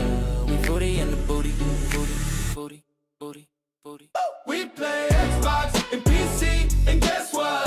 We fruity in the booty, fruity in the booty, fruity in the booty. This for the PC gamers. When was the last time you talked to a stranger? The way you look, no wonder you hate us. Your CPU's from 99, you need to upgrade. Playing Fortnite on a mouse and keyboard. Your finger cramps up, but you still get no rewards. Been watching YouTube all night, but you're still bad. Think you about to make the switch, but you're not like. Boot up Steam, all your friends are offline. Waiting for somebody to get online. Now you on TikTok, searching for a baddie. You see one that you like, but she won't even have me. Think you about to make the switch, but you ain't. Get back to your little gaming cave, you sank. The last time you seen the sunlight was March, you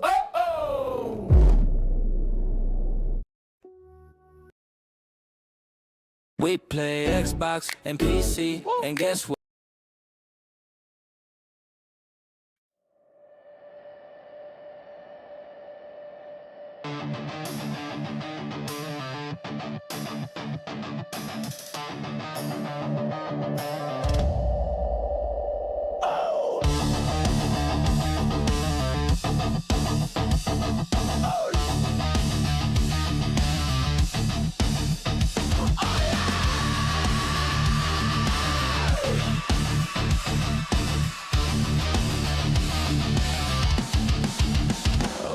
I said, oh Lord, I pray for the death of IO. Give him hell, I said give him hell, and take back the gift of fire. Why does he hate IO? They ain't selling well, I said they ain't selling well. Well, it looks like it backfired. Oh Lord, I said, for the death of IO. And there he goes, Cold Eastwood is the only one playing the game. Give me death, IO. Give me death, IO. Give me death, IO. Oh Lord, Lord, Lord, IO. Give me death.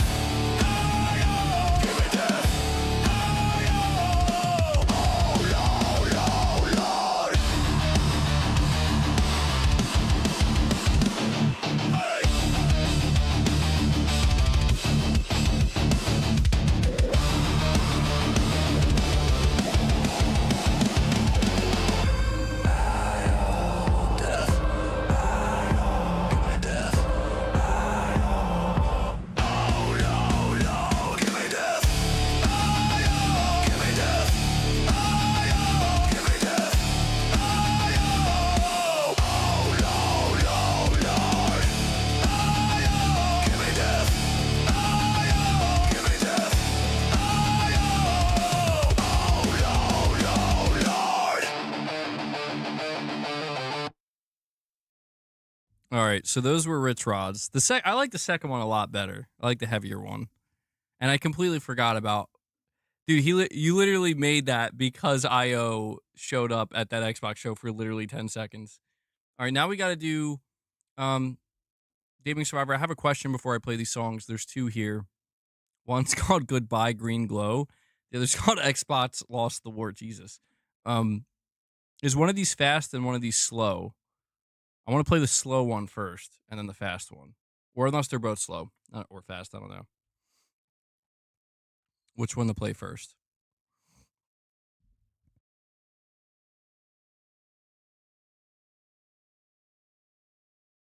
Lost the War first? Okay.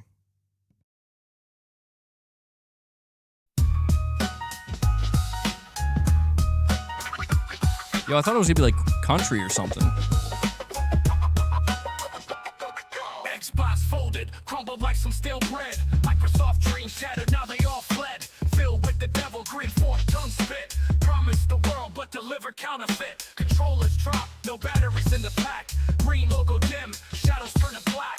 X lost the war, instead it's done. PlayStation sitting pretty, crown weighing a ton. Feel like never lies, games never come. Xbox buried deep, now the eulogy song. Red rings of death, console turned to a corpse. Gamers jumping ship, abandoned the ports. Halo fell to earth, no master chief in sight. Forza stalled out, no drive in the fight. Game Pass screams, just a broke man's rental. Promises empty, like a car with no pedal. X lost the war, instead it's done. PlayStation sitting pretty, crown weighing a ton. Feel like devil eyes, games never come. Xbox buried deep, now the eulogy song. Rick rings of death, console turn to a corpse. Gamers jumping ship, abandon the ports. Halo fell to earth, no master keep in sight. Forces stalled out, no driving to fight. Game past dreams, just a broke man's rental. Promises empty like a car with no pedal. X lost the war, instead it's done. PlayStation sitting pretty, crown weighing a ton. Feel like devil eyes, games never come. Xbox buried deep, now the eulogy song. They had the keys, but they fumbled the gate. Spencer the preacher serving promises late. Digital graveyard, the green turns to rust. History books write and Phil we don't trust. From the east to the west, gamers know the score. Xbox vanished, they ain't here no more. Sony reigns supreme, the king of the game. Phil's devilish grin, now buried in shame.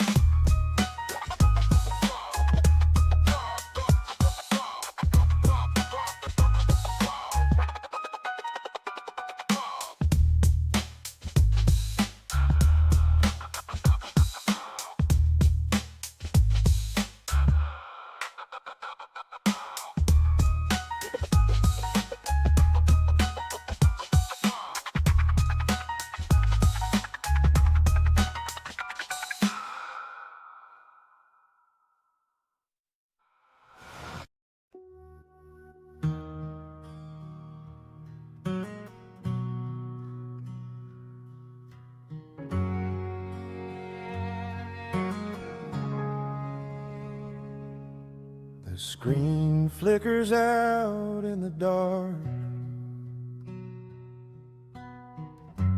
No more lobbies, no more sparks. The headset hums a ghostly tune.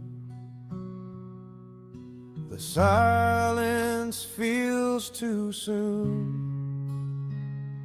And goodbye, green glow, goodbye, my friend. We rode the highs till the bitter end. No more games, no more cries. Xbox is gone under endless skies.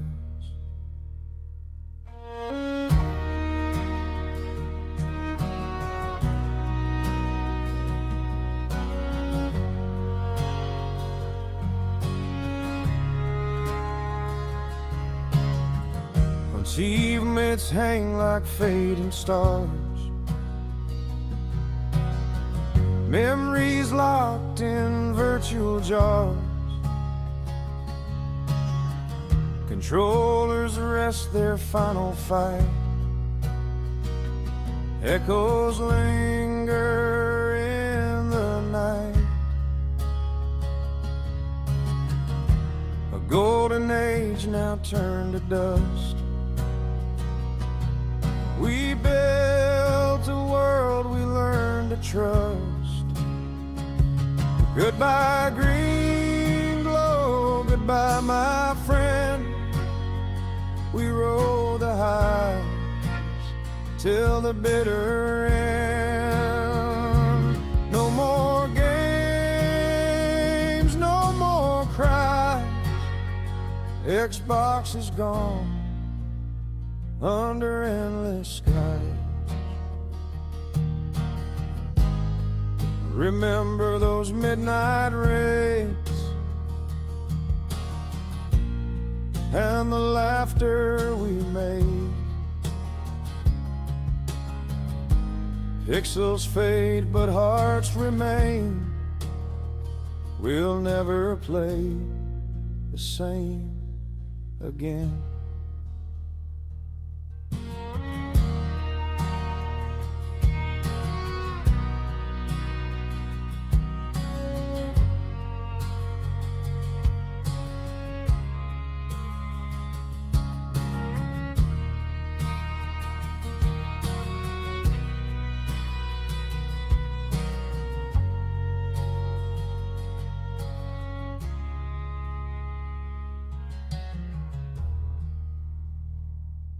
Damn. Bot's gone, bro. Okay. Does anybody know? So, I don't know. Before I head out, man,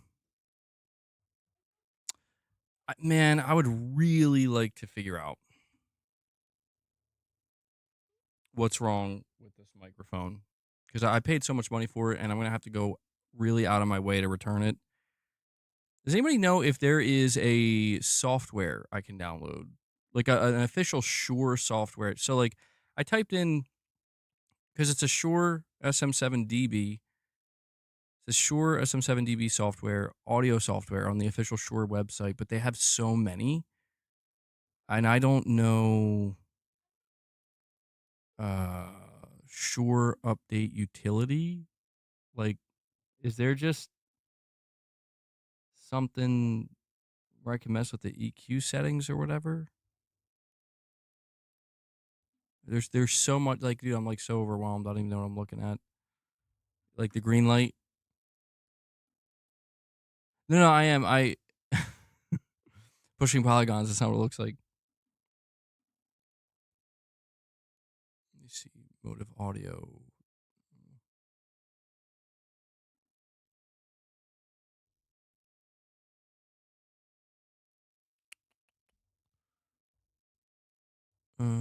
Software application. Man, they have so much, so many different. All right.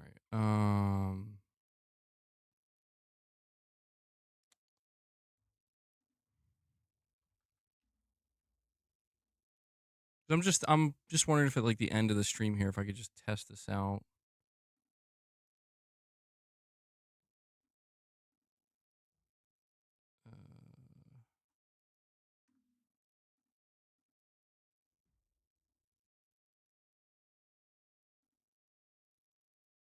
Let's see.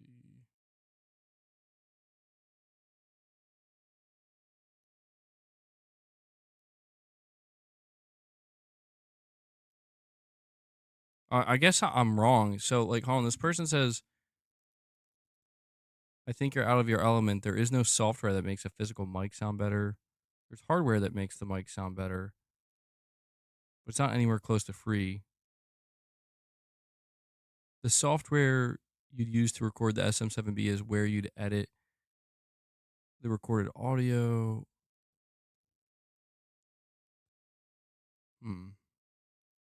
I don't know. I guess I'm just confused because, like, the microphone I'm using right now, I'm using, like, the Blue Sherpa program. And, like, I'm going to show you guys an example. You ready? Like, this is what you hear now, okay? Because I have a setting. Hold on, let me turn it up. So this is what you hear now because I have a setting. It says enable blue voice. I click enable blue voice. It's working. This is how you can hear what you hear. And I have it set to crisp and modern. Now I'm going to disable what they call blue voice, which I think is it's running through a. Now listen, this is what it sounds like. This is what it sounds like with it turned off. Okay. This is what this microphone sounds like when it's not using this Blue Sherpa program. This is what it sounds like when it's turned on and I'm using it. It is a shocking difference. It's shocking. And I've been using this the whole time. But that's why I'm so confused because it's like I paid so much money for this microphone, dude, this new one that I started the stream with. And so when I was recording my video earlier, I'm like, I'm pretty sure that sounds worse. Like, you know, I'm in my head about it because I'm like, I paid so much money for it. Perfect image. Let me see. You're saying, hold on.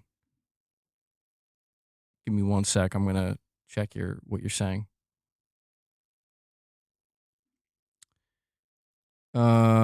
What's the model number? Shit, man. I don't. I don't have the model number on me. It's a Shure SM7DB though. That I know. I don't have the model number on me at the moment though. What would you I mean, what could I do with that specific model number? He's an audio engineer. That is the model. Okay. Maybe I'm confusing it with like the what am I confusing it with? There's like another number that tracks like the individual. Okay, so yeah, it's the Shure SM7DB. That is the model number, MBG, you dumb F. MBG, that is. Okay, well, what am I thinking of then? Like a manufacturing number or some shit? I don't know. Yeah, I'm thinking of the serial number. Okay, my bad. Yeah, that's why I was so curious. I'm like, why would you need the serial number? Yeah, like. So yeah, the model number is the Shure SM7DB. I just don't understand, man, because like it's got a built-in preamp. I bought the official Shure connector. There's got to be, and I don't know what else to do because it has, buttons on the microphone to mess with the settings. And every setting I've messed with on the mic, it just doesn't, it's just not doing it. I don't understand. Yeah, I don't know what to do. Like I don't know. Like my instinct is telling me to just return it because it's like way too much. Like I was excited for it because I'm like, it's going to sound better. Like it's going to be the best audio quality I ever had. And everybody, and I was listening back to it, I'm like, I don't think that's better, but maybe I'm just too used to hearing my other mic. I paid a lot of money for this. So I want to, when I set it all up, I want to believe it's working. It's fine. But then when I went live and everybody's like, bro, something doesn't sound quite right. I had this issue last time, except it was way worse. I'm pretty sure the one I bought was defective, but this one I bought brand new, from Shure. So I don't know.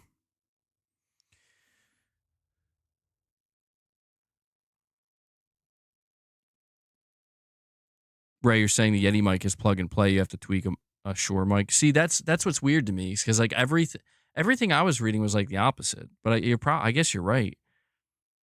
You may be right.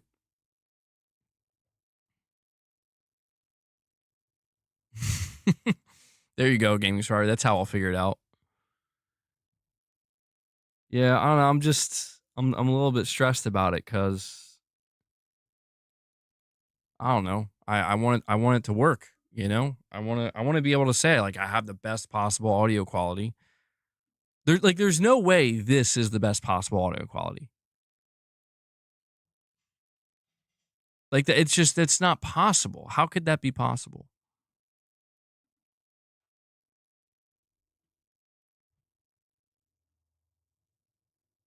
All right, so hold on. Maybe this is the app.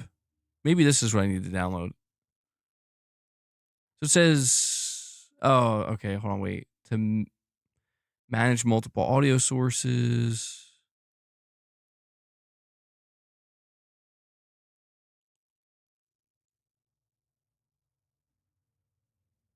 Hold on, what is the let me I'm just trying. The only reason I'm not doing this off camera right now is because I might have to reconnect it and test it and get feedback from you guys here. Let me see. What was the connector piece that I bought? Okay, so I bought the Shure MV X2U XLR to USB interface. 60 dB gain, 0 latency, 48 volts phantom power. All right, so look, I'm going to do this right now. I'm going to YouTube.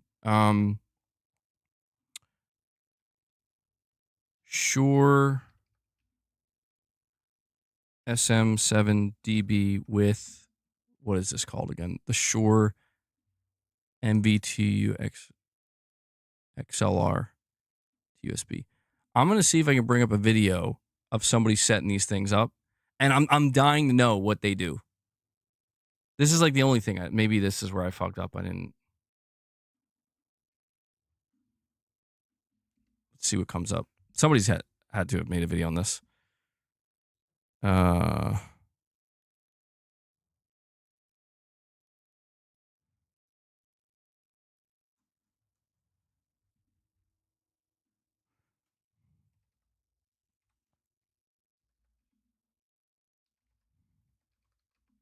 Sorry, guys. I'm just MVX2U. MVX2U setup. Let's see what comes up. All right, so let's watch this video. Let's watch this video. Beautiful. I'm going to bring this up.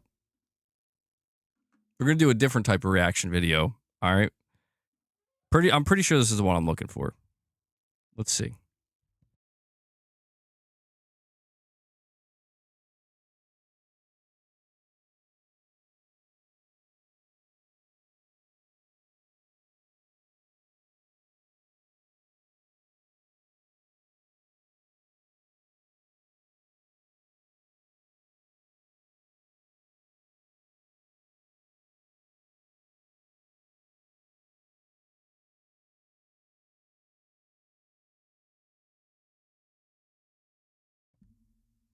Wait, what the fuck happened? Hold on. Why did it? What the hell is? Okay, now I'm having more technical difficulties.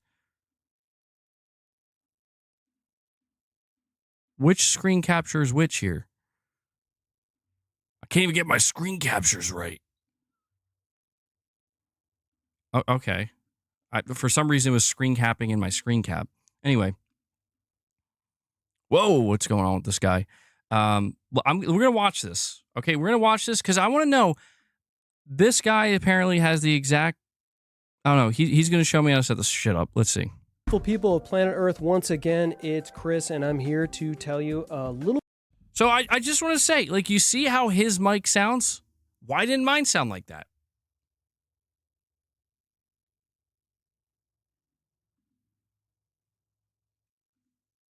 Is this the wrong one?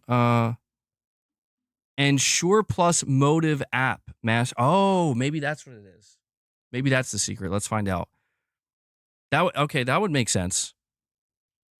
Let's see. A little bit more about this Shure MVX2U digital audio interface, how to use it, and you're not going to believe how good it sounds. Really quick, Schmidt, you're saying, MBG, do you know if your interface is capable of providing 48 volts power to the mic? Otherwise, the preamp doesn't work. I'm not sure.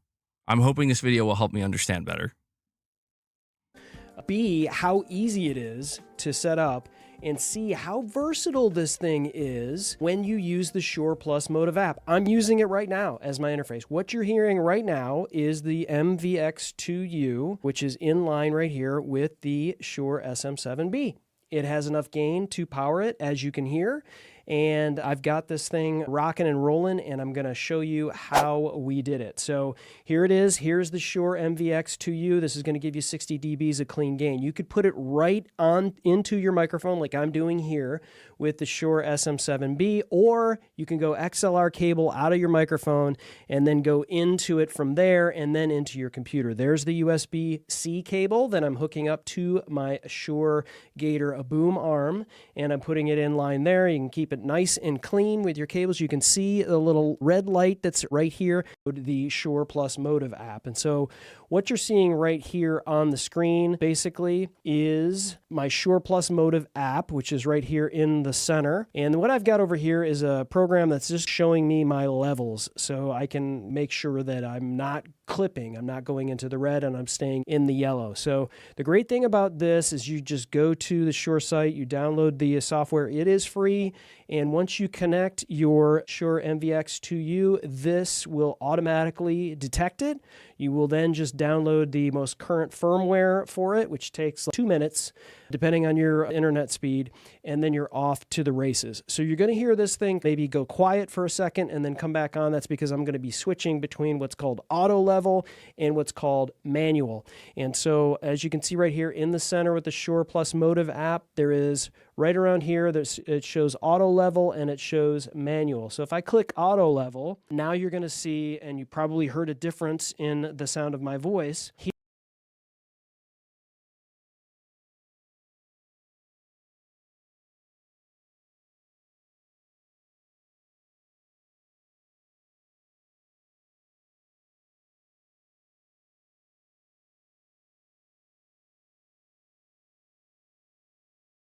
Here is like an auto level for you. And by the way, you can set everything as a preset. So once you get everything that you like, you can lock it in and get a preset for how you want this to sound.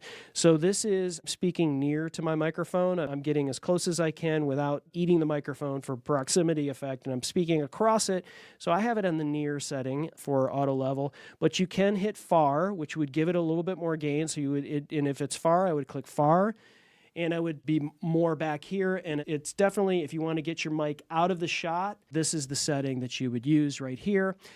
I've got it set on the dark setting, which gives it more of a broadcast feel, but there is a natural, which you heard a little bit of a difference there. And then there is a bright sound, which is going to get more crispy, high-end kind of things. I tend to go with the dark tone here. And then you've got your gain, which you can just set. These are the simple sort of auto leveling that you can do. I've got the phantom power on because this is the Shure SM7B. It requires a little bit more gain.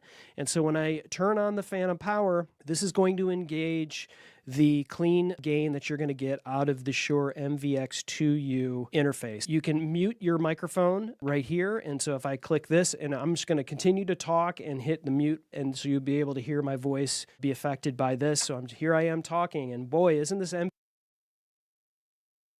hear me as I unclick it, and now I'm unmuted. So the monitor mix really has to do with the sound of your monitor, which I've got my headphones right here plugged into the headphone jack of the MVX2U. So as I move this to the left, I'm hearing just what's coming out of my mic. And if I move all the way to the right, it would be just the playback of what is coming out of the computer. But I'm just going to keep it centered. It really doesn't matter at this point. This would matter if you're using software where you've got people coming in and you want to be able to hear yourself versus not hearing yourself. All right, so that's just the general setting for auto level. I'm going to click over to manual, which is really where you get into the weeds, so to speak, of this and really dial in the setting that you want for this particular microphone. I've got the phantom power on. You probably heard a difference when I switched over to manual. This is a setting that I like. I've got sounds so a much good better. amount of gain here. I've got about 60 dBs of gain, but you can see right here is my down here on the bottom left, or I guess over in this direction, you can see I still am doing okay, but every once in a while I'm going into the red a little bit, so I'm going to come back a little bit, probably about 56.5 dBs. All right, I'm about to just say F it. We'll do it live. I'm about to mess with this now, just so I can sort this out for future streams. I've lost a lot of people, but I don't blame anybody right now. We're just doing technical shit. So, all right. So I'm gonna do Shure Motive. I'm gonna download this.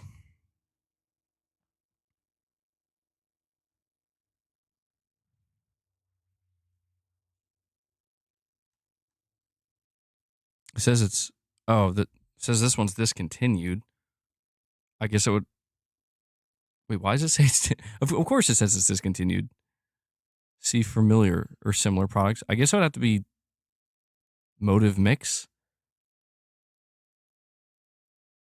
right? Or I guess, or maybe they have a mobile app. I guess that's what it is.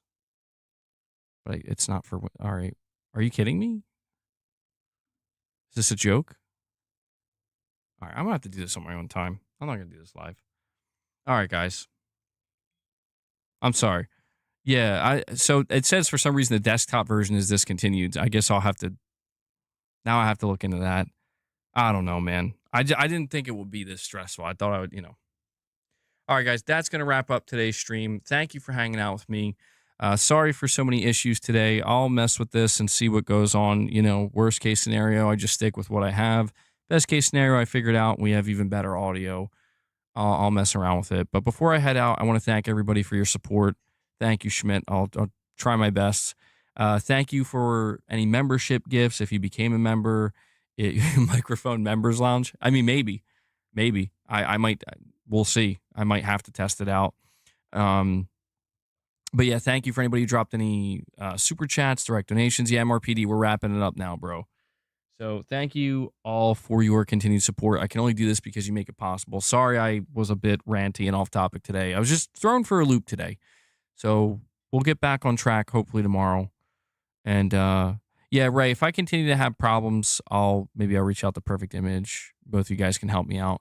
I will say though, just, you know, watching that video, when I was like wondering, like, is there some kind of app I'm supposed to have open? Because I have an application open for this right now that is the biggest difference maker for how it sounds.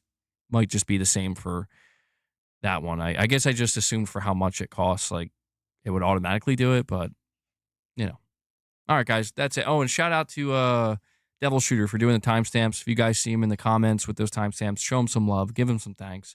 I know he appreciates it. Thank you for what you do, Devil Shooter. And that's it, guys. Enjoy the rest of your evening or night. I'll hopefully catch you back here tomorrow. And that's it. So until then, take care, everyone.